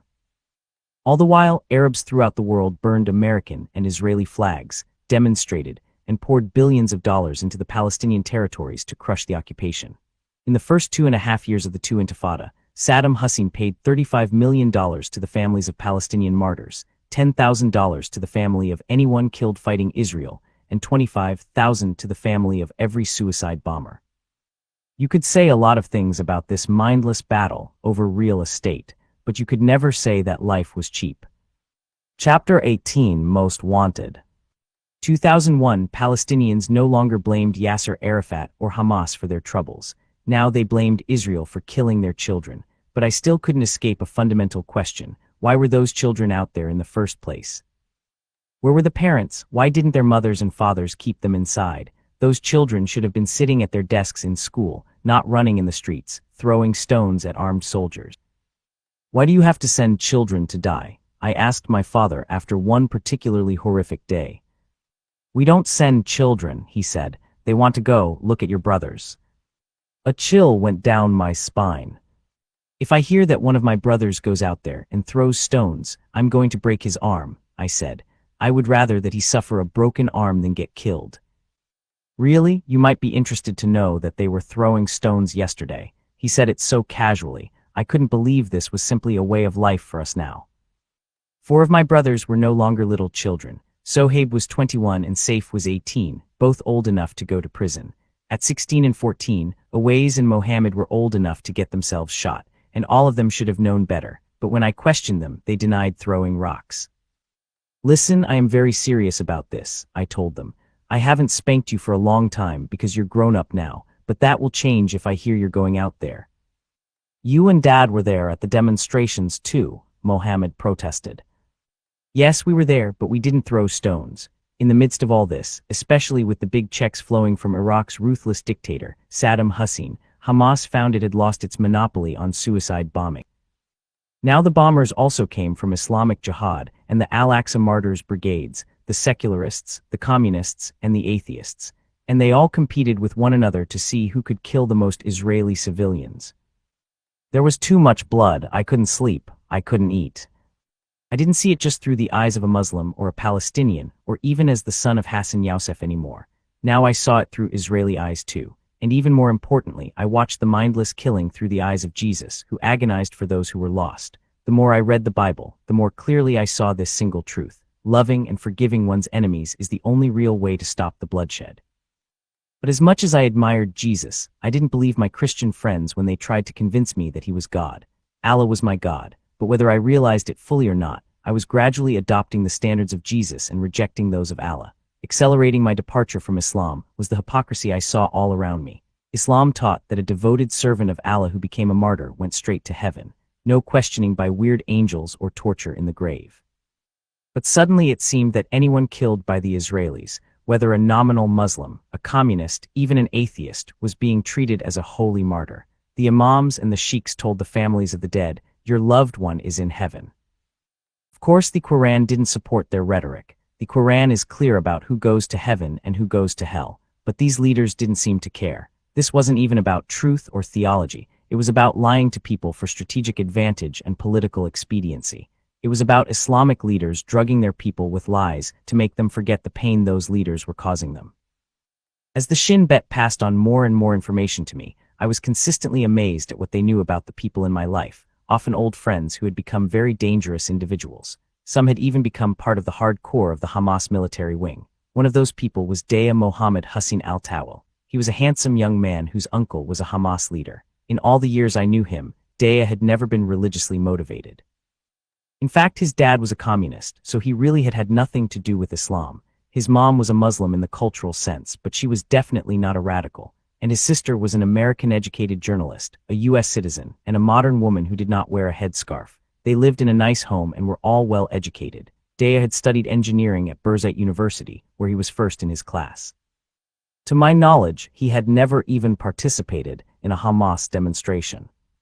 Given all of that, I was shocked when on March 27, 2001, we heard that Daya had blown himself up at the French Hill Junction in Jerusalem.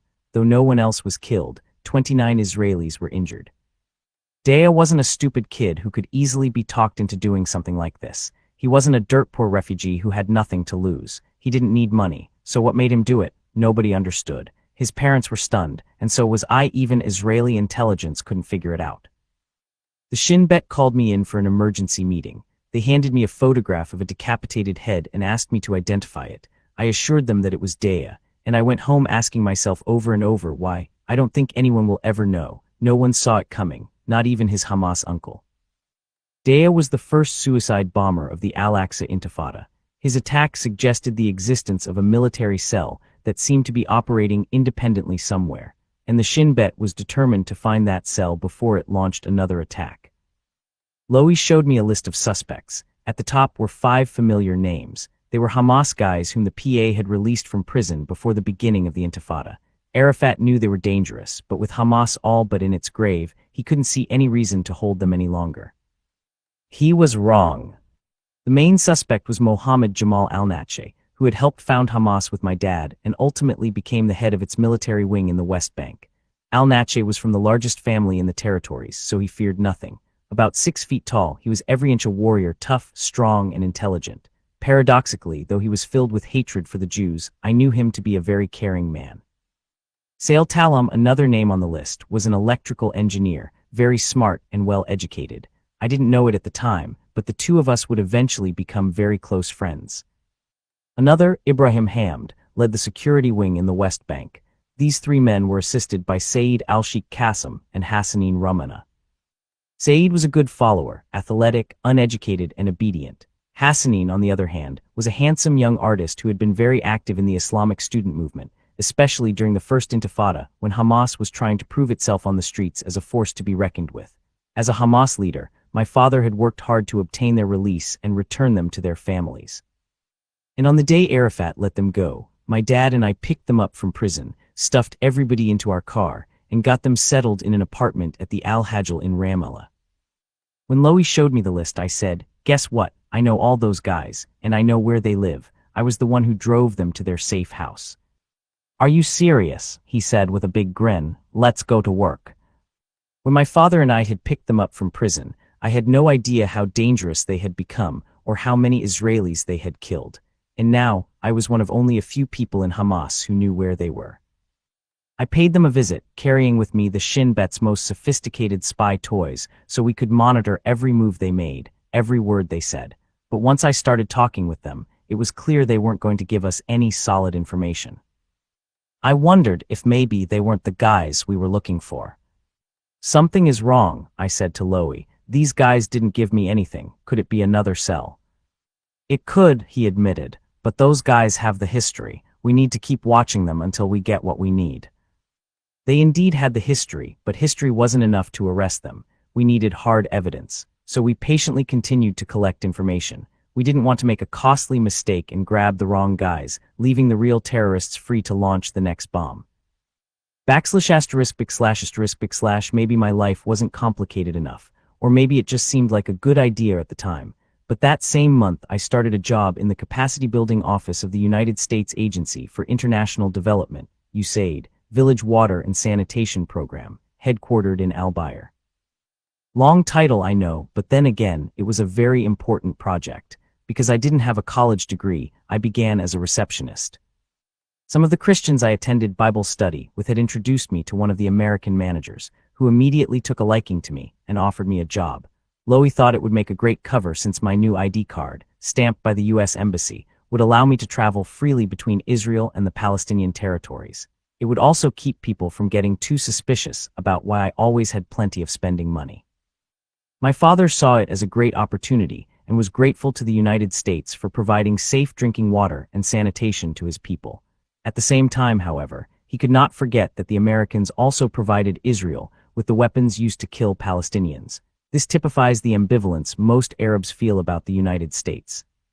I jumped at the chance to be part of the biggest U.S.-funded project in the region. The media always seemed focused on the sexy bargaining chips, land, independence, and reparations. But water really was a much bigger issue than land in the Middle East. People have battled over it since Abraham's herdsmen fought with those of his nephew Lot. The chief water source for Israel and the occupied territories is the Sea of Galilee, also known as Gennesaret or Tiberias. It is the lowest freshwater lake on earth. Water has always been a complicated issue in the land of the Bible. For modern Israel, the dynamic has changed with the nation's boundaries. For example, one of the outcomes of the Six-Day War in 1967 was that Israel took control of the Golan Heights from Syria. This gave Israel control of the entire Sea of Galilee, and with that came control of the Jordan River and every other spring and rivulet that flowed into and out of it. Violating international law, Israel diverted water from the Jordan away from the West Bank and Gaza Strip by means of its national water carrier, providing Israeli citizens and settlers with well over 3/4 of the water from West Bank aquifers. The United States has spent hundreds of millions of dollars digging wells and establishing independent sources of water for my people. USAID was actually more than just a cover for me. The men and women who worked there became my friends. I knew that God had given me this job. It was USAID's policy not to employ anyone who was politically active, much less someone whose father led a major terrorist organization. But for some reason, my boss decided to keep me. His kindness would soon pay off in ways he would never know. Because of the Intifada, the U.S. government allowed its employees to enter the West Bank only for the day and only to work. But that meant they had to pass through dangerous checkpoints. They actually would have been safer living in the West Bank than running the gauntlet of checkpoints every day and driving the streets in 4x4 American Jeeps with yellow Israeli tags on them. The average Palestinian didn't distinguish between those who had come to help and those who had come to kill. The IDF always warned USAID to evacuate if it was planning an operation that would put them in danger, but the Shin Bet didn't issue such warnings. After all, we were all about secrecy. If we heard that a fugitive was headed to Ramallah from Jenin, for example, we launched an operation without forewarning. Ramallah was a small city. During these operations, security troops rushed in from every direction. People barricaded the streets with cars and trucks and set fire to tires. Black smoke choked the air. Crouched gunmen ran from cover to cover, shooting whatever was in their paths. Young men threw rocks. Children cried in the streets. Ambulance sirens mingled with screams of women and the crack of small arms fire. Not long after I started working for USAID, Loey told me the security forces would be coming into Ramallah the following day. I called my American manager and warned him not to come to town and to tell everyone else to stay home.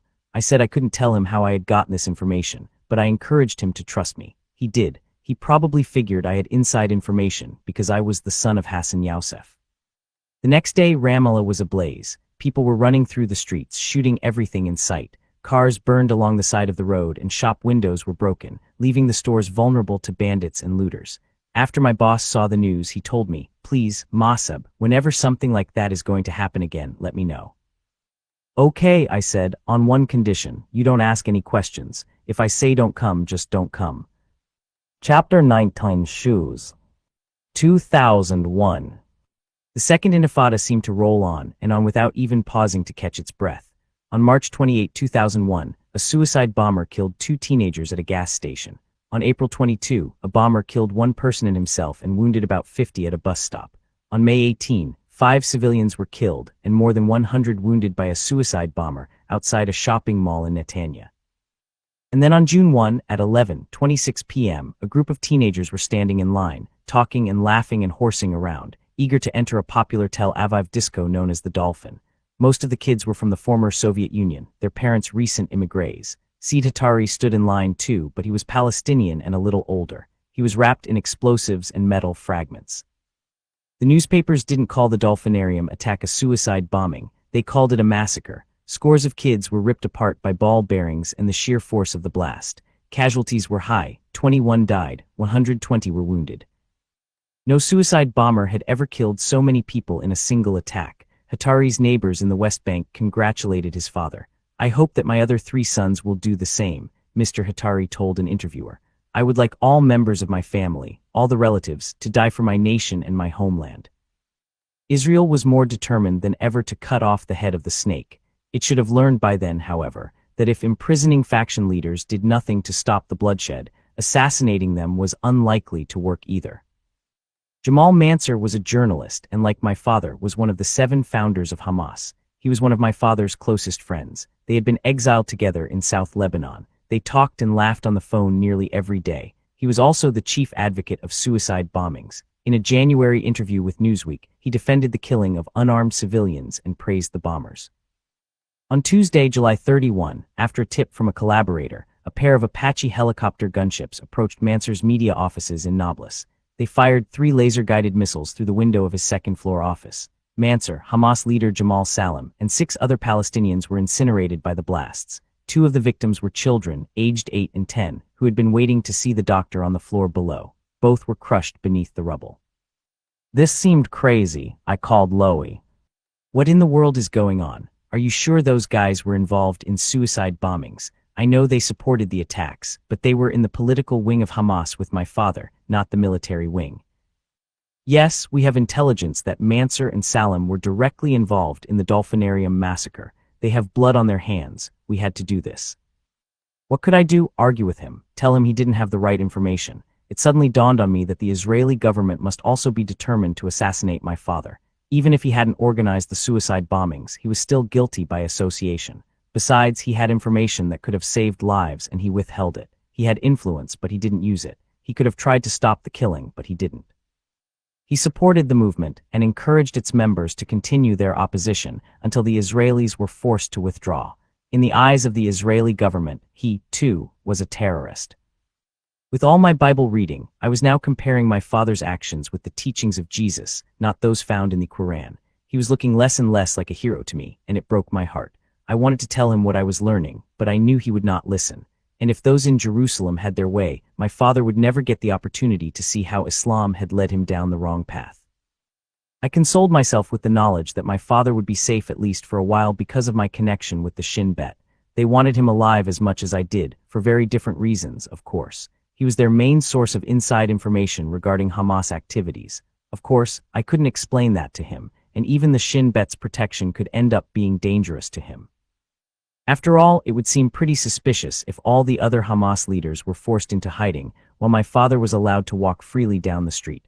I needed to at least go through the motions of protecting him. I immediately went to his office and pointed out that what had just happened to Mansur could just as easily have happened to him. "Get rid of everybody, get rid of your bodyguards, close the office, don't come here again." His response was as I expected. "I'll be okay, Mosab. We'll put steel over the windows." "Are you crazy? Get out of here now. Their missiles go through tanks and buildings, and you think you're going to be protected by a sheet of metal. If you could seal the windows, they would come through the ceiling. Come on, let's go."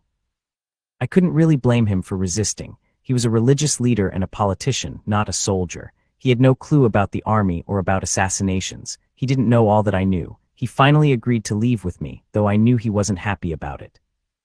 But I was not the only one who came to the conclusion that Mansur's old friend, Hassan Yousef, would logically be the next target. When we walked down the street, it seemed that everyone around us looked worried. They quickened their pace and glanced anxiously at the sky as they tried to move away from us as quickly as possible. I knew that, like me, they were listening closely for the chug of incoming helicopters. Nobody wanted to end up as collateral damage. I drove my father to the City Inn hotel and told him to stay there. Okay, this guy here at the desk is going to change your room every 5 hours. Just listen to him. Don't bring anybody to your room. Don't call anyone but me, and don't leave this place. Here's a safe phone. As soon as I left, I told the Shin Bet where he was. Okay, good. Keep him there, out of trouble. To do that, I had to know where he was every moment. I had to know every breath he took. I got rid of all his bodyguards. I couldn't trust them. I needed my father to rely on me totally. If he didn't, he would almost certainly make a mistake that would cost him his life. I became his aide, bodyguard, and gatekeeper. I arranged for all of his needs. I kept an eye on everything that happened anywhere near the hotel. I was his contact with the outside world, and I was the outside world's contact with him. This new role carried the added benefit of keeping me entirely free from suspicion of being a spy. I started acting the part of a Hamas leader. I carried an M16, which identified me as a man with means, connections, and authority. In those days, such weapons were in big demand and short supply. My assault rifle went for $10,000, and I traded heavily on my relationship to Sheikh Hassan Yousef. Hamas military guys began to hang around me just to show off. And because they thought I knew all the secrets of the organization, they felt comfortable sharing their problems and frustrations with me, believing I could help them with their issues. I listened carefully. They had no idea they were giving me little bits of information that I was piecing together to create much bigger pictures. These snapshots led to more Shin Bet operations than I could describe to you in a single book. What I will tell you is that many innocent lives were saved as a result of those conversations.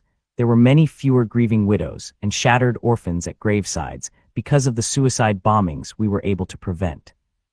At the same time, I gained trust and respect within the military wing and became the go-to Hamas guy for other Palestinian factions as well.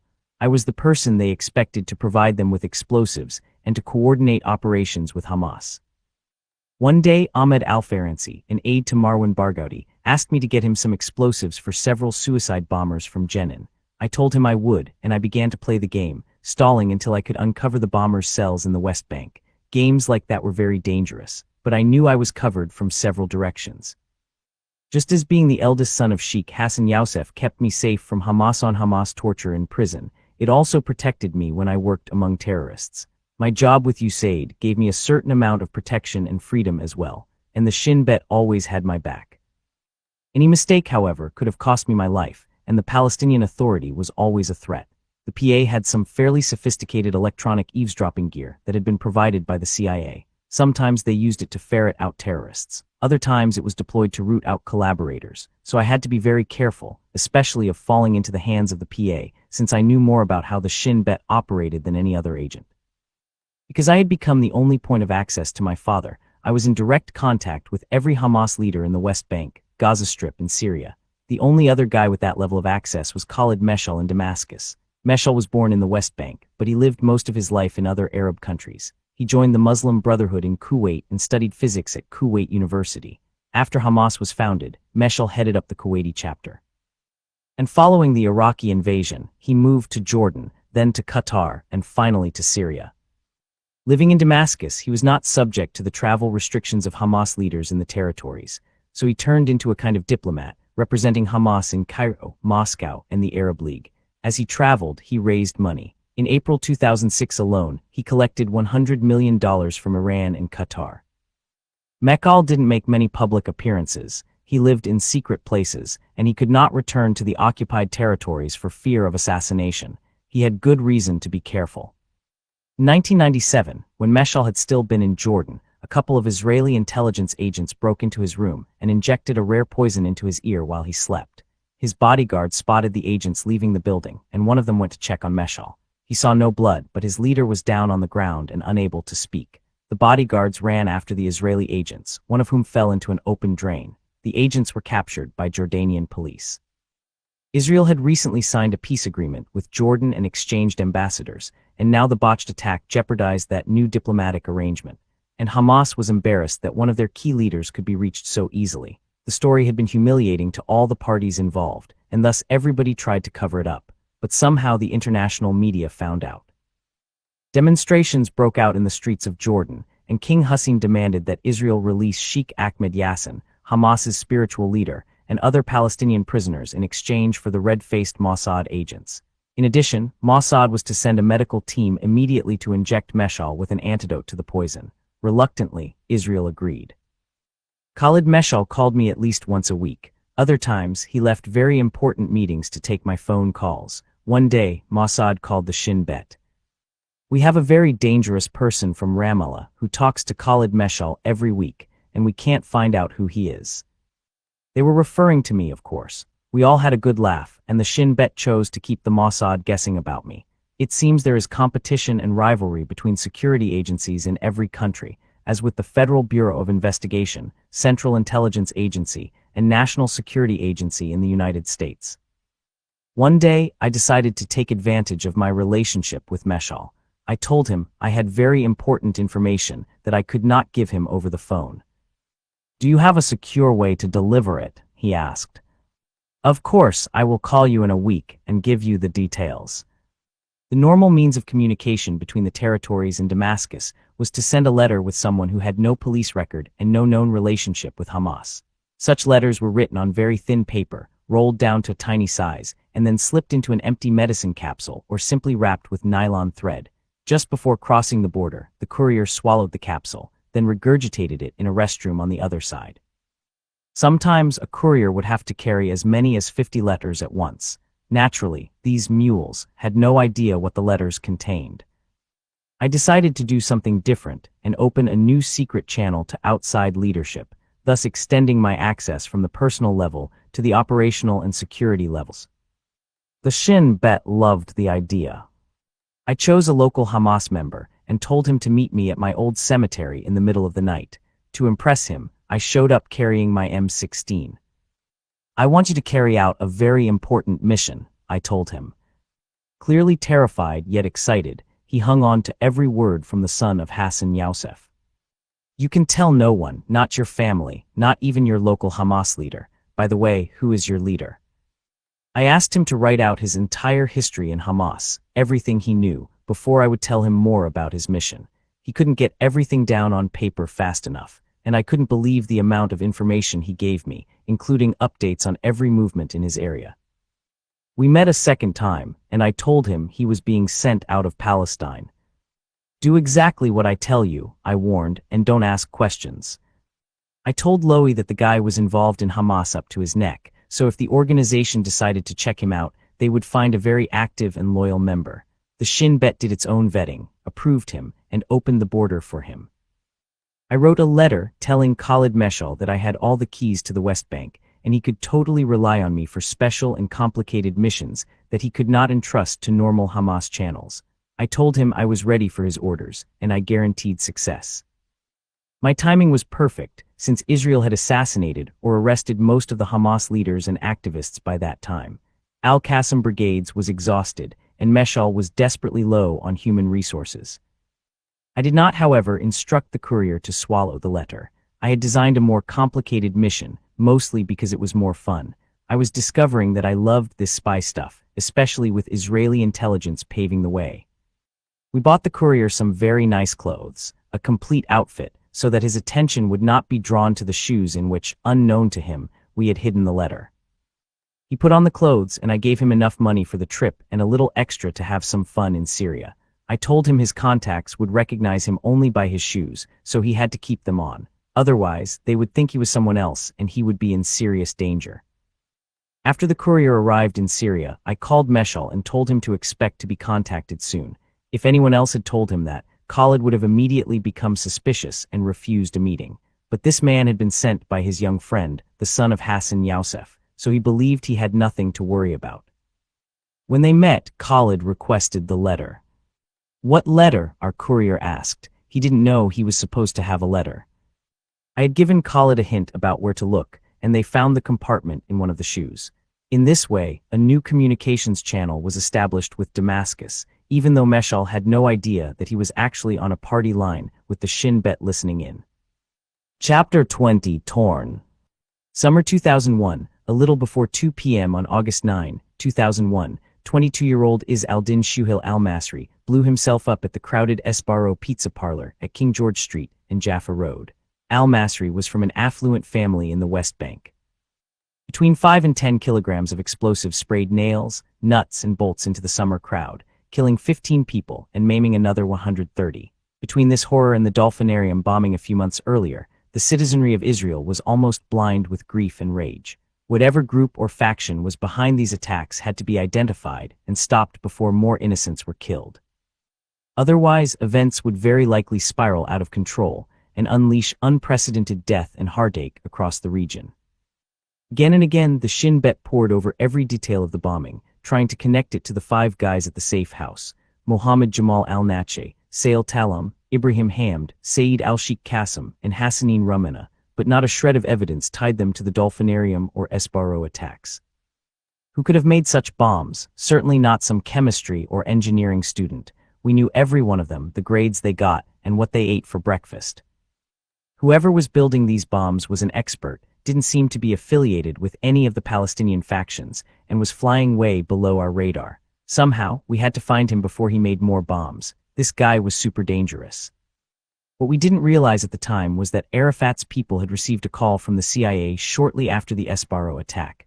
"We know who made the bombs," the Americans told them. "His name is Abdullah Barghouti. He lives with a relative named Bilal Barghouti. Here is their address. Go arrest them."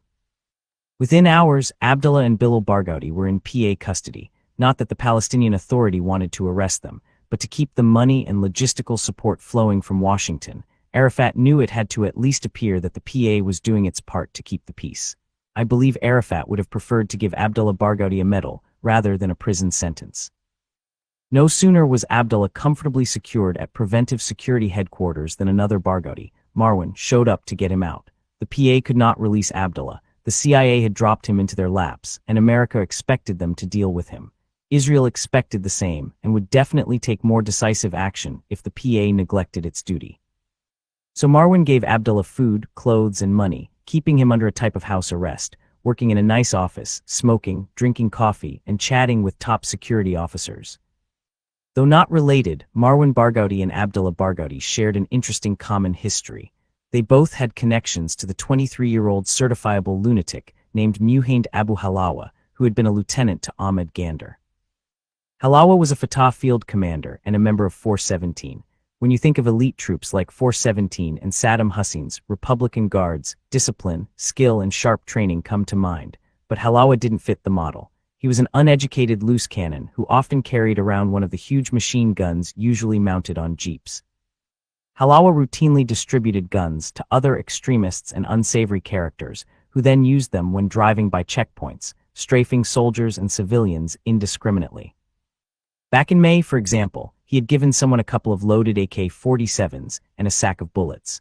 Not long after, this man and a friend waited in ambush along a road coming out of Jerusalem and put 13 of those bullets into a Greek Orthodox monk named Tzibauksakis Germanus. Halawa rewarded the killers with more guns for an attack he was planning at Hebrew University on Mount Scopus. Understandably, it wasn't long before Israel pressured the Shin Bet to put Halawa permanently out of business. Because of my Hamas connections, I was the only one in the Shin Bet who could identify him. But for the first time in my life, I was facing a real moral dilemma. Something inside me was completely opposed to killing this man, regardless of how bad he was. I went home and pulled out my now-worn Bible. I searched and could find nothing in the Bible that would sanction murder, but I also couldn't deal with the blood that would be on my hands if we let him go on living and shooting people. I felt caught. I kept thinking and praying to God Almighty, until finally I prayed, "Forgive me, Lord, for what I am about to do. Forgive me. This man cannot live." "That's good," Lowy said when I told him my decision. "We'll get him. You just make sure that Marwan Barghouti is not in the car with him." Marwan was not only a big-shot Palestinian, he was also a terrorist in his own right with a lot of Israeli blood on his hands. And as much as the Shin Bet hated him, they did not want him assassinated because he would make a formidable martyr. On August 4, 2001, I was sitting in my car outside of Barghouti's office when I saw Halawa walk in. A couple of hours later, he came out, got into his gold VW Golf, and drove off. I called the security forces and assured them that Halawa was alone. From inside a tank at the top of a nearby hill, IDF soldiers watched Halawa's car, waiting for a clear shot with no civilians close by. The first armor-piercing missile headed for the windshield, but Halawa must have seen it coming because he opened his door and tried to jump out. He wasn't fast enough. The missile exploded and threw him out of the car. My car, which was sitting several hundred yards away, shook with the force of the blast. A second missile missed and hit the street. The Golf was in flames, and so was Halawa, but he wasn't dead. As I watched him run through the streets, screaming in pain as the flames engulfed his body, my heart nearly pounded out of my chest. What had we done? What are you doing? The Shin Bet yelled at me through my cell phone when they caught sight of my car so close to the scene. Do you want to get killed? Get out of there. Though I was not supposed to be anywhere near the attack site, I had driven down to see what would happen.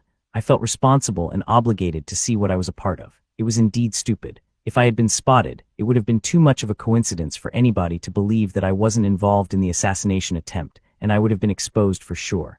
That evening, I went with my father and Marwan Barghouti to the hospital to visit Halawa. His face was so horribly burned, I couldn't even look at him, but it seemed he was too fanatical to die. He went into hiding for several months, and I heard that he had shot himself accidentally and almost bled to death, but even that wasn't enough to slow him down. He just kept killing people. Then one day, Loie called me. Where are you? I'm at home. Okay, stay there. I didn't ask what was going on. I had learned to trust Loie's instructions. A couple of hours later, Loie called again. Apparently, Halawa had been eating with some friends at a fried chicken restaurant close to my house. An Israeli spy spotted him and verified his identity. When Halawa and his friends left the restaurant, 2 helicopters dropped out of the sky, launched their missiles, and that was it. After Halawa's assassination, some members of the Al-Aqsa Martyrs Brigades visited that restaurant and found a 17-year-old kid who had been one of the last people to see Halawa before he got into his car. He was an orphan with no family to protect him, so they tortured him and he confessed to collaborating with the Israelis. They shot him, tied his body to the back of a car, dragged it through the streets of Ramallah, and hung him from the tower in the square. At the same time, the media started screaming that Israel had tried to kill Marwan Barghouti, which of course it hadn't. I knew the organization had taken care to avoid killing him, but everybody believed the newspapers and Al Jazeera, so Marwan Barghouti decided to make some political capital out of the rumor. He began boasting, "Yes, they tried to assassinate me, but I was too smart for them." When Abdullah Barghouti heard the news in prison, he believed it too, and sent a few of his special bombs to Marwan's assistant to be used to unleash a terrible revenge on the Israelis. Marwan very much appreciated the gesture and felt indebted to Abdullah. Abdullah's arrival had marked a dramatic change in the conflict between Israel and Palestine. First, his bombs were dramatically more sophisticated and devastating than anything we had seen before, making Israel a lot more vulnerable and increasing pressure on the administration to stop the bombers. Second, the Al-Aqsa Intifada was no longer confined to Palestine. Barghouti was an outsider, born in Kuwait, who could tell what other threats to Israel might lie in wait beyond its borders. Third, Barghouti was not somebody who was easy to keep track of. He wasn't Hamas. He wasn't PA. He was just Barghouti, an anonymous independent death machine. Soon after Abdullah's arrest, the PA asked Marwan to talk to him about any future attacks he may have planned. Okay, Marwan said, I'll have Hassan Yousef talk to him. Marwan knew my father felt strongly about political corruption and had heard about his efforts to make peace between Hamas and the PA. He called my dad, who agreed to go talk with Abdullah. My father had never heard of Abdullah Barghouti, who certainly wasn't a member of Hamas, but he warned Abdullah, if you have anything planned, you need to tell the PA so we can stop it for now and take off some of the pressure we're getting from Israel, at least for the next few weeks. If there is another explosion like the ones at the Dolphinarium or Esbarro, Israel will come into the West Bank in force. They'll get tough with the PA leaders and they'll take you. Abdullah admitted that he had sent several bombs to Nablus, where some fighters were planning to load the explosives into 4 cars, surround Israeli Foreign Minister Shimon Peres while he was traveling, and assassinate him. He also revealed that Hamas operatives in the north were going to blow up a number of Israeli lawmakers. Unfortunately, he didn't know who the bombers were, who they had targeted, or who was planning to assassinate Peres. He had only a telephone number. My father came home and shared what he had learned with me. We were now privy to information about a plot to assassinate one of Israel's highest-ranking officials, the foreign minister. The ramifications were chilling. Obviously, there was nothing to do but place a call to Abdullah's contact. Marwan Barghouti didn't want Abdullah to use his phone, and my father didn't want him to use his either. We all knew that the Israelis would be listening, and neither man wanted to be connected with the terrorist operations.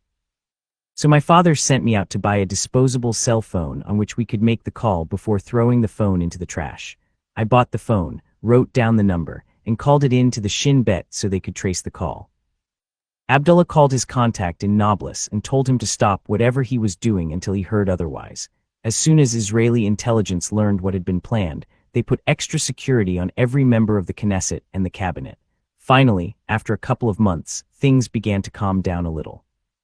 In the meantime, Marwan continued to work toward Abdullah's release, not only because Abdullah had provided him with bombs, but also because he wanted him free to kill more Israelis. In addition to being one of the leaders of the Second Intifada, Marwan Barghouti was also a terrorist who was personally shooting soldiers and settlers. Eventually, the PA did release Abdullah Barghouti. The Shin Bet was furious. Then everything got really crazy. Chapter 21: The Game. Summer 2001, Spring 2002, on August 27, 2001, an Israeli helicopter fired 2 rockets into the office of Abu Ali Mustafa, Secretary General of the PFLP. One of the rockets struck him as he sat at his desk. The following day, more than 50,000 outraged Palestinians, along with Mustafa's family, attended his funeral. Mustafa had opposed the peace process and the Oslo Accords. Nevertheless, he was a moderate like my father, and we had gone together to hear him lecture many times. Israel credited him with 9 car bomb attacks, but it wasn't true. Like my dad, he was a political leader, not a military leader. Israel had absolutely no evidence against him. I knew that for a fact, but it didn't matter. They assassinated Mustafa anyway, perhaps in retaliation for the carnage at the Esbarro restaurant, or perhaps because of the Dolphinarium massacre. More likely, they simply wanted to send a message to Yasser Arafat. In addition to his role in the PFLP, Mustafa was also a member of the PLO's executive committee. 2 weeks later, on September 11, 19 al-Qaeda terrorists hijacked 4 jetliners in the United States. 2 crashed into the World Trade Center in New York City. Another crashed into the Pentagon in Washington, and the 4th went down in a field in Somerset County, Pennsylvania. All told, 2,973 people died in addition to the terrorists themselves. As the news media struggled to keep up with the unbelievable events continuing to unfold, I sat with the rest of the world watching again and again the reports of the Twin Towers collapsing, white ash covering Church Street like a February blizzard. I felt a rush of shame when I saw the footage of Palestinian children celebrating in the streets of Gaza. The attack reduced the Palestinian cause to ashes, too, as the world shouted with one voice against terrorism, any terrorism for any cause. In the weeks to follow, the Shin Bet began searching for lessons to be found in the rubble of what would come to be known simply as 9/11. Why had the U.S. intelligence services not been able to prevent the disaster? For one thing, they operated independently and competitively. For another, they relied mostly on technology and rarely collaborated with terrorists. Those tactics may have been fine in the Cold War, but it's pretty tough to combat fanatical ideals with technology. Israeli intelligence, on the other hand, relied mostly on human resources, had countless spies in mosques, Islamic organizations, and leadership roles, and had no problem recruiting even the most dangerous terrorists. They knew they had to have eyes and ears on the inside, along with minds that understood motives and emotions, and that could connect the dots. America understood neither Islamic culture nor its ideology. That, combined with open borders and lax security, made it a much softer target than Israel. Even so, although my role as a spy enabled Israel to take hundreds of terrorists off the streets, our work couldn't begin to put an end to terrorism, even in a tiny country like Israel. About a month later, on October 17, 4 PFLP gunmen walked into the Jerusalem Hyatt Hotel and assassinated Israeli Tourism Minister Rehavam Ze'evi. They said it was revenge for the Mustafa assassination. Despite his seemingly apolitical portfolio, Ze'evi was an obvious target. He publicly advocated a policy of making life so miserable for the 3 million people in the West Bank and Gaza that they would voluntarily move to other Arab countries. Mixing his metaphors, Ze'evi reportedly once told an Associated Press reporter that some Palestinians were like lice, who should be stopped like a cancer spreading within us. Tit for tat, the reciprocal killing continued, an eye for an eye, and there was no shortage of eyes. For several years now, I had worked hard to gather every scrap of information I could to help the Shin Bet stop the bloodbath. We continued to keep an eye on Mohammed Jamal al-Nache, Sail Talam, and the other 3 guys I had stashed away after their release from the PA prison compound. They changed locations several times, and only Sail kept in touch with me, but we tracked the others through their families and by monitoring calls on public telephones. Sail trusted me, always told me where he was living, and frequently invited me to visit. As I got to know him, I found that I really liked Sail. He was an amazing man, a brilliant scholar, graduating at the top of his electrical engineering class and one of the best students in the history of Birzeit University. To him, I was the son of Hassan Yousef, a good friend and a good listener. I spent a lot of time with Sail, his wife Majeda, and their 5 children, 2 boys and 3 girls. Their older son was named Mosab, like me. Majeda and the kids had come to Ramallah from Hebron to spend a little time with Sail in his apartment hideout.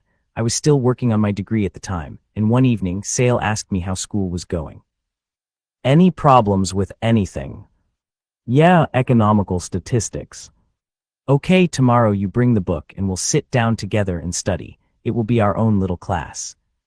When I told Loie and others in the Shin Bet about it, they were pleased.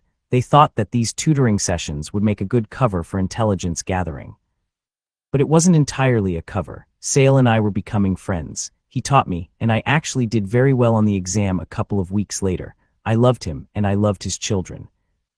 I often ate with the family, and over time, a strong bond began to form among all of us.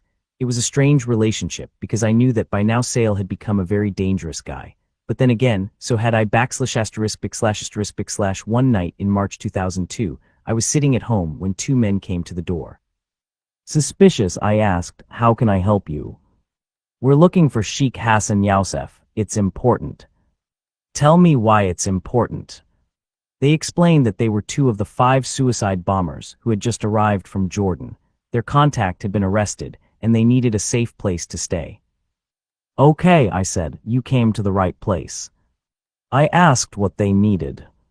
We have a car full of explosives and bombs, and we need someplace safe to leave it.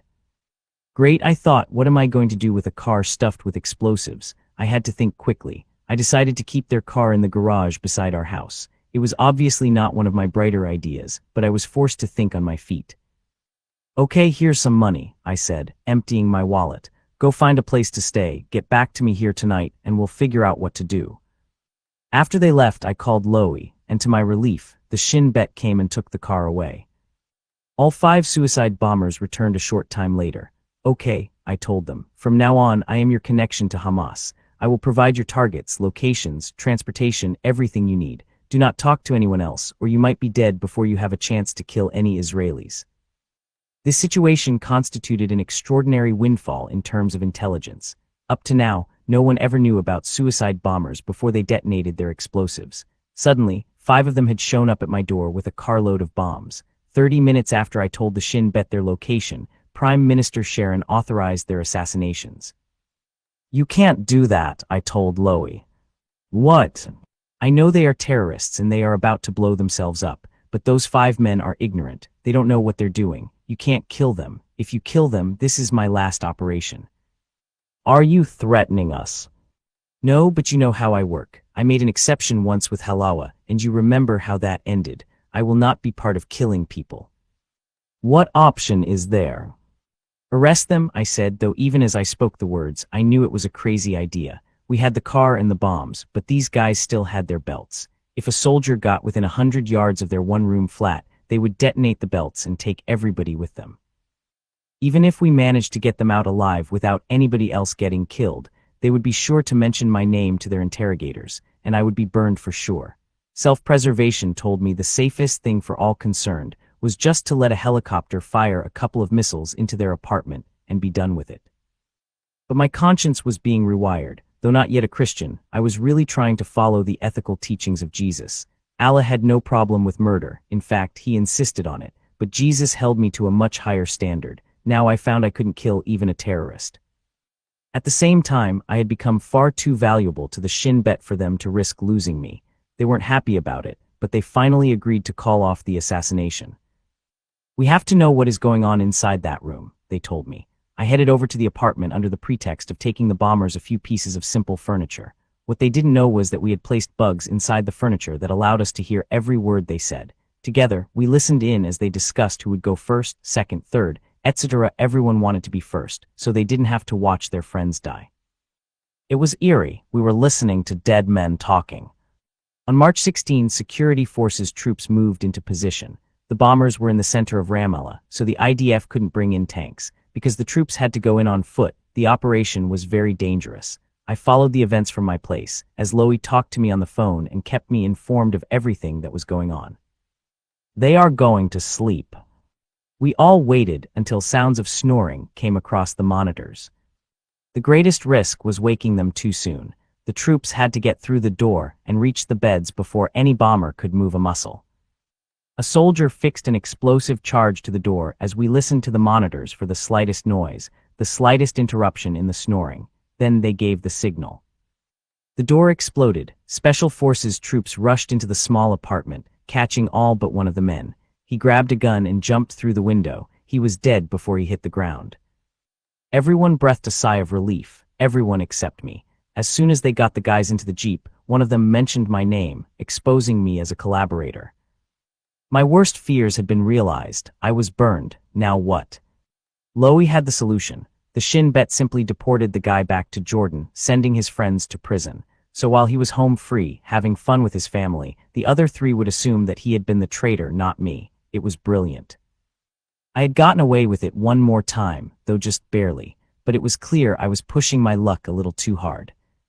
One day I received a message from Shin Bet Chief Avi Dichter, thanking me for the work I was doing for them. He said he had opened all the files in Israel's war on terrorism and found the green prints in every one. While this was flattering, it was also a warning. I recognized it, and Loie recognized it. If I continued the way I was going, I would end up dead. The trail out there was too long. Somebody was sure to stumble across it. Somehow I needed to be sanitized. My stubborn refusal to allow the 5 suicide bombers to be killed had compromised my situation in a big way. Even though everybody believed that the bomber who had been sent back to Jordan was responsible for the arrests, they also knew that Israel doesn't hesitate to pick up anyone suspected of providing suicide bombers with help, and I had helped them a lot, so why hadn't I been arrested? A week after the bomber arrests, the Israeli security team came up with 2 ideas that could save me from being burned. First, they could arrest me and put me back into prison, but I was afraid that would be the same thing as a death sentence for my father, who would no longer have me to protect him from Israeli assassination attempts. The other option is for us to play the game. Games? What games? Loie explained that we needed to trigger a high-profile event, something big enough to convince all of Palestine that Israel wanted me arrested or dead. In order to be persuasive, it couldn't be staged. It had to be real. The Israeli Defense Forces had to really attempt to capture me, and this meant the Shin Bet had to manipulate and deceive the IDF, their own people. The Shin Bet gave the IDF only a few hours to prepare for this major operation. As the son of Hassan Yousef, I was a very dangerous young man, they warned, because I had a tight relationship to suicide bombers and might be armed with explosives. They said they had good intelligence that I would come to my father's house that night to visit my mother. I would stay only a short time, and I would be armed with an M16. What a build-up they gave me. It was indeed an elaborate game. The IDF was made to believe that I was a very high-profile terrorist who might disappear for good if they screwed up, so they did everything they could to make sure that didn't happen. Undercover special forces dressed as Arabs, along with highly trained snipers, entered the area in Palestinian vehicles, stopped 2 minutes from the house, and waited for a signal. Heavy tanks were stationed 15 minutes away on the territorial border. Helicopter gunships were ready to provide air cover in case there was trouble with Palestinian street fighters. Outside my father's house, I sat in my car waiting for a call from the Shin Bet. When it came, I would have exactly 60 seconds to get away before the special forces surrounded the house. There was no margin for error on my end either. I felt a stab of regret when I imagined how terrified my mother and little brothers and sisters would be within moments. As usual, they would have to pay the price for everything my father and I did. I looked at my mother's beautiful garden. She had gathered flowers from all over, taking cuttings from friends and family whenever she could. She cared for her flowers like they were her children. "How many flowers do we need?" I sometimes teased her. "Just a few more," was always the reply. I recalled the time she pointed to one and said, "This plant is older than you. When you were a child, you broke its pot, but I saved it and it's still alive." Would it still be alive a few minutes from now, after arriving troops crushed it under their feet? My cell phone rang. Blood rushed to my head, my heart pounded. I started my engine and sped toward the center of town, where I had established a new secret location. I was no longer pretending to be a fugitive. Soldiers who would rather kill me than arrest me were searching for me at that very moment. 1 minute after my departure, 10 civilian cars with Palestinian plates slammed on their brakes. Israeli special forces surrounded the house, automatic weapons covering every door and window. The neighborhood was full of children, including my brother Nazar. They stopped their soccer game and scattered, terrified. As soon as the troops were in position, more than 20 tanks thundered in. Now the whole city knew something was going on. I could hear the massive diesel engines from my hideout. Hundreds of armed Palestinian militants rushed to my father's house and surrounded the IDF, but they couldn't shoot because children were still running for cover and because my family was inside. With the arrival of the Fedayeen, the helicopters were called in. I suddenly wondered if I had been wrong to spare the suicide bombers. If I had just let the IDF drop a bomb on them, my family and our neighborhood would not be at risk now. If one of my siblings died in this chaos, I would never forgive myself. To make certain our elaborate production became a global news event, I had tipped off Al Jazeera that there was going to be an attack on the home of Sheikh Hassan Yousef. They all thought the Israelis had finally got my father, and they wanted to broadcast his arrest live. I imagined what their reaction would be when the loudspeakers started to crackle, and the soldiers demanded that his oldest son, Mosab, come out with his hands up. As soon as I got to my apartment, I flipped on the TV and watched the drama along with the rest of the Arab world.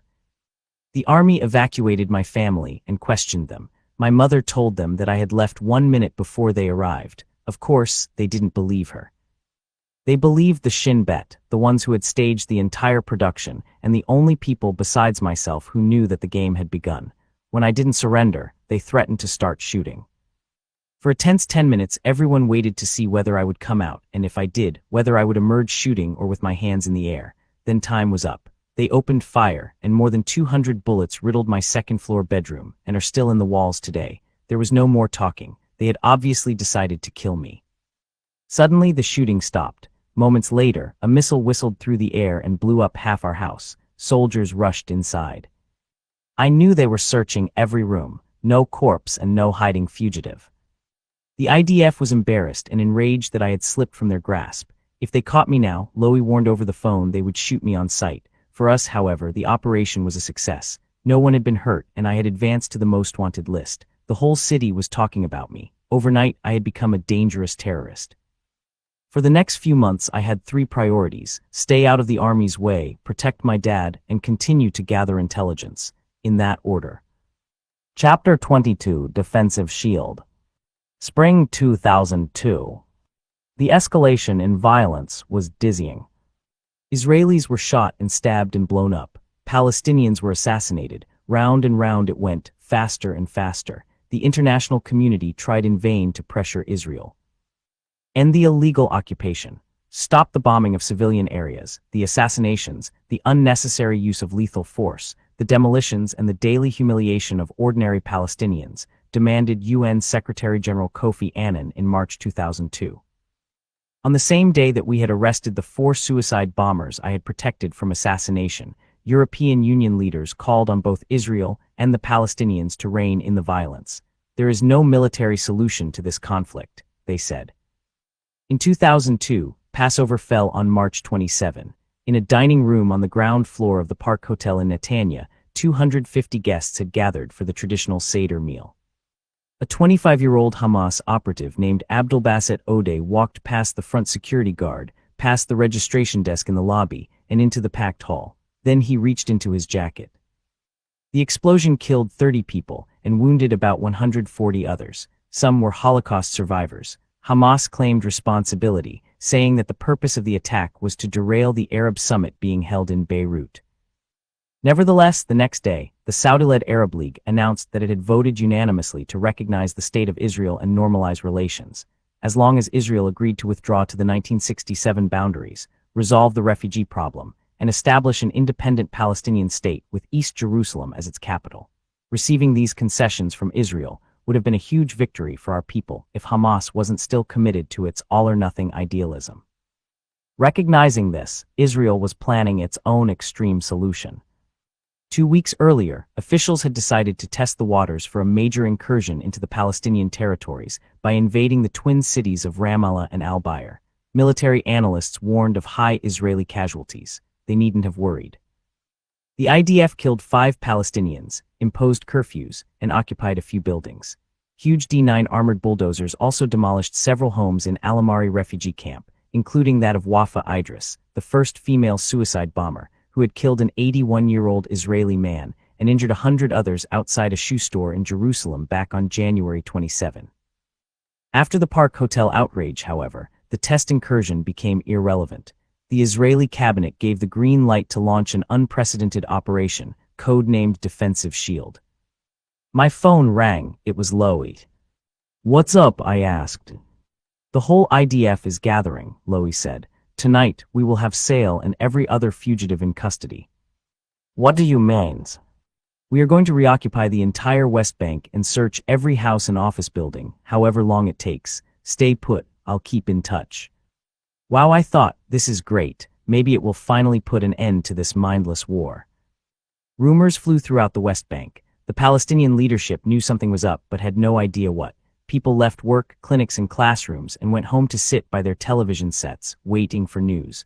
I had moved my father to a house owned by a couple of American citizens, and the Shin Bet assured me he would be safe there. On March 29, I checked into the City Inn Hotel on Nablus Road in Al-Bayer, where the BBC, CNN, and the rest of the international media were housed. My father and I kept in touch with two-way radios. The Shin Bet expected me to be at my hotel, eating chips and watching TV, but I didn't want to miss anything so important. I wanted to be on top of everything, so I slung my M16 over my shoulder and headed out. Looking every bit the fugitive, I went to the top of the hill next to the Ramallah Library, from which I could see the southeast side of town where my father was. I figured I would be safe there, and I could run to the hotel as soon as I heard the tanks. Around midnight, hundreds of Merkavas roared into the city. I hadn't expected them to invade from every direction at once, or to be moving so quickly. Some of the streets were so narrow that the tank drivers had no choice but to climb over the tops of the cars. Other streets were wide enough, but the soldiers seemed to enjoy the screech of grating metal under their treads. Streets in the refugee camps were little more than paths between cinderblock houses that the tanks ground into gravel. "Turn off your radio," I told my father. "Stay down, keep your head down."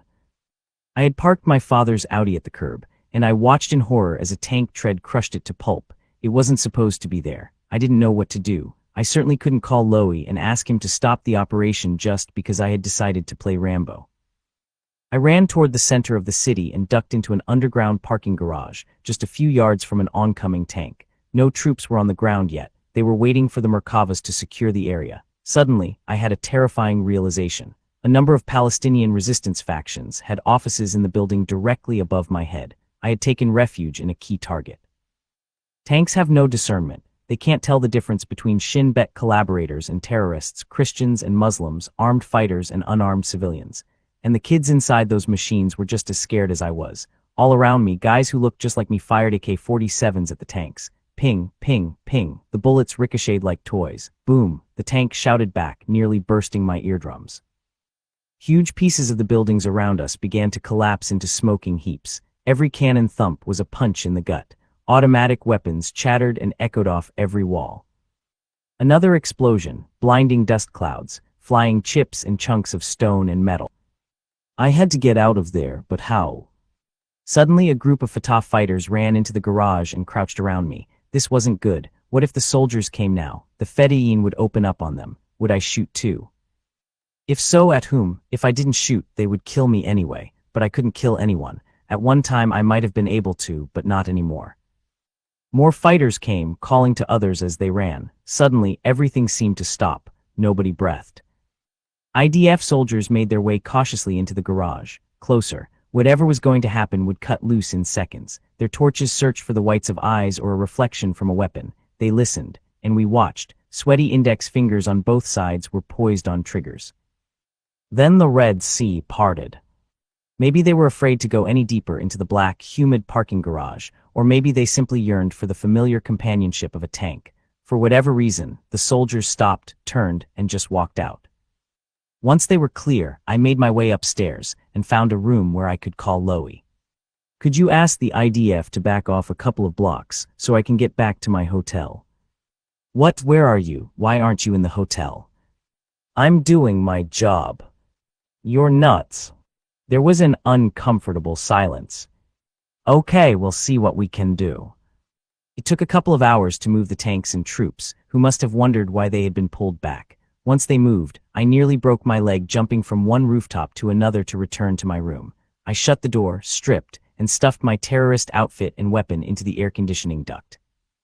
Meanwhile, the house where my father was hiding was right in the center of the storm. The IDF searched inside every house around him, behind every building, and under every rock, but they had orders not to enter that particular house. Inside, my father read his Quran and prayed. The owner of the house read the Quran and prayed. His wife read the Quran and prayed. Then, for no apparent reason, the troops left and began searching another area. "You will not believe the miracle, Mosab," my father said into my handset later. "It was unbelievable. They came. They searched every house around us, the entire neighborhood, except where we were. Allah be praised." You're welcome, I thought. There had been nothing like Operation Defensive Shield since the Six-Day War, and this was only the beginning. Ramallah was the spearhead of the operation. Bethlehem, Jenin, and Nablus followed. While I had been running around dodging Israeli troops, the IDF had surrounded Yasser Arafat's compound. Everything was locked down. Strict curfews were imposed. On April 2, tanks and armored personnel carriers surrounded the preventive security compound near our house in Betunia. Helicopter gunships chugged overhead. We knew the PA was hiding at least 50 wanted men at the compound, and the Shin Bet was frustrated because it was coming up empty-handed everywhere else. The compound included 4 buildings, in addition to the 4-story office building that housed Colonel Jibril Rajab and other security officials. The entire facility had been designed, built, and equipped by the CIA. The police were trained and armed by the CIA. The CIA even had offices there. Hundreds of heavily armed police were inside, along with a large number of prisoners, including Bilal Barghouti and others on Israel's hit list. The Shin Bet and IDF were in a no-nonsense mood. Loudspeakers announced that the army would blow up Building 1 in 5 minutes and ordered everybody out. Exactly 5 minutes later, boom, Building 2, everybody out, boom, Building 3, boom, Building 4, boom. "Take off your clothes," came the demand over the loudspeakers. The Israelis took no chances that someone might still be armed or packed with explosives. Hundreds of men stripped naked. They were given jumpsuits, loaded onto buses, and taken to nearby Offer military base, where the Shin Bet discovered its mistake. Of course, there were too many people to lock up, but the Israelis wanted only the fugitives anyway. They had planned to sift through the detainees and release all but those on its list of suspects. The problem was that everybody had left their clothes, with their ID cards, back at the compound. How would the security forces distinguish between wanted men and police? Offer Dekel, Loi's boss's boss, was in charge. He called Jibril Rajab, who had been away from the compound at the time of the attack. Dekel gave Rajab a special permit so he could pass safely through hundreds of tanks and thousands of soldiers. When he arrived, Dekel asked Rajab if he would mind pointing out which men worked for him and which were fugitives. Rajab said he would be happy to. Quickly, Rajab identified police as fugitives and fugitives as police, and the Shin Bet released all the wanted men. "Why did you do that to me?" Dekel asked, after he figured out what had happened. "You just blew up my offices and my compound," Rajab calmly explained in what amounted to a Palestinian version of duh. Dekel also seemed to have forgotten that his PA pal had been wounded a year earlier when IDF tanks and helicopters leveled his home, making him even less inclined to do favors for the Israelis. The Shin Bet was deeply embarrassed. The only thing they could do in retaliation was release an official account that branded Rajab as a traitor for turning over the wanted men to Israel in a deal brokered by the CIA. As a result, Rajab lost his power and ended up as head of the Palestinian Soccer Association. This was clearly a debacle. Over the next 3 weeks, the Israelis did lift the curfew from time to time, and during a break on April 15, I was able to bring some food and other necessities to my father. He told me he didn't feel safe in that house and wanted to move. I called one of the Hamas leaders and asked if he knew of any place where Hassan Yousef could be protected.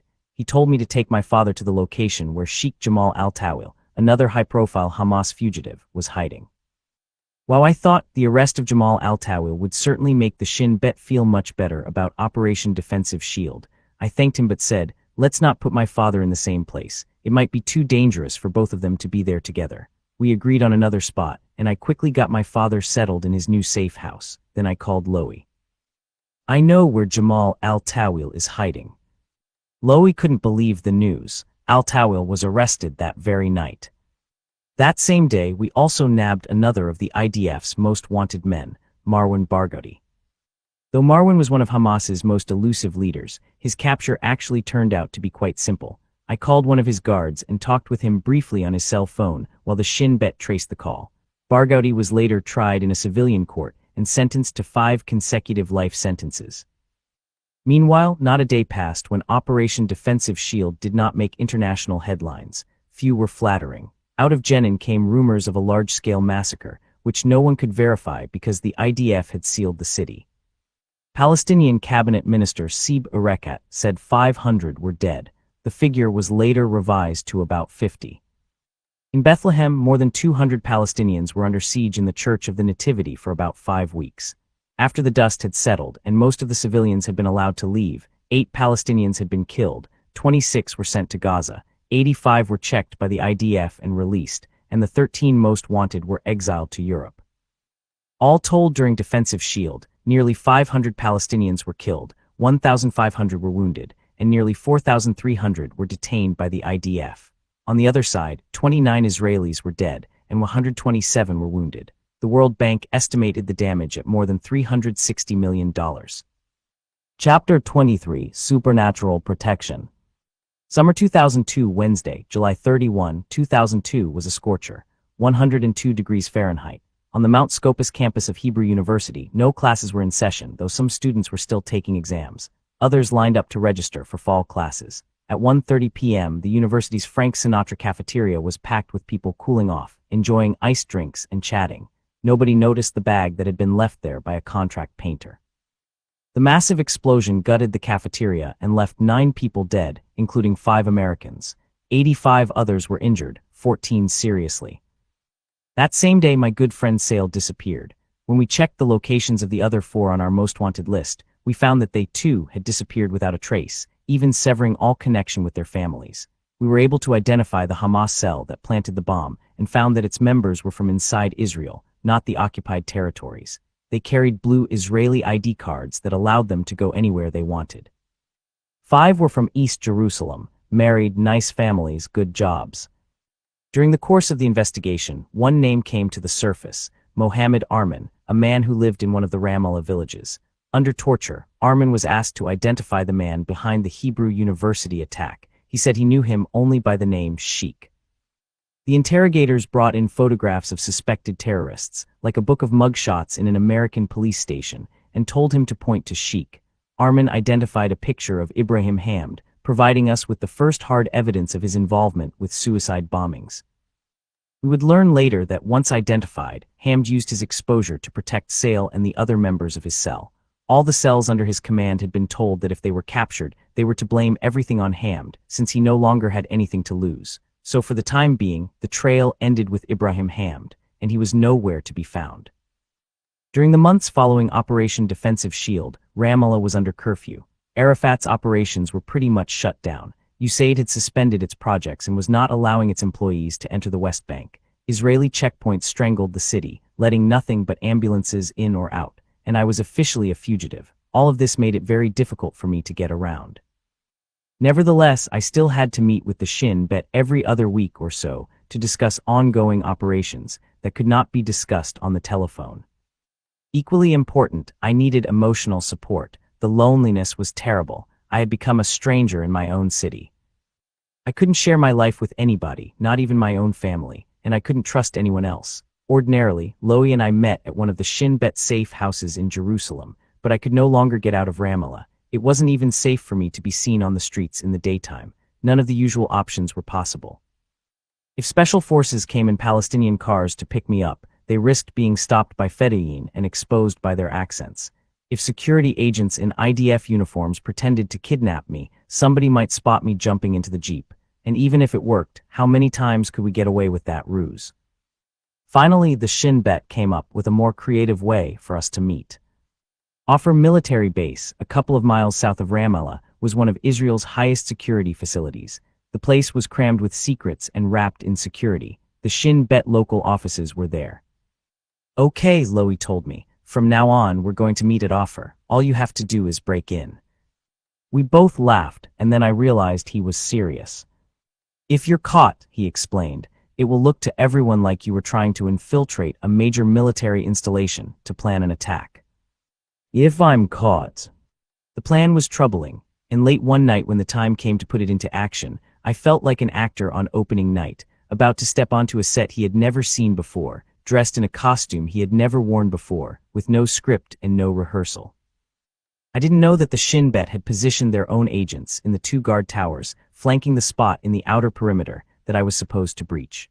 Nor did I know that more armed security agents equipped with night vision gear were stationed along my route to protect me in the unlikely event that somebody might be following. I just kept thinking, what if I make a mistake? I parked my car out of sight. Loie had instructed me to wear dark clothes, not to carry a flashlight, and to bring a pair of bolt cutters. I took a deep breath. Heading into the hills, I could see the twinkle of the base lights in the distance. For a while, a pack of stray dogs barked at my heels as I followed the rise and fall of the rugged terrain. That was okay, as long as they didn't draw any unwelcome attention. Finally, I came to the outer fence and called Loie. From the corner, count 7 stanchions, he said, then wait for my sign and start cutting. I cut through what had become the old fence, after a new one had been built about 20 feet inside at the start of the Second Intifada. I had been warned about the guard pigs. Yes, I said guard pigs, but I didn't encounter them, so it didn't matter. The area between the outer and inner perimeters formed a run that, at any other military base in the world, would be patrolled by German shepherds or other highly trained attack dogs. Ironically, the kosher-conscious Israelis used pigs. It's true. It was thought that the presence of pigs and the threat of possible contact with them would serve as a psychological deterrent to any prospective terrorist who was a devout Muslim. Islam forbids contact with pigs as vehemently as does Orthodox Judaism, perhaps even more so. I never saw pigs guarding a settlement, but Loie told me later that they did sentry duty at Offer military base. I found a small door in the inner fence that had been left unlocked. I went through, and there I was, with guard towers rising up on either side like the devil's horns, inside one of the most secure military installations in Israel. Keep your head down, Loie said into my ear, and wait for a sign.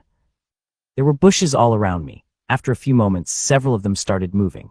Turns out some of them were actually the agents who were usually present in our meetings, but now they were carrying heavy machine guns and wearing IDF camouflage uniforms with branches sticking out all over. I could tell they were having fun playing commando, just one more dress-up role in a repertoire that ranged from terrorists and fedayeen to old men and the occasional woman. How are you doing? They asked me, as if we had just sat down together in a coffee house. Is everything okay? Everything is okay. Have you got anything? Sometimes I brought them recording devices or other evidence or intelligence, but I was empty-handed this time. It started to rain, and we ran up and over a hill to an area where 2 jeeps waited. 3 of the men jumped into the first jeep, and I jumped in the back. The others stayed with the second jeep to secure my return. I felt sorry for the guys we left behind because it was raining pretty hard, but they still seemed to be enjoying themselves. After meeting with Loie, his boss, and the guards for a few hours, I left the same way I had come, pleased with myself, even though the trek back was long, wet, and cold. This became our standard way of meeting. It was perfectly choreographed and executed flawlessly every time. I didn't have to cut the fence again, but I always carried the cutters, just in case. ******* After my escape from the highly visible IDF raid, I continued to keep tabs on my father to make sure he was okay and see if there was anything he needed. Every once in a while, I stopped by the USAID office, but since we had suspended most of our work, what little I needed to do I was able to finish from my computer at home. At night, I hung out with wanted people and gathered intelligence. And late at night, once or twice a month, I infiltrated a top-secret military installation to attend a meeting. In my spare time, I continued to hang out with my Christian friends to talk about the love of Jesus. Actually, it was a lot more than talk. Even though I was still just a follower of the teacher, I felt as if I was experiencing God's love and protection every day, and it seemed to be extending to the members of my family as well. One afternoon, Special Forces troops were searching the city inn for fugitives and came up empty, so they decided to take a break at a nearby house. This was common practice. The IDF didn't need orders or authorization. When things were relatively quiet, their Special Forces soldiers simply commandeered somebody's house in order to grab a few hours of rest and maybe get something to eat. Sometimes during heavy fighting, they even broke into local homes and used the occupants as human shields, much like the fedayeen often did. On this particular day, they chose the house in which my father was hiding. The Shin Bet didn't know this was happening. None of us did. The fact that soldiers picked that particular house on that particular day was something no one could have predicted or prevented. And when they arrived, my father happened to be in the basement. "Could you please not bring the dogs in here?" the woman who lived there asked the soldiers. "I have little children." Her husband was terrified that the troops would find Hassan Yousef and arrest them for harboring a fugitive, so he tried to act normal and unafraid. He told his 7-year-old daughter to go and shake hands with the commander. The commander was charmed by the little girl and figured she and her parents were just a regular family who had nothing to do with terrorists. He asked the woman politely if his men could rest for a little while upstairs, and she said that would be fine. About 25 Israeli soldiers stayed in that house for more than 8 hours, unaware that my father was literally right beneath them. I could not explain away the sense of supernatural protection and intervention. It was real to me. When Ahmed Al-Faransi, who had once asked me for explosives to give to his suicide bombers, called me from the middle of Ramallah and asked if I could pick him up and drive him home, I told him I was in the area and would be there in a few minutes. When I arrived, he climbed into the car and we started driving. We had not gone far when Al-Faransi's cell phone rang. Al-Faransi was on Jerusalem's assassination list, and Arafat's headquarters was calling to warn him that Israeli helicopters had been following him. I opened the window and heard 2 Apache closing in.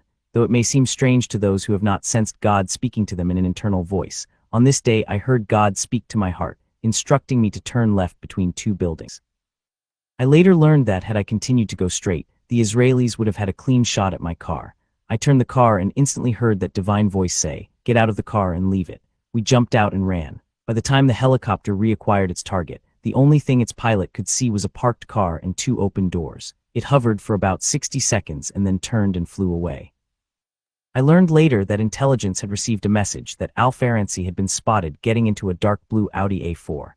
There were many just like it in town. Lowy wasn't in the operations room at the time to check my location, and no one knew to ask whether this Audi might belong to the Green Prince. Few members of the Shin Bet even knew of my existence. Somehow I seemed to always benefit from divine protection. I wasn't even a Christian yet, and Al-Faransi certainly didn't know the Lord. My Christian friends were praying for me every day, however. And God, Jesus said in Matthew 5:45, causes his sun to rise on the evil and the good, and sends rain on the righteous and the unrighteous. This was certainly a far cry from the cruel and vengeful God of the Quran. Chapter 24, Protective Custody. Fall 2002, spring 2003, I was exhausted. I was tired of playing so many dangerous roles at once, tired of having to change my personality and appearance to fit the current company I was keeping. When I was with my father and other Hamas leaders, I had to play the part of a dedicated member of Hamas. When I was with the Shin Bet, I had to play the part of an Israeli collaborator. When I was at home, I often played the part of father and protector of my siblings, and when I was at work, I had to play the part of a regular working guy. I was in my last semester of college, and I had exams to study for, but I couldn't concentrate. It was the end of September 2002. And I decided that it was time for Act 2 of the play that had opened with the Shin Bet's phony attempt to arrest me. "I can't keep up like this," I told Lowy. "What will it take? A few months in prison. We go through the motions of interrogation. You release me. Then I can go back and finish school. I can go back to my job at USAID and live a normal life." "What about your father?" "I'm not going to leave him behind to be assassinated. Go ahead and arrest him too. If that's what you want, the government will certainly be happy that we finally caught Hassan Yousef." I told my mother where my father was hiding, and I let her visit him. 5 minutes after she arrived at the safe house, special forces poured into the area. Soldiers ran through the neighborhood, shouting at all the civilians to get inside. One of those civilians, smoking a narghile Turkish water pipe in front of his house, was none other than master bomb maker Abdullah Barghouti, who had no idea that he had been living across the street from Hassan Yousef. And the poor IDF soldier who told him to get inside had no idea that he had been shouting at Israel's most wanted mass murderer. Everybody was clueless. My father had no idea that his son had given him up in order to protect him from being assassinated. And the IDF had no idea that the Shin Bet had known the whereabouts of Hassan Yousef all along, and that some of their soldiers had even eaten lunch and enjoyed a nap in the house where he was hiding. As usual, my father surrendered peacefully, and he and the other Hamas leaders assumed the Shin Bet had followed my mother to his hideout. Naturally, my mother was sad, but she was also relieved that her husband was somewhere safe and no longer on Israel's assassination list. We'll see you tonight, Loie told me after the dust settled. As the sun began to set on the horizon, I sat inside my house, looking out the window, watching as about 20 Special Forces troops moved in fast and took their positions. I knew I needed to get my head down now and prepare for a little rough treatment.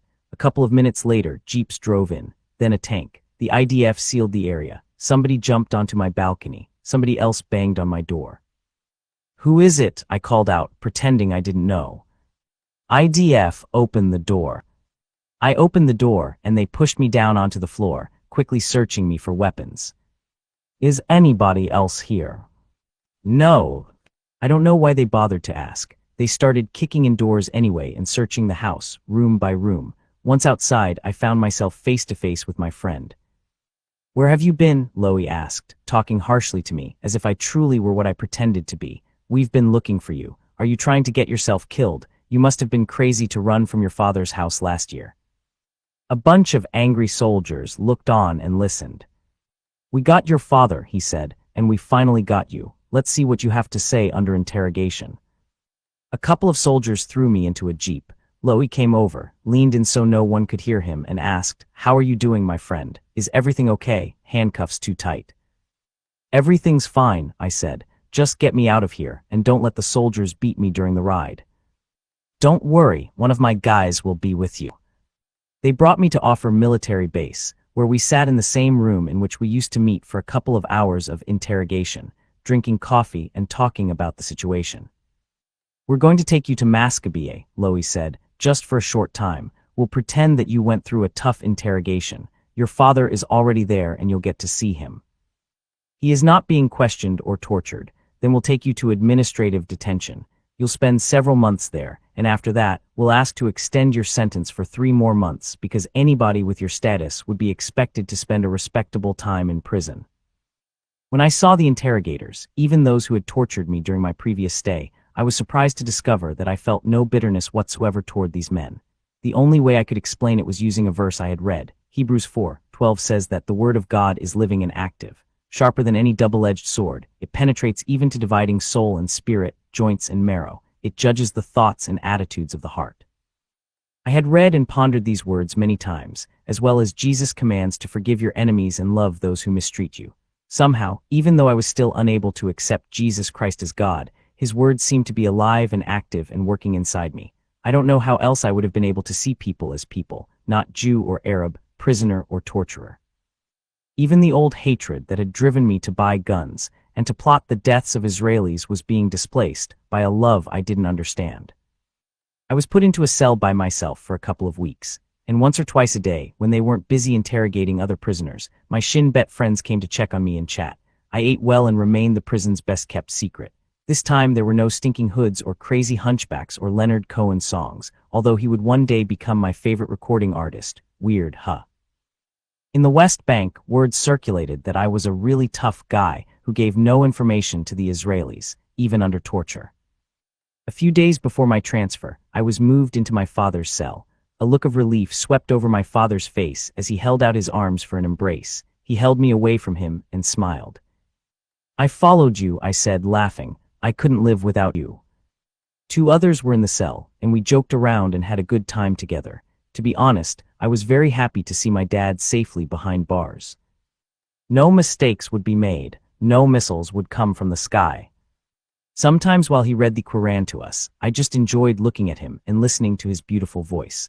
I thought about how gentle he was when we were growing up. He never forced us to get out of bed for early morning prayers, but we all did it because we wanted to make him proud. He had given his life to Allah at a very early age and passed along that devotion to the rest of us by example.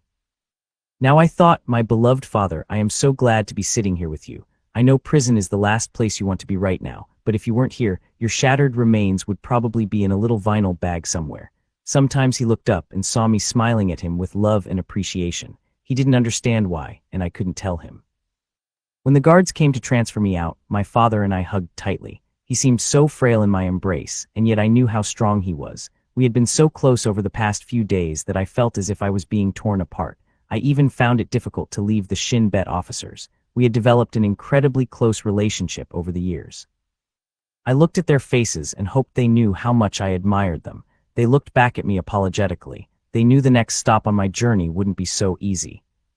The faces of the soldiers who handcuffed me for transfer had a completely different look. To them, I was a terrorist who had escaped the IDF, made them look stupid, and evaded capture. This time, I was taken to Offer Prison, part of the military base where I had met regularly with the Shin Bet. My beard grew long and thick like everyone else's, and I joined the other prisoners in the daily routine. When prayer times came, I bowed and knelt and prayed, but no longer to Allah. I prayed now to the Creator of the universe. I was getting closer. One day I even found an Arabic-language Bible stashed in the world religions section of the library. It was the whole thing, not just the New Testament. No one had ever touched it. I'll bet no one even knew it was there. What a gift from God. I read it again and again. Every now and then somebody would come over to me and gently try to find out what I was doing. I explained that I studied history and that since the Bible was an ancient book, it contained some of the earliest information available. Not only that, but the values it teaches are also great, I said, and I believed that every Muslim ought to read it. People were usually okay with that. The only time they got a little sore was during Ramadan, when it seemed I was studying the Bible more than the Quran.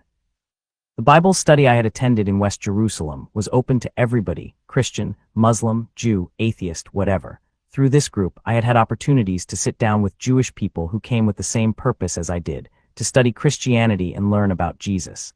It was a unique experience for me as a Palestinian Muslim to study Jesus with an Israeli Jew. Through this group, I had got to know a Jewish man named Amnon pretty well. He was married and had 2 beautiful children. He was very smart and spoke several languages. His wife was a Christian and had encouraged him for a long time to be baptized. Finally, Amnon decided to do it, so the group gathered one evening to witness his baptism in the pastor's bathtub. By the time I arrived, Amnon had finished reading some Bible verses and had begun to cry very hard. He knew that when he allowed himself to be lowered under the water, he was not only declaring his allegiance to Jesus Christ through the identification with his death and resurrection, he was also divorcing his culture. He was turning his back on the faith of his father, a professor at Hebrew University. He was abandoning Israeli society and religious traditions, destroying his reputation, and jeopardizing his future. Not long after, Amnon received notice to begin serving his tour with the IDF.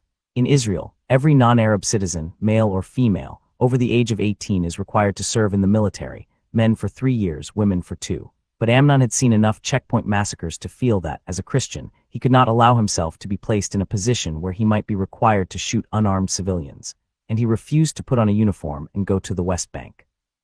Even if I could do my job by shooting a stone-throwing child in the leg instead of in the head, he argued, I don't want to do it. I am called to love my enemy. A second notice came, then a third.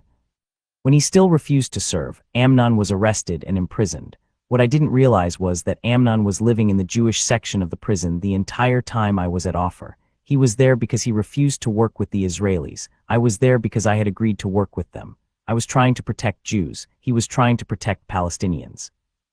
I didn't believe that everybody in Israel and the occupied territories needed to become a Christian in order to end the bloodshed. But I thought that if we just had 1,000 Amnons on one side and 1,000 Mosabs on the other, it could make a big difference. And if we had more, who knows? A couple of months after arriving at Offer, I was taken to court, where no one knew who I was, not the judge or the prosecutors, not even my own lawyer. At my trial, the Shin Bet testified that I was dangerous and requested that I be kept longer. The judge agreed and sentenced me to 6 months in administrative detention. Again, I was transferred. 5 hours drive from anywhere, in the sand dunes of the Negev desert and very near the Dimona nuclear plant, stood the tent prison of KTZiat, where you melted in the summer and froze in the winter. What's your organization? Hamas. Yes, I still identified myself as part of my family, as part of my history, but I was no longer like the other prisoners. Hamas was still the majority, but since the start of the 2 Intifada, Fatah had grown significantly, and each group had about the same number of tents. I was tired of pretending, and my newfound ethical code kept me from lying, so I decided to keep mostly to myself while I was there. KTZiat was serious wilderness. The night air echoed with the sounds of wolves and hyenas and leopards. I had heard stories of prisoners who had escaped KTZiat, but no stories of anyone having survived the desert. Winter was worse than summer, freezing air and drifting snow and nothing but canvas to keep out the wind. Each tent had a moisture barrier across the roof, but but some of the prisoners tore down pieces of it to make privacy curtains around their cots. The moisture from our breath was supposed to be trapped in that liner, but it just floated up and stuck to the naked canvas until it got too heavy. Then all that spit rained down on us throughout the night as we slept. The Israelis virtually papered the camp with glue boards to try to keep the mouse population under control. Early one frosty morning, while everyone else was still asleep, I was reading my Bible when I heard a squeaking sound, like a rusty bedspring. I looked under my cot and saw a mouse stuck to a glue board. What surprised me, though, was that another mouse was trying to save him without getting stuck himself. Was it his mate or a friend? I don't know. I watched for about half an hour as one animal risked its life to save another. It moved me so much that I freed them both. At the prison, reading materials were pretty much limited to the Quran and Quranic studies.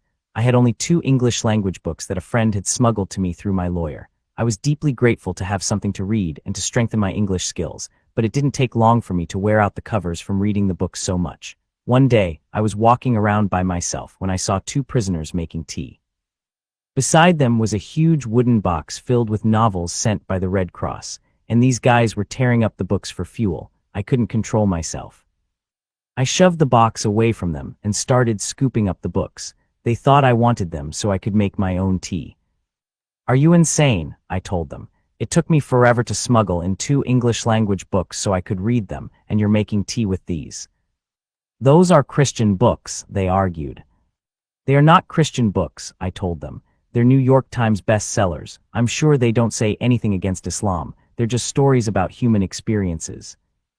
They probably wondered what was wrong with the son of Hassan, Yousef. He had been so quiet, mostly keeping to himself and reading. Suddenly, he was raving about a box of books. If it had been anybody else, they probably would have fought to keep their priceless fuel, but they let me have the novels, and I returned to my bed with a whole box of new treasures.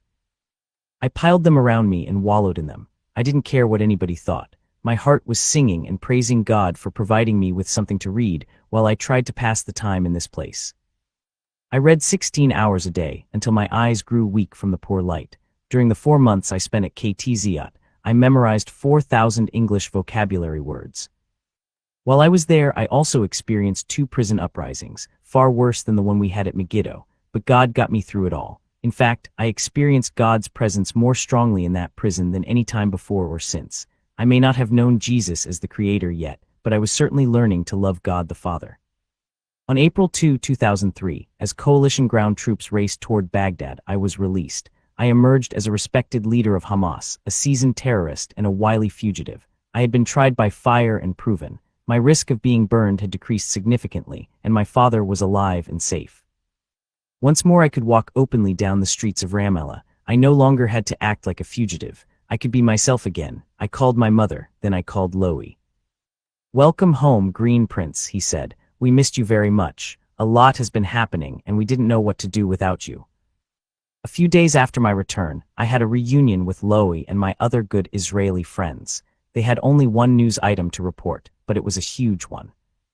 In March, Abdullah Barghouti had been spotted and arrested.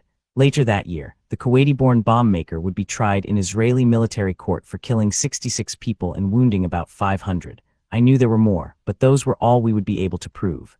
Barghouti would be sentenced to 67 life terms, 1 for each murder victim, and an extra 1 for all those he had wounded. At his sentencing, he would express no remorse, blame Israel, and regret only that he had not had the opportunity to kill more Jews. The spate of murderous terror that the accused let loose was one of the most severe in the blood-soaked history of this country, the judges said. Barghouti flew into a rage, threatening to kill the judges and to teach every Hamas prisoner how to make bombs. As a result, he would serve his terms in solitary confinement. Ibrahim Hamd, my friend Sail Talam, and the others, however, still remained at large. In October, my project at USAID ended, along with my employment, so I threw myself into my work for the Shin Bet, gathering all the information I could. One morning, a couple of months later, Loie called. "We found Sail." Chapter 25 Sail. Winter 2003, spring 2006, it was easy to know where Sail and his friends had been. The blood they left in their wake was unmistakable, but until now, nobody had been able to catch up to them. That the Shin Bet had found him broke my heart. Sail was my friend. He had helped me with my studies. I had shared bread with him and his wife, and I had played with his children. But Sail was also a terrorist. During his imprisonment by the Palestinian Authority, he had continued his studies through Al-Quds Open University and used what he learned to become such a great bomb maker that he could even make explosives from garbage. After Sale's release by the PA, the Shin Bet watched to see how much time it would take him and his friends to rebuild the Al-Qassam brigades. It didn't take long at all. The rebuilt organization wasn't big, but it was deadly. Maher Odeh was the brains of the operation, Sale, the engineer, and Bilal Barghouti, the recruiter of suicide bombers. In fact, the Hamas military wing consisted of only about 10 people who operated independently, had their own budgets, and never met together unless it was urgent. Sale could turn out several explosive belts overnight, and Bilal had a waiting list of candidates for martyrdom. If I had believed Sale was innocent, I would have warned him about what was going to happen. But when we finally connected the dots, I realized that he had been behind the Hebrew University bombing and many others. I understood that he needed to be locked away in prison. The only thing I might have done was introduce him to the teachings of Jesus and urge him to follow them as I did. But I knew he was too blinded by rage, zeal, and commitment to have listened, even to an old friend. I could, however, beg the Shin Bet to arrest Sale and the others rather than kill them, and very reluctantly they agreed. Israeli security agents had been monitoring Sale for more than 2 months. They watched him leave his apartment to meet in an abandoned house with Hassan and Ramana, and they watched him return home, where he remained for a week or so. They saw that his friend Saeed al-Sheikh Qassem went out more frequently, but he always did what he had to do and came right back. The caution of the fugitives was impressive. No wonder it had taken us so long to find them. Once we picked up their scent, however, it was just a matter of tracking their contacts and contacts of contacts, about 40 or 50 in all. We had a lock on 3 of the guys on our most wanted list, but for Ibrahim Hamd and Maher Odeh, we had only clues, nothing concrete. We had to decide whether to wait until the clues led us to them, which was a long shot, or break the spine of the Al-Qassam brigades in the West Bank by arresting those we had already located. We decided on the latter, figuring we might even get lucky and snag Hamd or Odeh when we hauled in our net. On the night of December 1, 2003, Special Forces surrounded more than 50 suspected locations at one time. Every troop available had been called in from all over the West Bank. The Hamas leaders were holed up at the Al-Qaswani building in Ramallah, and they did not respond when they were asked to surrender. Sale and Saeed had a lot of weaponry, including a heavy machine gun, the type usually found welded to military vehicles. The standoff began at 10 p.m. and continued through the night. When the shooting started, I could hear it from my house. Then the unmistakable explosion of a Merkava cannon shattered the morning, and everything was quiet. At 6 a.m., my phone rang. "Your friend is gone," Loie told me. "I'm so sorry. You know we would have spared him if we could have, but let me tell you something, if this man..." Loie's voice broke as he tried to continue. If this man had grown up in a different environment, he would not have been the same. He would have been just like us. He thought, he really believed, he was doing something good for his people. He was just so wrong. Loie knew I had loved Sale and didn't want him to die. He knew Sale was resisting something he believed to be evil and hurtful to his people. And maybe, somehow, Loie had come to care about Sale too. "Are they all dead?" "I haven't seen the bodies yet. They took them to Ramallah Hospital. We need you to go there and identify them. You're the only one who knew them all." I grabbed a coat and drove over to the hospital, desperately hoping that maybe it wasn't Sale, maybe somebody else had been killed. When I arrived, it was chaos. Angry Hamas activists were shouting in the street, and police were everywhere. No one was allowed inside, but because everybody knew who I was, the hospital officials let me in. A medical worker led me down a hallway to a room lined with large coolers. He opened the refrigerator door and slowly pulled out a drawer, releasing the stench of death into the room. I looked down and saw Sale's face. He was almost smiling, but his head was empty. Saeed's drawer contained a collection of body parts, legs, head, whatever, in a black plastic bag. Hassan Ramana had been ripped in half. I wasn't even sure it was him because the face was shaved, and Hassan had always worn a soft brown beard. Despite media reports to the contrary, Ibrahim Hamd was not with the others. The man who had ordered these men to fight to the death had run away to save himself. With virtually all of the West Bank Hamas leaders dead or in prison, I became the contact for the leaders in Gaza and Damascus. Somehow I had become a key contact for the entire Palestinian network of parties, sects, organizations, and cells, including terrorist cells, and no one but a handful of elite Shin Bet insiders knew who or what I really was. It was astonishing to think about. Because of my new role, it was my sad responsibility to organize the funerals for Sale and the others. As I did so, I watched every move and listened for every angry or grief-filled whisper that might lead us to Hamd. Since the rumors are already flying, Lowy said, and you're sitting in for the leaders we've arrested, let's put out the word that Ibrahim Hamd cut a deal with the Shin Bet. Most Palestinians have no idea what's going on. They'll believe it, and he'll be forced to defend himself publicly, or at least contact the political leaders in Gaza or Damascus. Either way, we may get a lead. It was a great idea, but the agency brass mixed it because they were afraid Ibrahim would launch an attack on civilians in retaliation, as if Israel's killing his friends and arresting half of his organization hadn't made him angry enough. So we did it the hard way. Agents bugged every room in Ham's house, hoping his wife or children might let something slip, but it turned out to be the quietest house in Palestine. Once we heard his young son, Ali, ask his mother, "Where is Baba?" "We don't talk about that at all," she scolded. If his family was that careful, how cautious would Ibrahim be? Months passed with no trace of him. *******. In late October 2004, Yasser Arafat became ill during a meeting. His people said he had the flu, but his condition got worse and he was finally flown out of the West Bank to a hospital outside of Paris. On November 3, he slipped into a coma. Some said he had been poisoned. Others said he had AIDS. He died November 11 at age 75. A week or so later, my father was released from prison, and no one was more surprised than he was. Lowy and other Shin Bet officials met with him the morning of his release.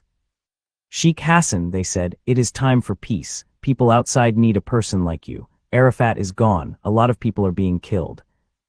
You are a reasonable man. We have to work things out somehow before they get worse. Leave the West Bank and give us an independent state," my father replied, "and it will be over." Of course, both sides knew that Hamas would never stop short of taking back all of Israel, though an independent Palestine might bring peace for a decade or two. Outside Offer prison, I waited along with hundreds of reporters from around the world. Carrying his belongings in a black garbage bag, my father squinted in the bright sunlight as two Israeli soldiers led him out the door. We hugged and kissed, and he asked me to take him directly to Yasser Arafat's grave before going home. I looked into his eyes and understood that this was a very important step for him. With Arafat gone, Fatah was weakened, and the streets were boiling. Fatah leaders were terrified that Hamas would take over, igniting a turf war. The United States, Israel, and the international community were afraid of a civil war. This gesture by the top Hamas leader in the West Bank was a shock to everyone, but no one missed the message. Calm down, everybody. Hamas is not going to take advantage of the death of Arafat. There will be no civil war. The fact was, however, that after a decade of arrests, imprisonments, and assassinations, the Shin Bet still had no clue who was actually in charge of Hamas. None of us did. I had helped them arrest known activists, men heavily involved in the resistance movement, all the while hoping they were the ones. We put people under administrative detention for years, sometimes based on suspicion alone, but Hamas never seemed to notice their absence. So who was really in charge? The fact that it wasn't my father came as a big surprise to everyone, even me. We bugged his office and car, monitored every move he made, and there was absolutely no doubt that he was not pulling the strings. Hamas had always been something of a ghost. It had no central or branch offices, no place where people could drop by to talk to movement representatives. A lot of Palestinians came to my dad's office, shared their problems, and asked for help, especially the families of prisoners and martyrs who lost their husbands and fathers during the intifadas. But even Sheikh Hassan Yousef was in the dark. Everybody thought he had all the answers, but he was no different than the rest of us. All he had were questions. Once he told me he was thinking of closing his office. "Why? Where will you meet with the media?" I asked. "I don't care. People are coming from everywhere, hoping I can help, but there is no way I can provide for everyone who needs help. It's simply too much." "Why doesn't Hamas help them? These are the families of the movement members. Hamas has lots of money." "Yes, but the organization doesn't give it to me." "So ask for some. Tell them about all the people in need." "I don't know who they are or how to get hold of them." "But you're the leader," I protested. "I am not the leaders." "You founded Hamas, father. If you're not the leader, who is?" "No one is the leader." I was shocked. The Shin Bet was recording every word, and they were shocked as well. One day, I received a call from Majeda Talam, Sale's wife. We hadn't spoken since her husband's funeral. "Hi, how are you? How are Mosab and the other kids?" She started to cry. "I don't have money to feed the children." I thought, God forgive you, Sale, for what you did to your family. Okay, my sister, calm down, and I will try to do something. I went to my dad. Sale's wife just called. She doesn't have money to buy food for her children. Sadly, Mosab, she is not the only one. Yes, but Sale was a very good friend of mine. We have to do something right away. Son, I told you, I don't have any money. Okay, but somebody's in charge. Somebody has plenty of money. This isn't fair. This man died for the sake of the movement.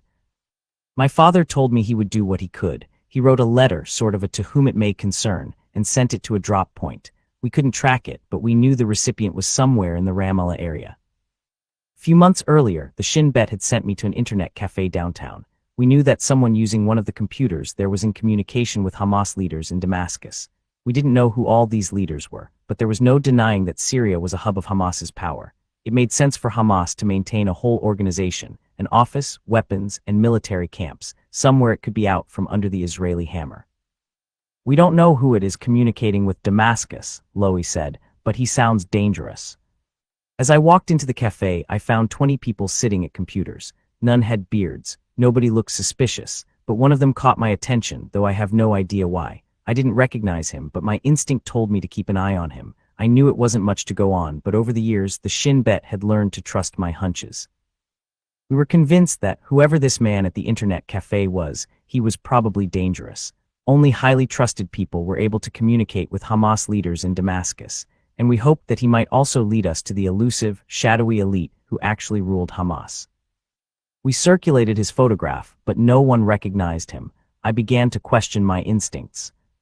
A few weeks later, I held an open house for some property in Ramallah that I had put up for sale. Several people came, but no one made an offer. Late that afternoon, after I had closed up, I got a call from a man who asked if he could still see the house. I was really very tired, but I told him to go on over and I would meet him there. I returned to the property, and he showed up a few minutes later.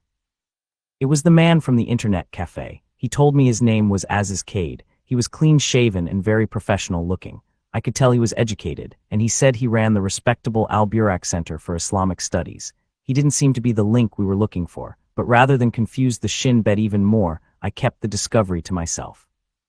Sometime after my encounter with Cade, my father and I set out to visit cities, villages, and refugee camps throughout the West Bank. In one town, more than 50,000 people gathered to see Sheikh Hassan Yousef. They all wanted to touch him and hear what he had to say. He was still deeply loved.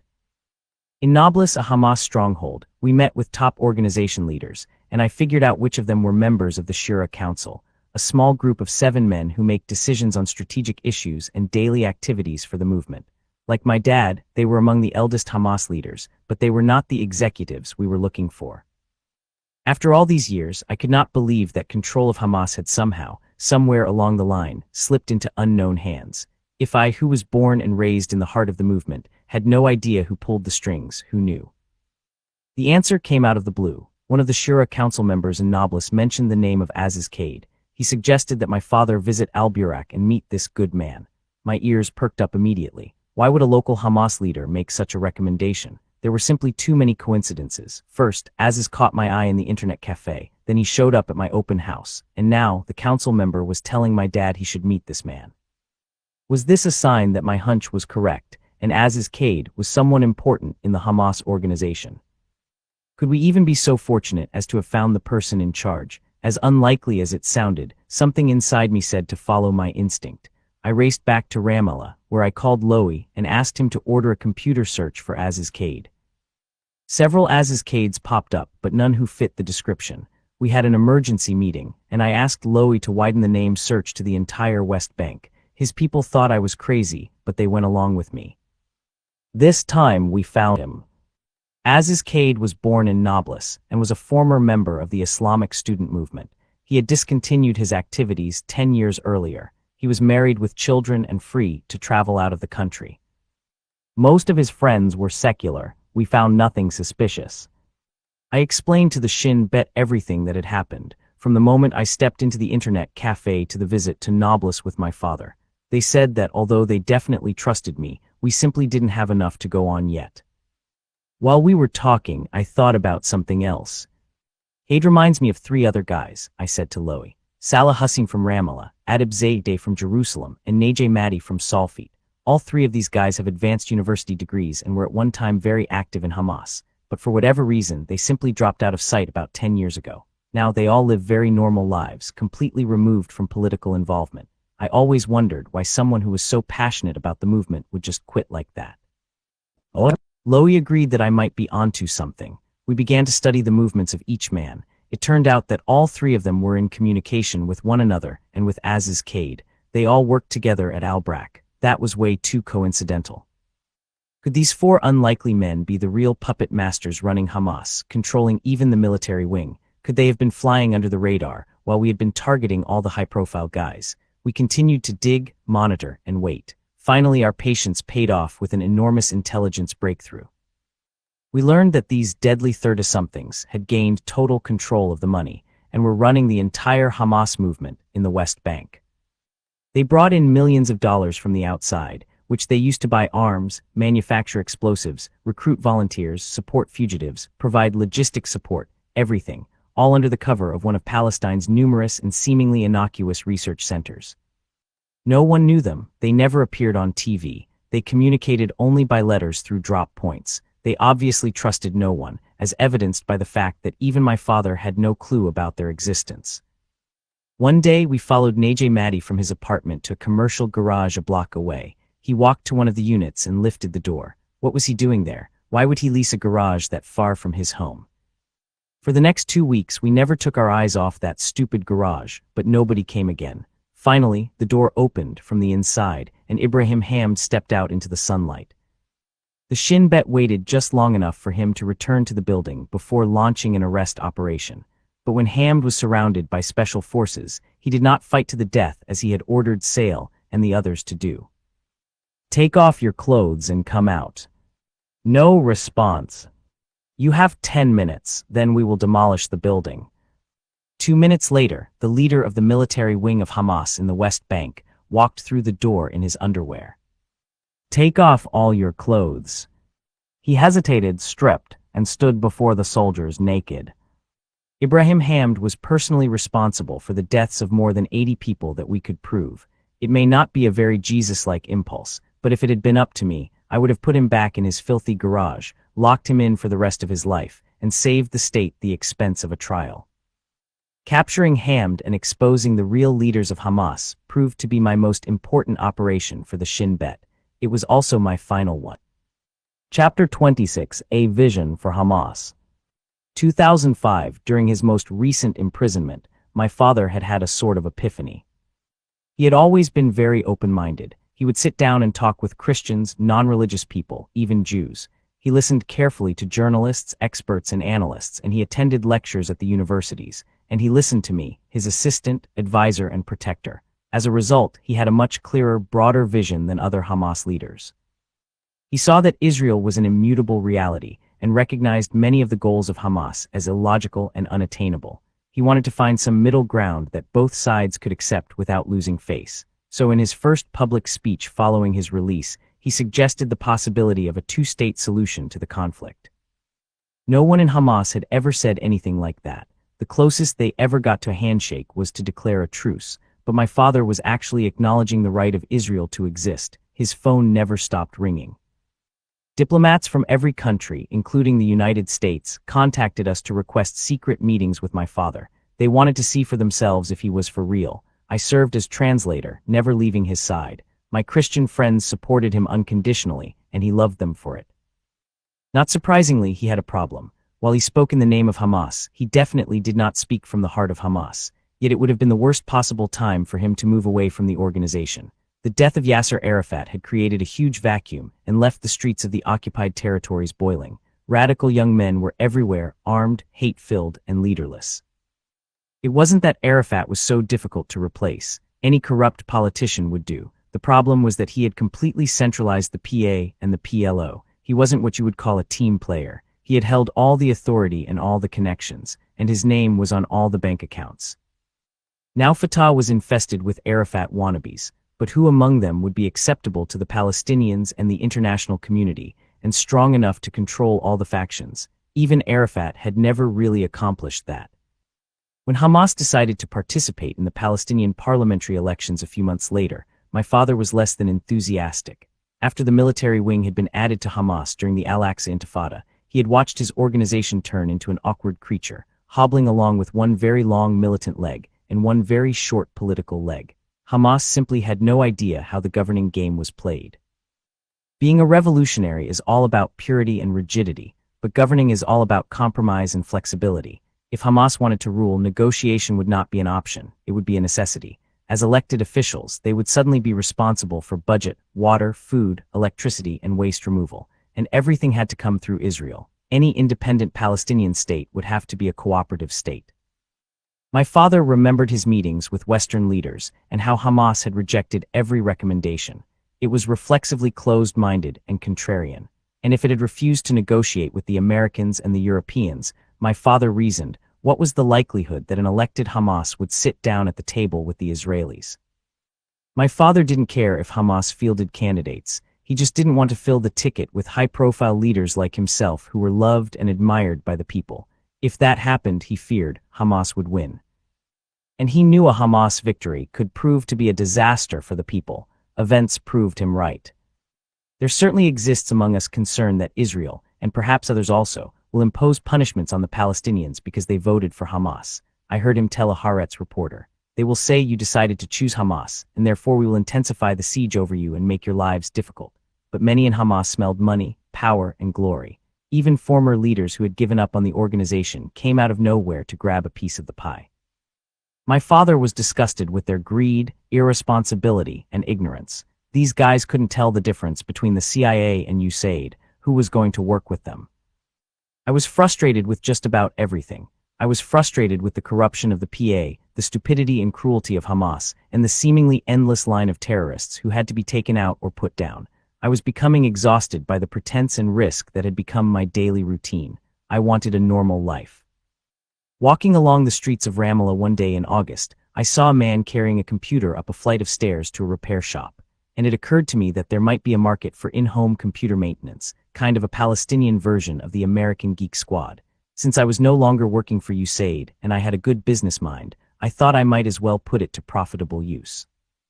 I had become good friends with the IT manager at USAID, who was a computer wizard, and when I told him about my idea, we decided to become partners. I put up the money, he provided the technological expertise, and we hired a few more engineers, including females, so we could serve women in the Arab culture. We called the company Electric Computer Systems, and I came up with some advertising. Our ads featured a caricature of a guy carrying a computer up some stairs, with his son telling him, "Papa, you don't have to do that," and urging him to call our toll-free number. Calls poured in and we were suddenly very successful. I bought a new company van, we got a license to sell Hewlett-Packard products, and we expanded into networking. I was having the time of my life. At this point I didn't need the money, but I was doing something productive and having fun. ******. Since I had begun my spiritual odyssey, I'd had some interesting conversations with my Shin Bet friends about Jesus and my developing beliefs. Believe whatever you want, they said. You can share it with us, but don't share it with anyone else. And don't ever get baptized, because that would make a very public statement. If anybody found out you became a Christian and turned your back on your Islamic beliefs, you could be in big trouble. I don't think they were as worried about my future as they were about theirs if they lost me, but God was changing my life too much for me to hold back anymore. One day, my friend Jamal was cooking dinner for me. "Mosab," he said, "I have a surprise for you." He flipped the channel and said with a gleam in his eye, "Check out this TV program on Al Hayat. It might interest you." I found myself looking into the eyes of an old Coptic priest named Zakaria Batros. He looked kind and gentle and had a warm, compelling voice. I liked him until I realized what he was saying. He was systematically performing an autopsy on the Quran, opening it up and exposing every bone, muscle, sinew, and organ, and then putting them under the microscope of truth and showing the entire book to be cancerous. Factual and historical inaccuracies, contradictions, he revealed them precisely and respectfully but firmly and with conviction. My first instinct was to lash out and turn the television off, but that lasted only seconds before I recognized that this was God's answer to my prayers. Father Zakaria was cutting away all the dead pieces of Allah that still linked me to Islam and blinded me to the truth that Jesus is indeed the Son of God. Until that happened, I could not move ahead in following him. But it was not an easy transition. Just try to imagine the pain of waking up one day to discover that your dad is not really your father. I cannot tell you the exact day and the hour that I became a Christian because it was a 6-year process, but I knew that I was, and I knew I needed to be baptized, no matter what the Shin Bet said. About that time, a group of American Christians came to Israel to tour the Holy Land and to visit their sister church, the one I was attending. Over time, I became good friends with one of the girls in the group. I enjoyed talking with her, and I trusted her immediately. When I shared a bit of my spiritual story with her, she was very encouraging, reminding me that God often uses the most surprising people to do his work. That was certainly true in my life. One evening as we were having dinner at the American Colony restaurant in East Jerusalem, my friend asked me why I had not yet been baptized. I couldn't tell her that it was because I was an agent for the Shin Bet and involved up to my eyebrows with every political and security activity in the region. But it was a valid question, one I had asked myself many times. "Can you baptize me?" I asked. She said she could. "Can you keep it a secret between us?" She said she would, adding, "The beach is not too far away. Let's go now." "Are you serious?" "Sure, why not?" "Okay, why not?" I was a little giddy when we boarded the shuttle to Tel Aviv. Had I forgotten who I was? Was I really putting my trust in this girl from San Diego? 45 minutes later, we were walking along the crowded beach, drinking in the sweet, warm evening air. No one in the crowd could have known that the son of the leader of Hamas, the terrorist group responsible for slaughtering 21 kids at the Dolphinarium just up the road, was about to be baptized as a Christian. I stripped off my shirt and we walked into the sea. ***** On Friday, September 23, 2005, as I drove my father back from one of the refugee camps near Ramallah, he received a phone call. "What is going on?" I heard him bark into the phone. "What?" My dad sounded very agitated. When he hung up, he told me it had been Hamas spokesman Sami Abu Zuri in Gaza, who informed him that the Israelis had just killed a large number of Hamas members during a rally in the Jabalia refugee camp. The caller insisted he had seen the Israeli aircraft launch missiles into the crowd. They broke the truce, he said.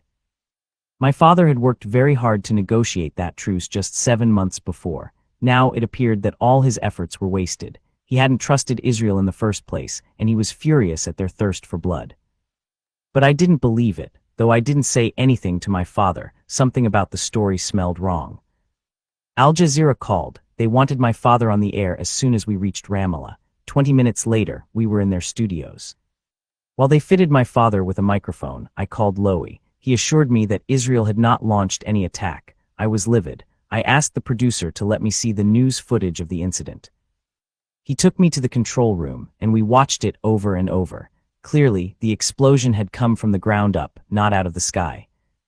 Sheikh Hassan Yousef was already on the air, ranting at treacherous Israel, threatening to end the truce, and demanding an international investigation. "So do you feel better now?" I asked him as he walked off the set. "What do you mean?" "I mean after your statement." "Why shouldn't I feel better? I can't believe they did that." "Good, because they didn't. Hamas did. Zuri is a liar. Please come to the control room. I have something to show you." My father followed me back to the small room where we watched the video several more times. "Look at the explosion. Look, the blast goes from bottom to top. It didn't come from the sky." We learned later that the Hamas military guys in Gaza had been showing off, flaunting their hardware during the demonstration, when a Qassam missile in the back of a pickup truck exploded, killing 15 people and wounding many more.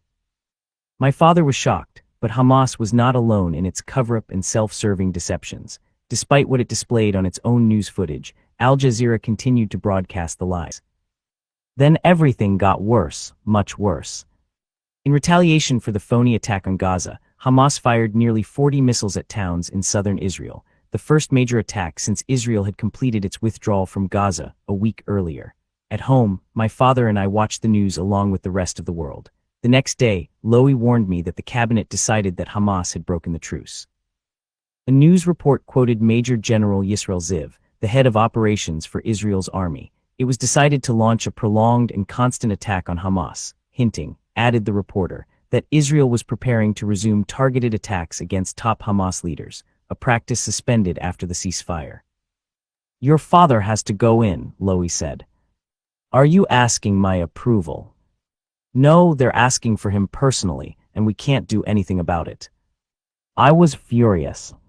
But my father didn't launch any missiles last night. He didn't order it. He had nothing at all to do with it. It was all those idiots in Gaza. Eventually, I ran out of steam. I was crushed. Loie broke the silence. Are you there? Yes, I sat down. This is not fair, but I understand. You too, he said quietly. Me too. What, prison? Forget it. I'm not going back. I don't care about cover. It's over for me. I'm through. My brother, he whispered, do you think I want you to be arrested? It is up to you. If you want to stay out, you stay out. But this time is more dangerous than any other time. You have been at your father's side over the past year more than ever before. Everyone knows you are completely involved with Hamas. Many believe you are even part of its leadership. If we don't arrest you, you will be dead within a few weeks. Chapter 27, Goodbye. 2005 to 2007, what's going on? My father asked when he found me crying. When I didn't say anything, he suggested we cook dinner together for my mother and sisters. My father and I had grown so close over the years, and he understood that sometimes I simply needed to work through things on my own. But as I prepared the meal with him, knowing that these were the last hours we would have together for a long time, my heart broke. I decided not to let him go through the arrest alone. After dinner, I called Loie. All right, I told him, I will go back to prison. It was September 25, 2005. I hiked to my favorite spot in the hills outside Ramallah, where I often went to spend time praying and reading my Bible. I prayed more, wept more, and asked the Lord for his mercy on me and my family. When I got home, I sat down and waited. My father, blissfully unaware of what was about to happen, had already gone to bed. A little after midnight, the security forces arrived. They took us to Offer Prison, where we were herded into a big hall with hundreds of others who had been picked up in a citywide sweep. This time, they also arrested my brothers Awais and Mohammed. Loie told me secretly that they were suspects in a murder case. One of their schoolmates had kidnapped, tortured, and killed an Israeli settler, and the Shin Bet had intercepted a call the killer made to Awais the day before. Mohammed would be released a few days later. Awais would serve 4 months in prison before being cleared of any involvement in the crime. We sat on our knees in that hall for 10 hours with our hands cuffed behind us. I thanked God silently when someone gave my father a chair, and I saw that he was being treated with respect. I was sentenced to 3 months in administrative detention.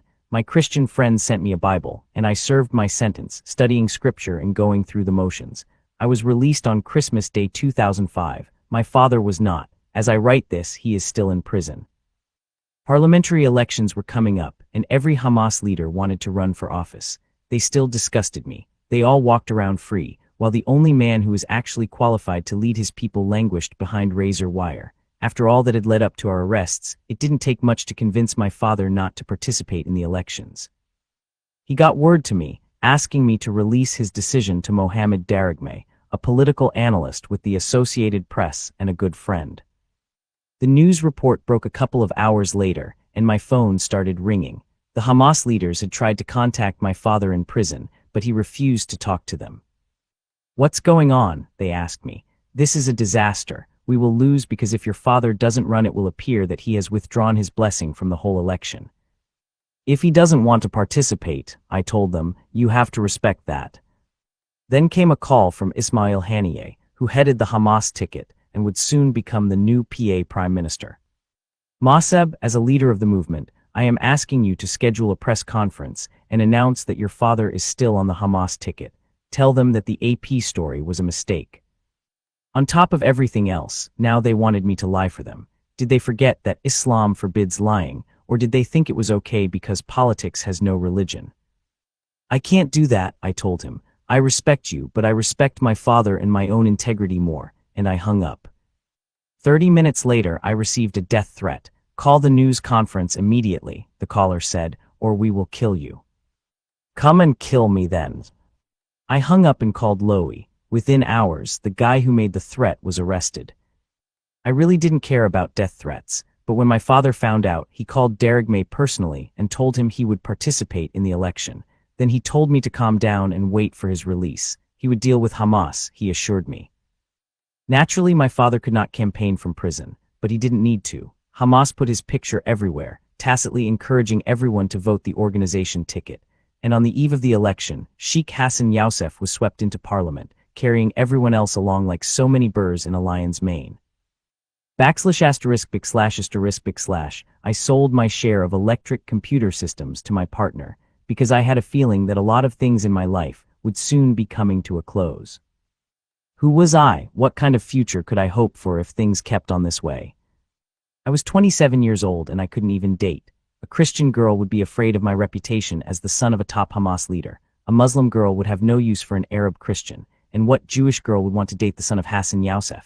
Even if someone would go out with me, what would we talk about? What was I free to share about my life? And what kind of life was it anyway? What had I sacrificed everything for? For Palestine, for Israel, for peace. What did I have to show for being the Shin Bet super spook? Were my people better off? Had the bloodshed stopped? Was my father home with his family? Was Israel safer? Had I modeled a higher path for my brothers and sisters? I felt that I had sacrificed nearly a third of my life for nothing, a chasing after the wind, as King Solomon describes it in Ecclesiastes 4:16. I couldn't even share all I had learned while wearing my different hats and hoods. Who would believe me? I called Lowy at his office. I cannot work for you anymore. Why? What happened? Nothing. I love you all, and I love intelligence work. I think I may even be addicted to the job. But we are not accomplishing anything. We're fighting a war that can't be won with arrests, interrogations, and assassinations.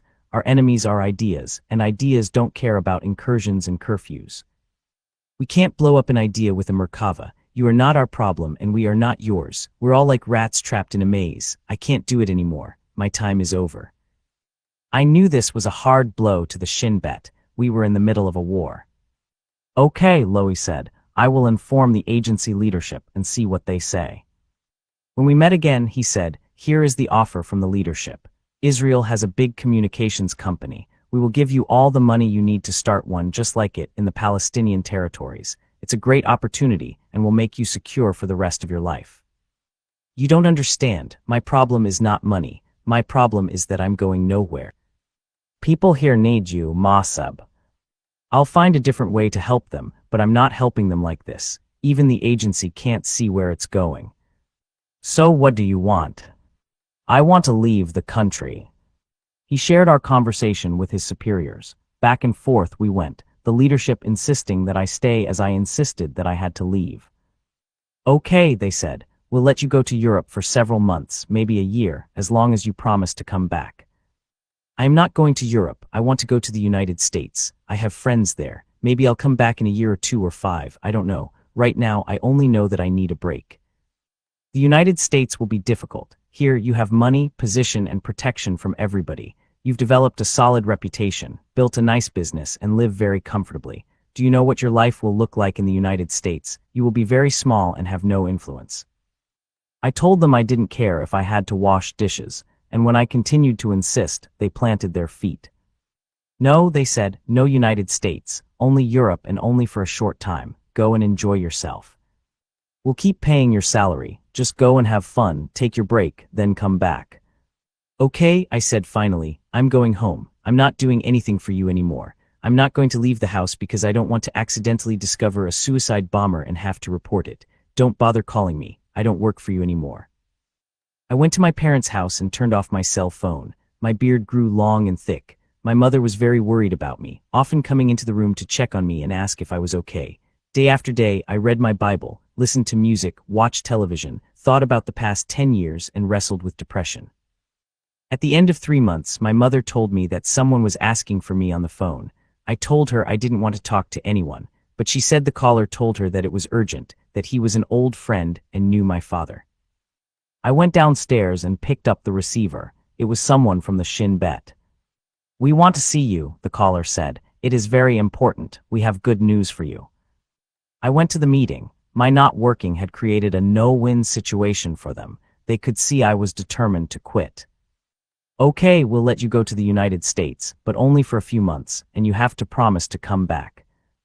I don't know why you keep insisting on something you know you're not going to get, I told them calmly but firmly. Finally, they said, okay, we'll let you go with 2 conditions. First, you have to hire a lawyer and petition us through the court to allow you to leave the country for medical reasons. Otherwise, you will get burned. Second, you come back. The Shin Bet never allowed Hamas members to cross the borders unless they needed medical treatment that was unavailable in the Palestinian territories. I actually did have a problem with my jaw that didn't allow me to close my teeth together, and I couldn't get the surgery I needed in the West Bank. It had never really bothered me much, but I figured it was as good an excuse as any, so I hired a lawyer to send a medical report to the court, requesting a permit for me to travel to the United States for the operation. The whole purpose of this exercise was to provide a clear paper trail in the courts and show I was wrestling with a hostile bureaucracy in an attempt to leave Israel. If the Shin Bet let me go without a struggle, it would imply favoritism, and people might start to wonder what I had given them in exchange. So we had to make it appear that they were making it tough on me and fighting me every step of the way. But the lawyer I selected proved to be an obstacle. He apparently didn't think I had much of a chance, so he demanded his money in advance, which I paid him, and then he sat back and did nothing. The Shin Bet had no paperwork to generate because they received nothing from my attorney. Week after week, I called him and asked how my case was progressing. The only thing he had to do was process the paperwork, but he kept stalling and lying. There was a problem, he said. There were complications. Again and again, he said he needed more money, and again I paid him. This went on for 6 months. Finally, on New Year's Day 2007, I got the phone call.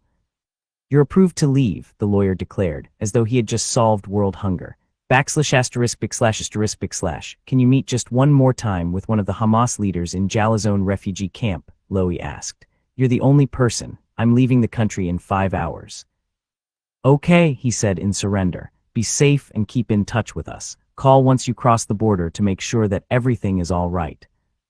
I called some people I knew in California and told them I was coming. Of course, they had no idea I was the son of a top Hamas leader and a spy for the Shin Bet, but they were very excited. I packed a few clothes in a small suitcase and went downstairs to tell my mother. She was already in bed.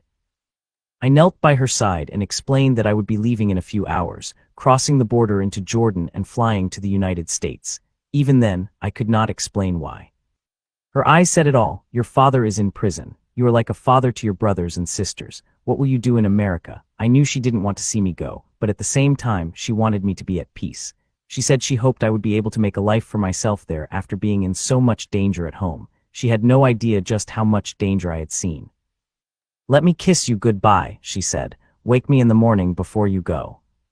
She blessed me and I told her I would be leaving very early and she didn't need to get up to see me off. But she was my mother. She waited up with me all night in our living room, along with my brothers and sisters and my friend Jamal.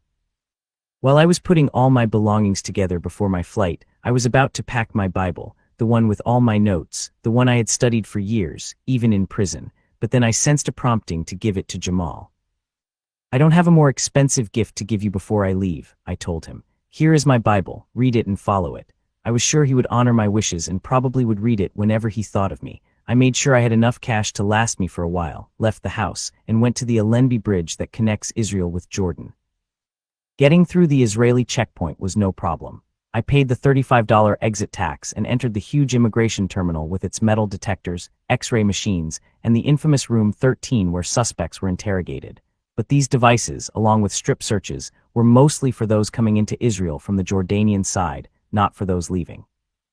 The terminal was a beehive of people in shorts and fanny packs, yarmulkes and Arab headdresses, veils and ball caps, some wearing backpacks and others pushing hand trolleys stacked with luggage. Finally, I boarded one of the big JETT buses, the only public transportation permitted on the concrete truss bridge. Okay, I thought, it's almost over. But I was still a little paranoid. The Shin Bet simply did not let people like me leave the country. It was unheard of. Even Lowy had been amazed that I'd gotten permission. When I reached the Jordanian side, I presented my passport. I was concerned because while 3 years remained on my US visa, my passport was due to expire in fewer than 30 days. "Please," I prayed, "just let me into Jordan for 1 day. That's all I need." But all my worrying was for nothing. There was no problem at all. I grabbed a taxi into Amman and bought a ticket on Air France. I checked into a hotel for a few hours, then went to Queen Alia International Airport and boarded my flight to California via Paris. As I sat on the plane, I thought about what I had just left behind, both good and bad, my family and friends, as well as the endless bloodshed, waste, and futility. It took a while to get used to the idea of being really free to be myself, free of clandestine meetings and Israeli prisons, free from always looking over my shoulder. It was weird and wonderful. ******, walking down the sidewalk one day in California, I spotted a familiar face coming toward me. It was the face of Meher Odeh, the mastermind behind so many suicide bombings. the guy I had seen back in 2000 being visited by Arafat's armed thugs. I later exposed them as the founding cell of the ghostly Al-Aqsa Martyrs Brigades. I wasn't completely sure it was Ode at first. People looked different out of context. I hoped I was wrong. Hamas has never dared reach into the United States to conduct a martyrdom operation. It would be bad for the United States if he was here. It would be bad for me too. Our eyes met and held for a fraction of a second.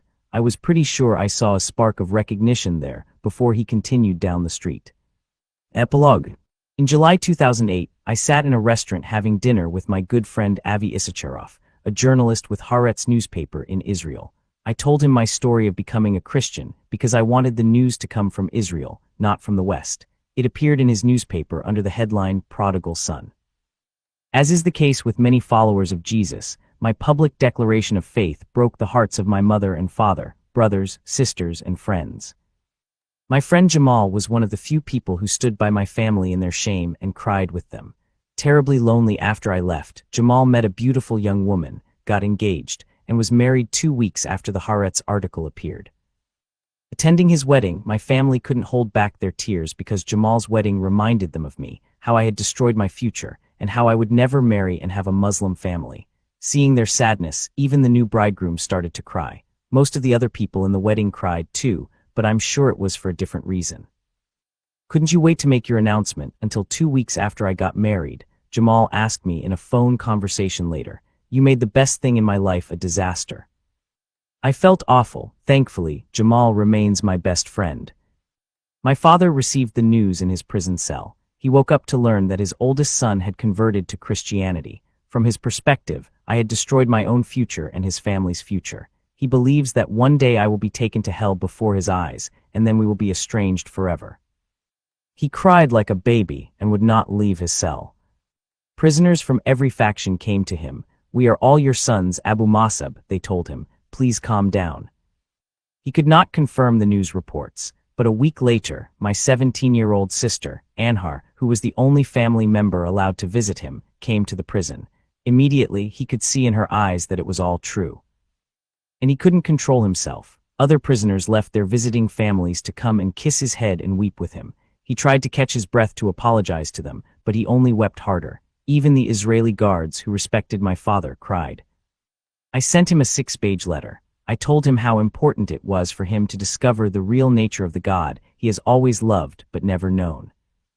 My uncles waited anxiously for my father to disown me. When he refused, they turned their backs on his wife and children. But my father knew that if he disowned me, Hamas terrorists would kill me, and he kept his covering over me, no matter how deeply I had wounded him.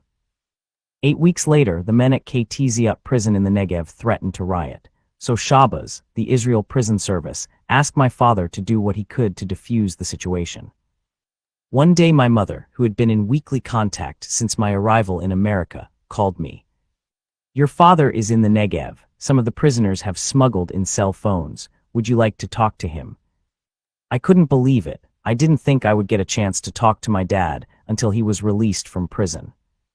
I called the number, no one answered. I called again. Hello. His voice, I could barely speak. Hi, father. Hi there. I miss your voice. How are you? I am good. It doesn't matter how I am. How are you? I am okay. We came here to talk to prisoners and try to calm the situation down. He was the same. His chief concern was always for the people, and he always would be the same. How is your life in the USA now? My life is great. I am writing a book. Every prisoner was given only 10 minutes, and my father would never use his position to get special treatment. I wanted to discuss my new life with him, but he didn't want to talk about it. No matter what happened, he told me, you are still my son. You are part of me and nothing will change. You have a different opinion, but you still are my little child. I was shocked. This man was unbelievable. I called again the next day. He was sick at heart, but he was listening. I have a secret I need to tell you, I said. I want to tell you now, so you don't hear it from the media. I explained that I had worked for the Shin Bet for 10 years, that he was still alive today because I had agreed to have him put into prison for his protection, that his name was at the top of Jerusalem's assassination list, and that he was still in prison because I was no longer there to ensure his safety. Silence, my dad said nothing. I love you, I said finally. You will always be my father. *****. Postscript. It is my greatest hope that, in telling my own story, I will show my own people, Palestinian followers of Islam who have been used by corrupt regimes for hundreds of years, that the truth can set them free. I tell my story as well to let the Israeli people know that there is hope. If I, the son of a terrorist organization dedicated to the extinction of Israel, can reach a point where I not only learned to love the Jewish people, but risked my life for them, there is a light of hope. My story holds a message for Christians too. We must learn from the sorrows of my people, who carry a heavy burden trying to work their way into God's favor. We have to get beyond the religious rules we make for ourselves. Instead, we must love people on all sides of the world, unconditionally. If we are going to represent Jesus to the world, we have to live his message of love. If we want to follow Jesus, we must also expect to be persecuted. We should be happy to be persecuted for his sake. To Middle East experts, government decision makers, scholars, and leaders of intelligence agencies, I write with the hope that a simple story will contribute to your understanding of the problems and potential solutions in one of the most troubled regions of the world. I offer my story knowing that many people, including those I care about most, will not understand my motives or my thinking. Some people will accuse me of doing what I have done for the sake of money. The irony is that I had no problem getting money in my previous life, but am living practically hand to mouth now. While it is true that my family struggled financially, especially during the long stretches when my father was in prison, I eventually became a fairly rich young man. With my government-provided salary, I made 10 times the average income in my country. I had a good life, with 2 houses and a new sports car. And I could have made even more. When I told the Israelis that I was done working for them, they offered to set me up in my own communications business that would earn me millions of dollars if I would only stay. I said no to that offer and came to the United States, where I haven't been able to find a full-time job and ended up practically homeless. I hope that someday money won't be a problem for me anymore, but I've learned that money alone will never satisfy me. If money was my main goal, I could have stayed where I was and kept working for Israel.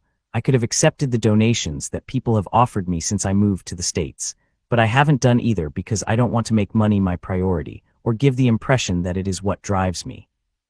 Some people may think I'm doing this for the attention, but I had plenty of that back in my own country too. What was much harder to give up was the power and authority I had as the son of a top Hamas leader. Having tasted power, I know how addictive it can be, much more addictive than money. I liked the power I had in my former life, but when you're addicted, even to power, you are controlled more than you control. Freedom, a deep longing for freedom, is really at the heart of my story. I am the son of a people who have been enslaved by corrupt systems for many centuries. I was a prisoner of the Israelis when my eyes were opened to the fact that the Palestinian people were as oppressed by their own leaders as they were by Israel. I was a devout follower of a religion that required strict adherence to rigid regulations in order to please the God of the Quran and get into heaven. I had money, power, and position in my former life, but what I really wanted was freedom, and that meant, among other things, leaving behind hate, prejudice, and a desire for revenge. The message of Jesus, love your enemies, is what finally set me free. It no longer mattered who my friends were or who my enemies were. I was supposed to love them all, and I could have a loving relationship with a God who would help me love others. Having that kind of relationship with God is not only the source of my freedom, but also the key to my new life. After reading this book, please do not think that I have become some kind of super follower of Jesus. I'm still struggling. The little I know and understand about my faith came from Bible studies and reading. In other words, I am a follower of Jesus Christ, but am only beginning to become a disciple. I was born and raised in a religious environment that insisted salvation was all about works. I have a lot to unlearn to make room for the truth. You were taught, with regard to your former way of life, to put off your old self, which is being corrupted by its deceitful desires, to be made new in the attitude of your minds, and to put on the new self, created to be like God in true righteousness and holiness. Ephesians 4:22-24. Like many other followers of Christ, I have repented of my sins, and I know that Jesus is the Son of God who became a man, died for our sins, rose from the dead, and is seated at the right hand of the Father. I have been baptized, yet I feel that I am barely inside the gate of the kingdom of God. I have been told that there is much, much more, and I want it all. In the meantime, I still struggle with the world, the flesh, and the devil. I still have misconceptions and confusion. I wrestle with what sometimes seem like invincible issues. Yet I have hope that I, like the Apostle Paul who described himself to Timothy as the worst of sinners, 1 Timothy 1:16, will become whatever God wants me to be, as long as I don't give up. So if you meet me in the street, please don't ask me for advice, or what I think this or that scripture verse means, because you're probably already way ahead of me. Instead of looking at me as a spiritual trophy, pray for me, that I will grow in my faith and that I won't step on too many toes as I learn to dance with the bridegroom. *****, as long as we continue to search for enemies anywhere but inside ourselves, there will always be a Middle East problem. Religion is not the solution. Religion without Jesus is just self-righteousness. Freedom from oppression will not resolve things either. Delivered from the oppression of Europe, Israel became the oppressor. Delivered from persecution, Muslims became persecutors. Abused spouses and children often go on to abuse spouses and children. It is a cliché, but it's still true. Hurt people, unless they are healed, hurt people. Manipulated by lies and driven by racism, hatred, and revenge, I was on my way to being one of those people. Then in 1999, I encountered the only true God. He is the Father whose love is beyond expression, yet shown in the sacrifice of his only Son on a cross to atone for the world's sins. He is the God who, 3 days later, demonstrated his power and righteousness by raising Jesus from the dead. He is the God who not only commands me to love and forgive my enemies, as he has loved and forgiven me, but empowers me to do so. Truth and forgiveness are the only solution for the Middle East. The challenge, especially between Israelis and Palestinians, is not to find the solution. The challenge is to be the first courageous enough to embrace it. Afterward, 2011, since the release of Son of Hamas, and especially since it landed on bestseller lists, people have been offering me their congratulations and support. Most authors would consider publication itself a cause for celebration, let alone bestseller status. But releasing this book has not been a big victory for me. In many ways, it has been my worst nightmare. Many things have happened since this book's release that have tempered the celebration and changed my life forever. First, the day before Son of Hamas was released in March 2010, I received word that my father had disowned me. As you can imagine, this was about the worst news I could have received. Then, in May 2010, I was notified that the U.S. Department of Homeland Security had scheduled a hearing to decide whether to deport me, citing my past involvement with Hamas as a potential security threat. But before I discuss these events, I should back up to 2008. I had come to the United States in 2007, and as I mentioned in the epilogue to Son of Hamas, I revealed my conversion to Christianity to Avi Issacharov of the Israeli newspaper Haaretz, who wrote an article about me in late July 2008. What I didn't know was who would be reading my story. I had known my Shin Bet handler only by the name Captain Lowy, which I knew was an alias, just as mine was the Green Prince. Despite the customary use of code names, we trusted each other completely when we served together in the Shin Bet. We trusted each other with our lives in almost every operation, and our relationship quickly developed from fellow agents into friendship and brotherhood, but we had never had contact outside of that organization. In fact, since Lowy's transfer to another district in 2004 and later dismissal from the Shin Bet in 2006, I had not heard from him at all. So I was shocked a few days after the Haaretz story ran to receive a personal email from Ghanan Ben Itzhak. He revealed that he was Captain Lowy. Even though we hadn't been in contact, we were both concerned about how the other was doing. I knew Ghanan was struggling with the Shin Bet leadership, and I supported him in my thoughts and prayers. Ghanan was worried about me too, even before I left Palestine. Informing on terrorist activities and involving myself in the dangerous operations of the Shin Bet is not the best way to make friends in my homeland. Ghanan was afraid that he would pick up the newspaper one day and read that I had been killed. When Ghanan came across the article about my conversion, he initially saw only my picture on the cover of Haaretz and thought, that's it, my friend is gone. But then he read of my journey to the United States and the difficulties I was facing here. At first he was surprised that I had even made it out of the region. Then he was worried because of the situation I faced in the United States, not having a job and practically living on the streets. Ghanan knew immediately that he had to contact me. He wrote to Avi Issacharov asking for my email address. He didn't reveal how he knew me, since I had not yet disclosed my relationship with the Shin Bet, or even that he knew me. He said only that it was his moral duty to help me. The reporter provided him with my email address. It's hard to describe the joy I felt when I received Ghanan's message. After being involved in so many secret operations and keeping quiet for so long about who I really was, it was hard to develop new trust relationships with other people. And as the Haaretz article revealed, things weren't going so well for me in the States. But Ghanan already knew about all that had happened in the Shin Bet, and he genuinely cared about my welfare. Ghanem told me about his family and about what had happened since we had parted ways in 2004. He also offered to send money, even though he didn't have much himself, in order to ease my life in America. He ended his message with, "I hope you will allow your brother the honor of helping." He called me his brother. I cried.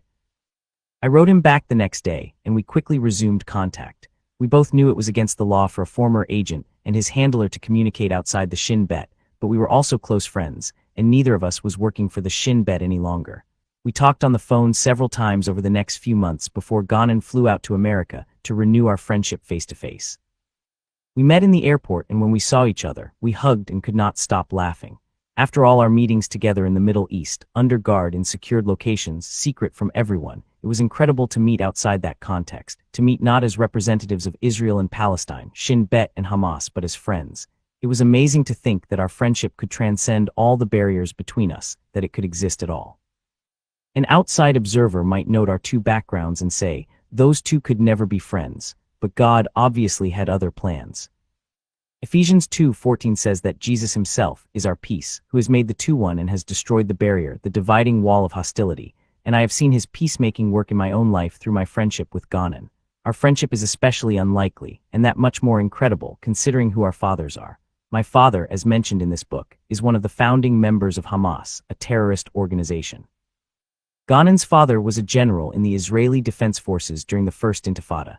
In fact, he was the general responsible for the West Bank during that time, which means that the permission given to arrest anyone as an administrative detention, a political prisoner, in other words, at that time would have had to be issued by Ghanem's father. Ghanem's father likely signed the warrant for my father's arrest on more than one occasion. And yet, out of this harsh and seemingly desolate soil, by the grace of God, a great friendship was allowed to bloom. As Ghanem and I rekindled our friendship, my problems with the United States Department of Homeland Security were beginning to develop.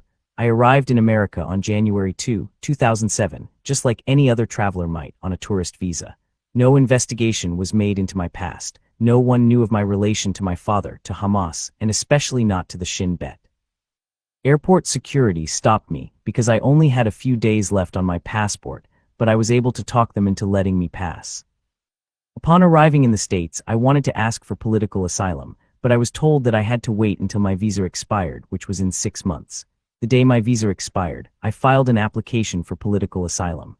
I answered the questions truthfully, but I did not disclose my connection to the Shin Bet, since I wasn't sure yet if or how I would expose my identity as a spy.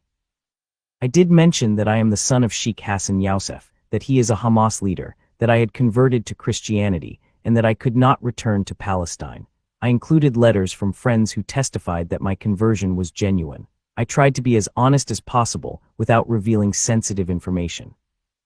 A few weeks after my application for asylum was filed, the Department of Homeland Security asked me to come in for an interview. I went to their office and explained who I was and my reasons for requesting political asylum in the United States. They were shocked and probably embarrassed that they had unwittingly let someone with such an obvious connection to terrorists into the country. They couldn't understand how it had happened. The officer at the interview seemed antagonistic toward me. He had a file folder in front of him with the details of my case. It was an imposing folder, and it looked like it included all types of media reports about my father and me and Hamas. The officer seemed overwhelmed by the details, and it appeared that he had already made his decision about me. I closed the file folder and told him, if you have the courage, go ahead and just write deportation. Send me into custody. But know that you will be responsible for whatever happens. He didn't react, so I went on. I love this country. I used to work for the U.S. government in the West Bank, and I have many American friends. I'm not here to abuse the system. I'm not looking to gain anything, and I'm not even trying for citizenship. I need protection, and if you still think this is a joke, that I'm just a terrorist or someone trying to take advantage of America, then let's stop pretending. You can write deportation right now, but know you'll be making a big mistake and that you will be the one responsible for it. The officer softened a little. Please calm down, we don't want to close your file, he said, and he offered me a drink. After this confrontation, he spoke to me respectfully because he realized that I was not trying to game the system. I really was in danger and couldn't return to Palestine. I can't tell you my personal opinion because I'm not allowed, he said, but I could tell he believed my sincerity. This is a very complicated case, and it will go to the courts no matter what. He suggested that I get a work permit to stay in the country, while my case for political asylum was decided. I didn't hear about my application until February 23, 2009, when unsurprisingly my request was denied. I suspect that the Shin Bet played a role in this, trying to hinder my asylum application so I would come back to the West Bank and continue to work for them. The Department of Homeland Security wrote that I was barred from a grant of asylum because there were reasonable grounds for believing I was a danger to the security of the United States and because I engaged in terrorist activity. There were court hearings after this. I tried to explain my situation that I was not the enemy, nor was I a threat to American security. When the court demanded evidence to support this, I filed a draft of Son of Hamas. I sat down with the Department of Homeland Security's attorney and told her, "Listen, I love this country and I want to stay here. This is my full story." I didn't include it on the application, but I was a Shin Bet agent for many years. I saved the lives of many Americans, Israelis, and Palestinians, and I did it because of my principles. I've never been a terrorist. I grew up in an environment that encouraged terrorism, but I rebelled against it. I was never involved in any killings. Please read my story. I had hoped that what I described in the book would make it clear where I stood, that it would be apparent that, far from being a security risk and a terrorist, I was trying to protect the freedoms the Department of Homeland Security was also seeking to defend. My presence in the United States seemed logical, given my background of helping the Shin Bet disarm terrorism in the Middle East, and specifically the protection I gave the USAID workers while I was employed there. I thought my book would be able to stop the long court process. Instead, it was used against me and quoted out of context. For example, a Homeland Security senior attorney cited that in Chapter 18 of this book, I admit to transporting Hamas members to safe houses. My reaction, of course I did. As a result, I was able to conduct a secret operation with Shin Bet that eventually led us to the terrorists responsible for, among other things, bombing the Hebrew University cafeteria in July 2002, a tragedy that counted 5 American citizens among the dead. By providing these Hamas members with shelter, we kept them under Shin Bet supervision and control, and we were eventually able to bring them to justice. If Homeland Security had read the rest of my book, they would have known I also worked with 40 Americans on the USAID water project in the West Bank, who took care of their security, who warned them not to come to Ramallah if there was going to be an Israeli military incursion or if there would be shooting, who protected their offices. I wasn't being paid to do that. I did it because of a Christian morality that taught me to love, not hate. Reading through these accusatory documents, I thought, was my behavior that of someone who is a threat to Americans? I received notice in May 2010 that a deportation hearing was scheduled for June 30, 2010, because actions I had performed while undercover in Hamas were seen as evidence of my true sympathies. It was so frustrating to have my testimony turned against me like that. Here I should back up once again. Shortly before Son of Hamas was first published, in late February 2010, my friend Avi Issacharov wrote another article about me for Haaretz, revealing my identity as a Shin Bet agent. Avi was somewhat skeptical of my story, so I suggested that he interview Ghanen about it. I had just seen Ghanen and his wife in December 2009, though he was in the dark about the details of the book. He only knew that I was publishing one. Ghanen agreed to the interview, but he and the reporter thought it best to conceal Ghanen's real name. Ghanen confirmed the details of Son of Hamas and talked about our friendship. Avi Issacharov, after his interview with Ghanen, called me and said, "Man, I'm shaken. This is crazy." But I was thankful that Avi believed me and that my story was given more credibility through Ghanen's corroboration. Ghanen took a huge risk in confirming my story. He was still living in Israel, and the consequences for his revelation could have been huge. The Shin Bet contacted Ghanen after his interview ran in Haaretz, and they told him they were considering pressing charges against him for revealing his identity. They warned him not to communicate with me again. The penalty Ghanen faced for exposing his identity and confirming my revelation of their secrets was 8 years in prison. Furthermore, if he was sent to prison, he would be unable to provide for his family. He was also just finishing up law school in Israel. A charge like the one the Shin Bet was threatening Ghanen with under Israeli law would have precluded him from practicing law in Israel. And there was the further risk of embarrassing Ghanen's father, a well-respected, retired general in the Israel Defense Forces. And here we are brought back to the looming deportation hearing. My attorney asked me if I knew anyone who could testify on my behalf, but I said I didn't. I knew what Ghanen faced if he were to testify, and he had already risked so much for me. If he testified, he would not be able to keep his identity a secret. Even though I faced the danger of deportation and the inevitable death sentence that entailed, I could not willingly endanger my friend's life and livelihood. I prayed that God would somehow bring resolution to this trial. Ghanen was aware of the situation I faced. Since my story had come out, Ghanen and I had been talking every day. He He knew all the facts. I was not even considering asking him to testify on my behalf. That would be an impossibility. But Ghanan insisted, "I'll come." "You can't," I told him. "You can't expose your identity. That would be a big problem." But Ghanan said, "It doesn't matter. This is very important, and I will come." Just a few days before my trial, the Shin Bet renewed their warning to Ghanan that he was not to see or contact me in any way. Failure to comply would surely result in a lengthy prison sentence. 3 days after this meeting, Ghanan flew to the United States to testify in my deportation hearing. Incidentally, Ghanan was also in his last semester of law school, and 2 of his final exams fell on the day of my trial. Ghanan joined me in Washington, D.C., where we went public together for the first time at a dinner sponsored by the Endowment for Middle East Truth. Sarah Stern, the president of that incredible organization, introduced us to senators, congresspeople, and other influential figures on Capitol Hill who were eager to lend their support to our cause. My story and the threat of deportation I faced began to gain momentum among political leaders. The deportation hearing was scheduled to take place at 8:00 a.m. Ghanan was waiting with a security guard in an adjacent courtroom. As the judge entered into the court record the documents and motions that had been introduced since my last hearing, I sat next to my attorney, thinking about how I would answer all the questions I was sure would be asked, and expecting to have to defend myself tooth and nail. The judge called Ghanan in, signaling that the hearing was about to begin. But before Ghanan could enter the courtroom, something completely unexpected happened.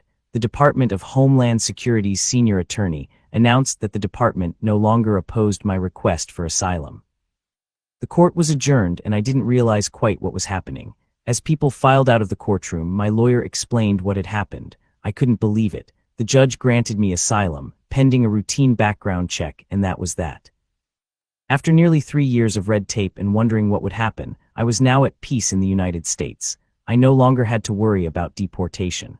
As I left the courthouse, I thanked God for his wonderful grace toward me and for all those he had used to bring about this verdict. This verdict was, of course, great for me, but Ghanan's fate was still undecided. We discussed the possibility of his remaining with me in the United States, but he said, "I want to go back. If they arrest me, they arrest me. I'll know that I did the right thing." He went back to Israel, and he was not arrested. He received 4 letters from the Shin Bet reprimanding him, but no action was taken. Just like when we were working for the Shin Bet, Ghanan saved my life again, and I will always be grateful. By the way, the legal exams he missed by coming to my defense, he was able to reschedule them, and he passed with a high score. But as great as it is to have been granted political asylum, there will always loom the shadow of estrangement from my family. My family members are the ones who should share my joy and sorrow, with whom I should celebrate victory and mourn defeat, but I have been disowned. The shame brought on my family by my decision to go public can never be scrubbed clean. I have broken their hearts and ruined their lives. Who will marry my sisters now? How can my brothers return to their schools? I knew ahead of time the dangers of telling my story, but that does not lessen the pain I feel now. Yet in spite of this pain, I still hold on to hope that they have not disowned me from their hearts. I hope that, through the grace of God, we will someday be reunited as a family. I am happy to be in the United States, but I miss my family and my country. Still, while I had more money and power in the West Bank, the anonymity of living in such a large country has its advantages. Despite my being on TV and being a best-selling author, many people, even in my U.S. hometown, don't recognize me here. In that respect, going public with my story hasn't changed much in my life. People will ask me what I do, and I'll respond, "I'm a farmer." I've been looking for a job on an organic farm, but I can't find a job. Of course, then some of those same people will see me on the news or will read my book, and they'll say, "Hey, I thought you said you were a farmer." "You're not a farmer." I just smile and respond, "But I am a farmer. I plant and harvest ideas. I'm an idea farmer." And the people who recognize me keep quiet. Not many people know where I live, and almost nobody knows my address or the city I am in. I try to keep a low profile as much as possible. While many people have expressed support since I came out with my story, it's still hard to know what people are thinking in their hearts, and after the work I did with the Shin Bet, I'm used to not trusting others, even those who may be worthy of my trust. While publishing Son of Hamas has changed my surroundings quite a bit, it has not changed who I am. I still have to work at following and trusting God, and the more I understand about the person of Jesus Christ, the more I realize how much I don't know. I don't understand God, and I am not trying to. There's no way I possibly could, even if I tried with all my might. All I can say is that I feel him. I feel his work. God is not a drug in my life, and he is not just a hanger on which I place all my blames and sorrows. God is my inspiration, my leader, my teacher, my guide. I am not a religious person, and I don't think I will go back to religion no matter what. I have rules, I obey rules, and sometimes when I feel I'm weak in an area of my personal life, I'll say, okay, I want to put a rule for my life here because I have to. But I am not a religious person. If I go to church on Sunday, I go because I want to. I don't go there to socialize, I go there to worship, and if I'm not there, I'm worshiping somewhere else. I find that worship can take place anywhere. For example, I was scuba diving just a few days ago, and I was on the bottom of the ocean.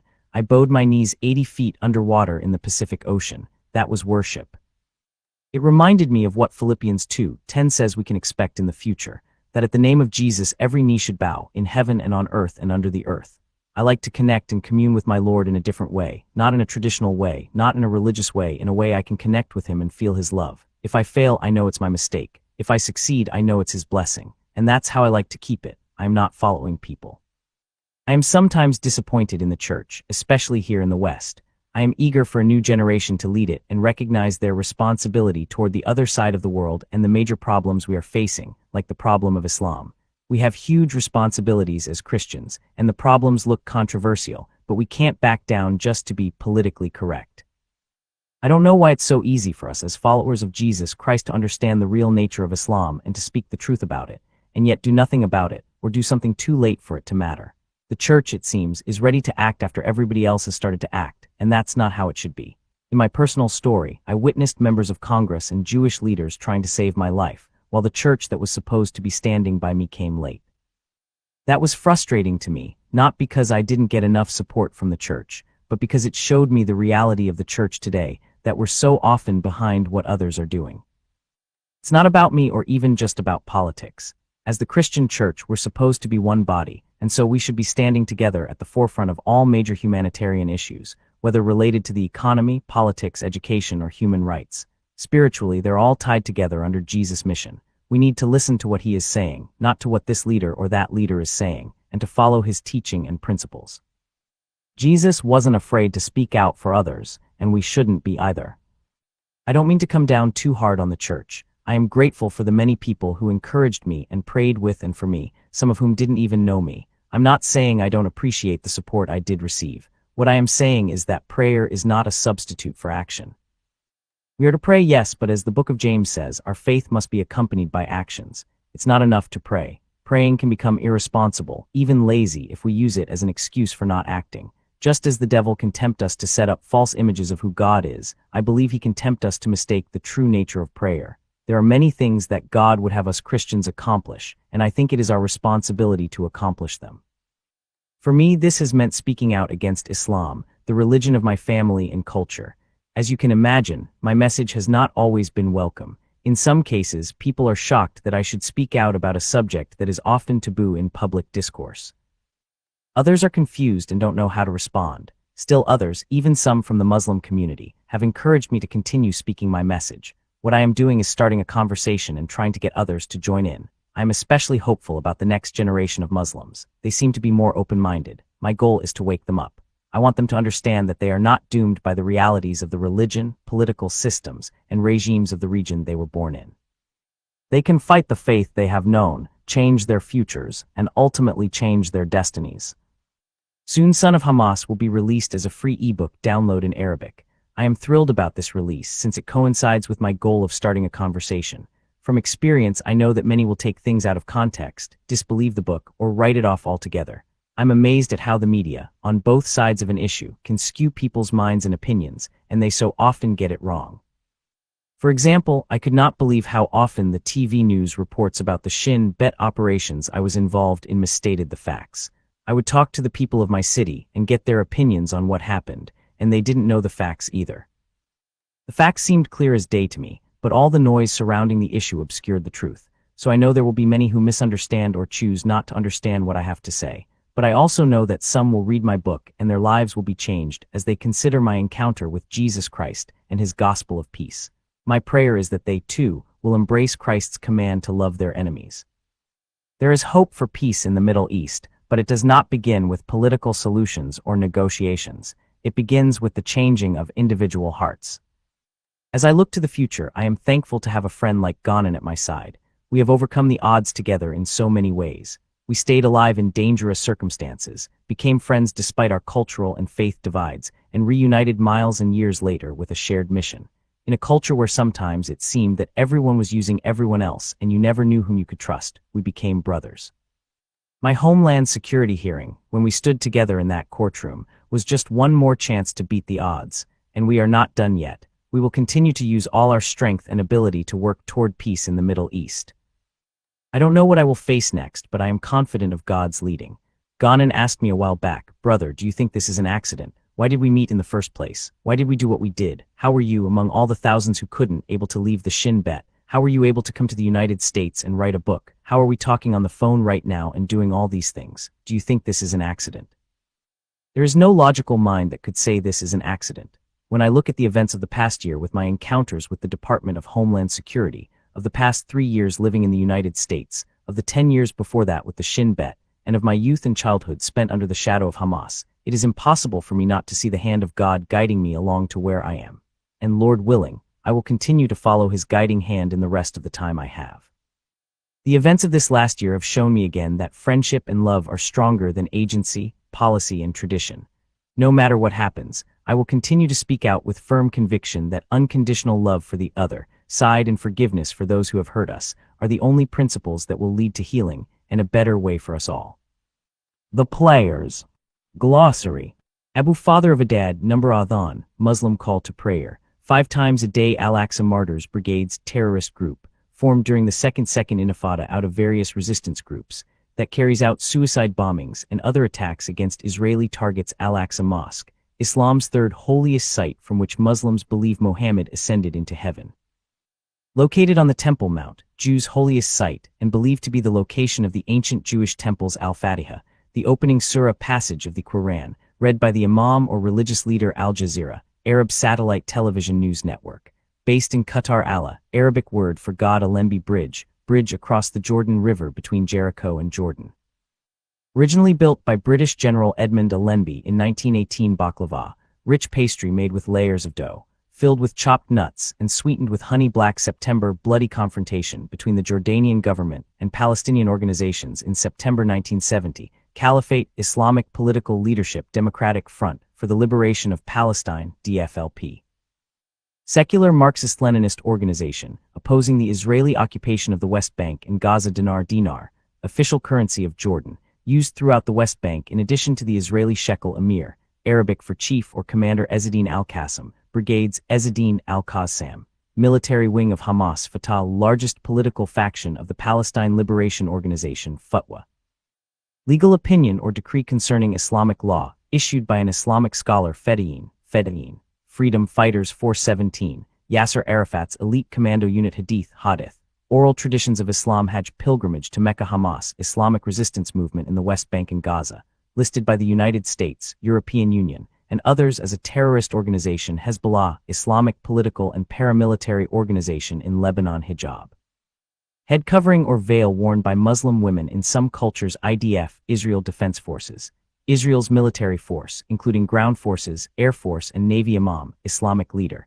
usually of a mosque. Intifada, rebellion or uprising. Islamic Jihad, Islamic resistance movement in the West Bank and Gaza, listed by the United States, European Union, and others as a terrorist organization. Jalsa, Islamic Study Group, Jihad, literally means struggle, but interpreted by militant Islamic groups to call for armed struggle, even terrorism. Kalashnikov, Russian AK-47 assault rifle, invented by Mikhail Kalashnikov. Knesset, legislative branch of the Israeli government. KTZiat, Israeli tent prison in the Negev where Mosab spent time. Kurds, ethnic people group, most of whom live in Kurdistan, which covers parts of Iraq, Iran, Syria, and Turkey. Labour Party, Socialist Zionist left-wing political party of Israel. Likud Party, right-wing political party of Israel. Majid, Hamas security wing. Maskabiya, Mozkobiya, Israeli detention center in West Jerusalem. Mecca, Islam's holiest site, located in Saudi Arabia, where the Prophet Muhammad founded his religion. Medina, Islam's second holiest site.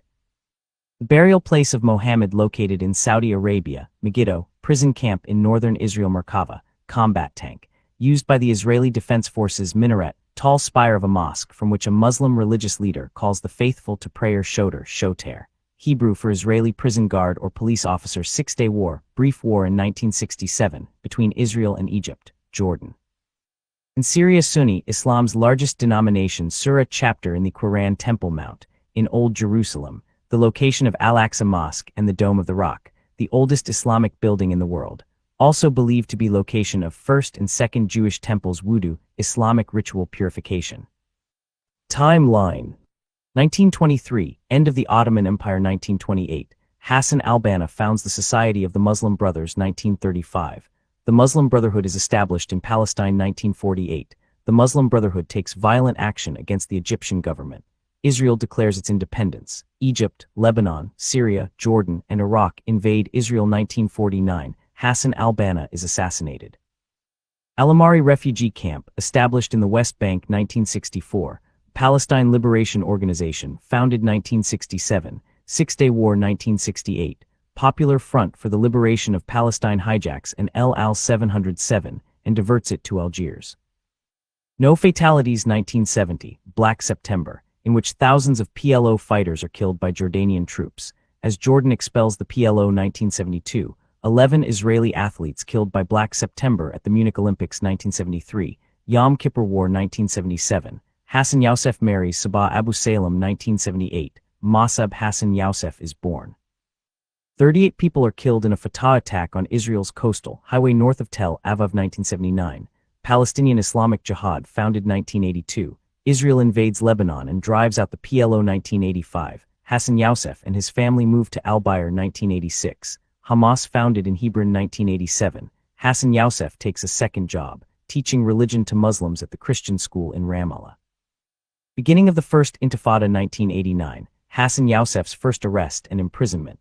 Amr Abu Sarhan of Hamas murders 3 Israelis. 1990, Saddam Hussein invades Kuwait. 1992, Mosab's family moves to Batunia. Hassan Yousef is arrested. Hamas terrorists kidnap and murder Israeli police officer Nissim Toldano. Palestinian leaders are deported to Lebanon. 1993, Oslo Accords. About the authors. \_**\_ visit www.sonofhamas.com for more information, news, and updates from Mosab Hassan Yousef. Son of Hamza is also available in 7 unbridged audio CDs, 79 to 140, 143 to 33090. Image summary: this is a portrait photograph of a man. The man is wearing a suit and dress shirt. The man appears to be staring directly at the camera. The man has short dark hair. The man's expression is serious. Image summary: this is a portrait of a man in a suit. The image promotes a website for more information, news, and updates from the man in the picture. The image also notes that the man's story is available in audio format. Image summary: the image shows a man in a suit. The image promotes a website and audio CDs.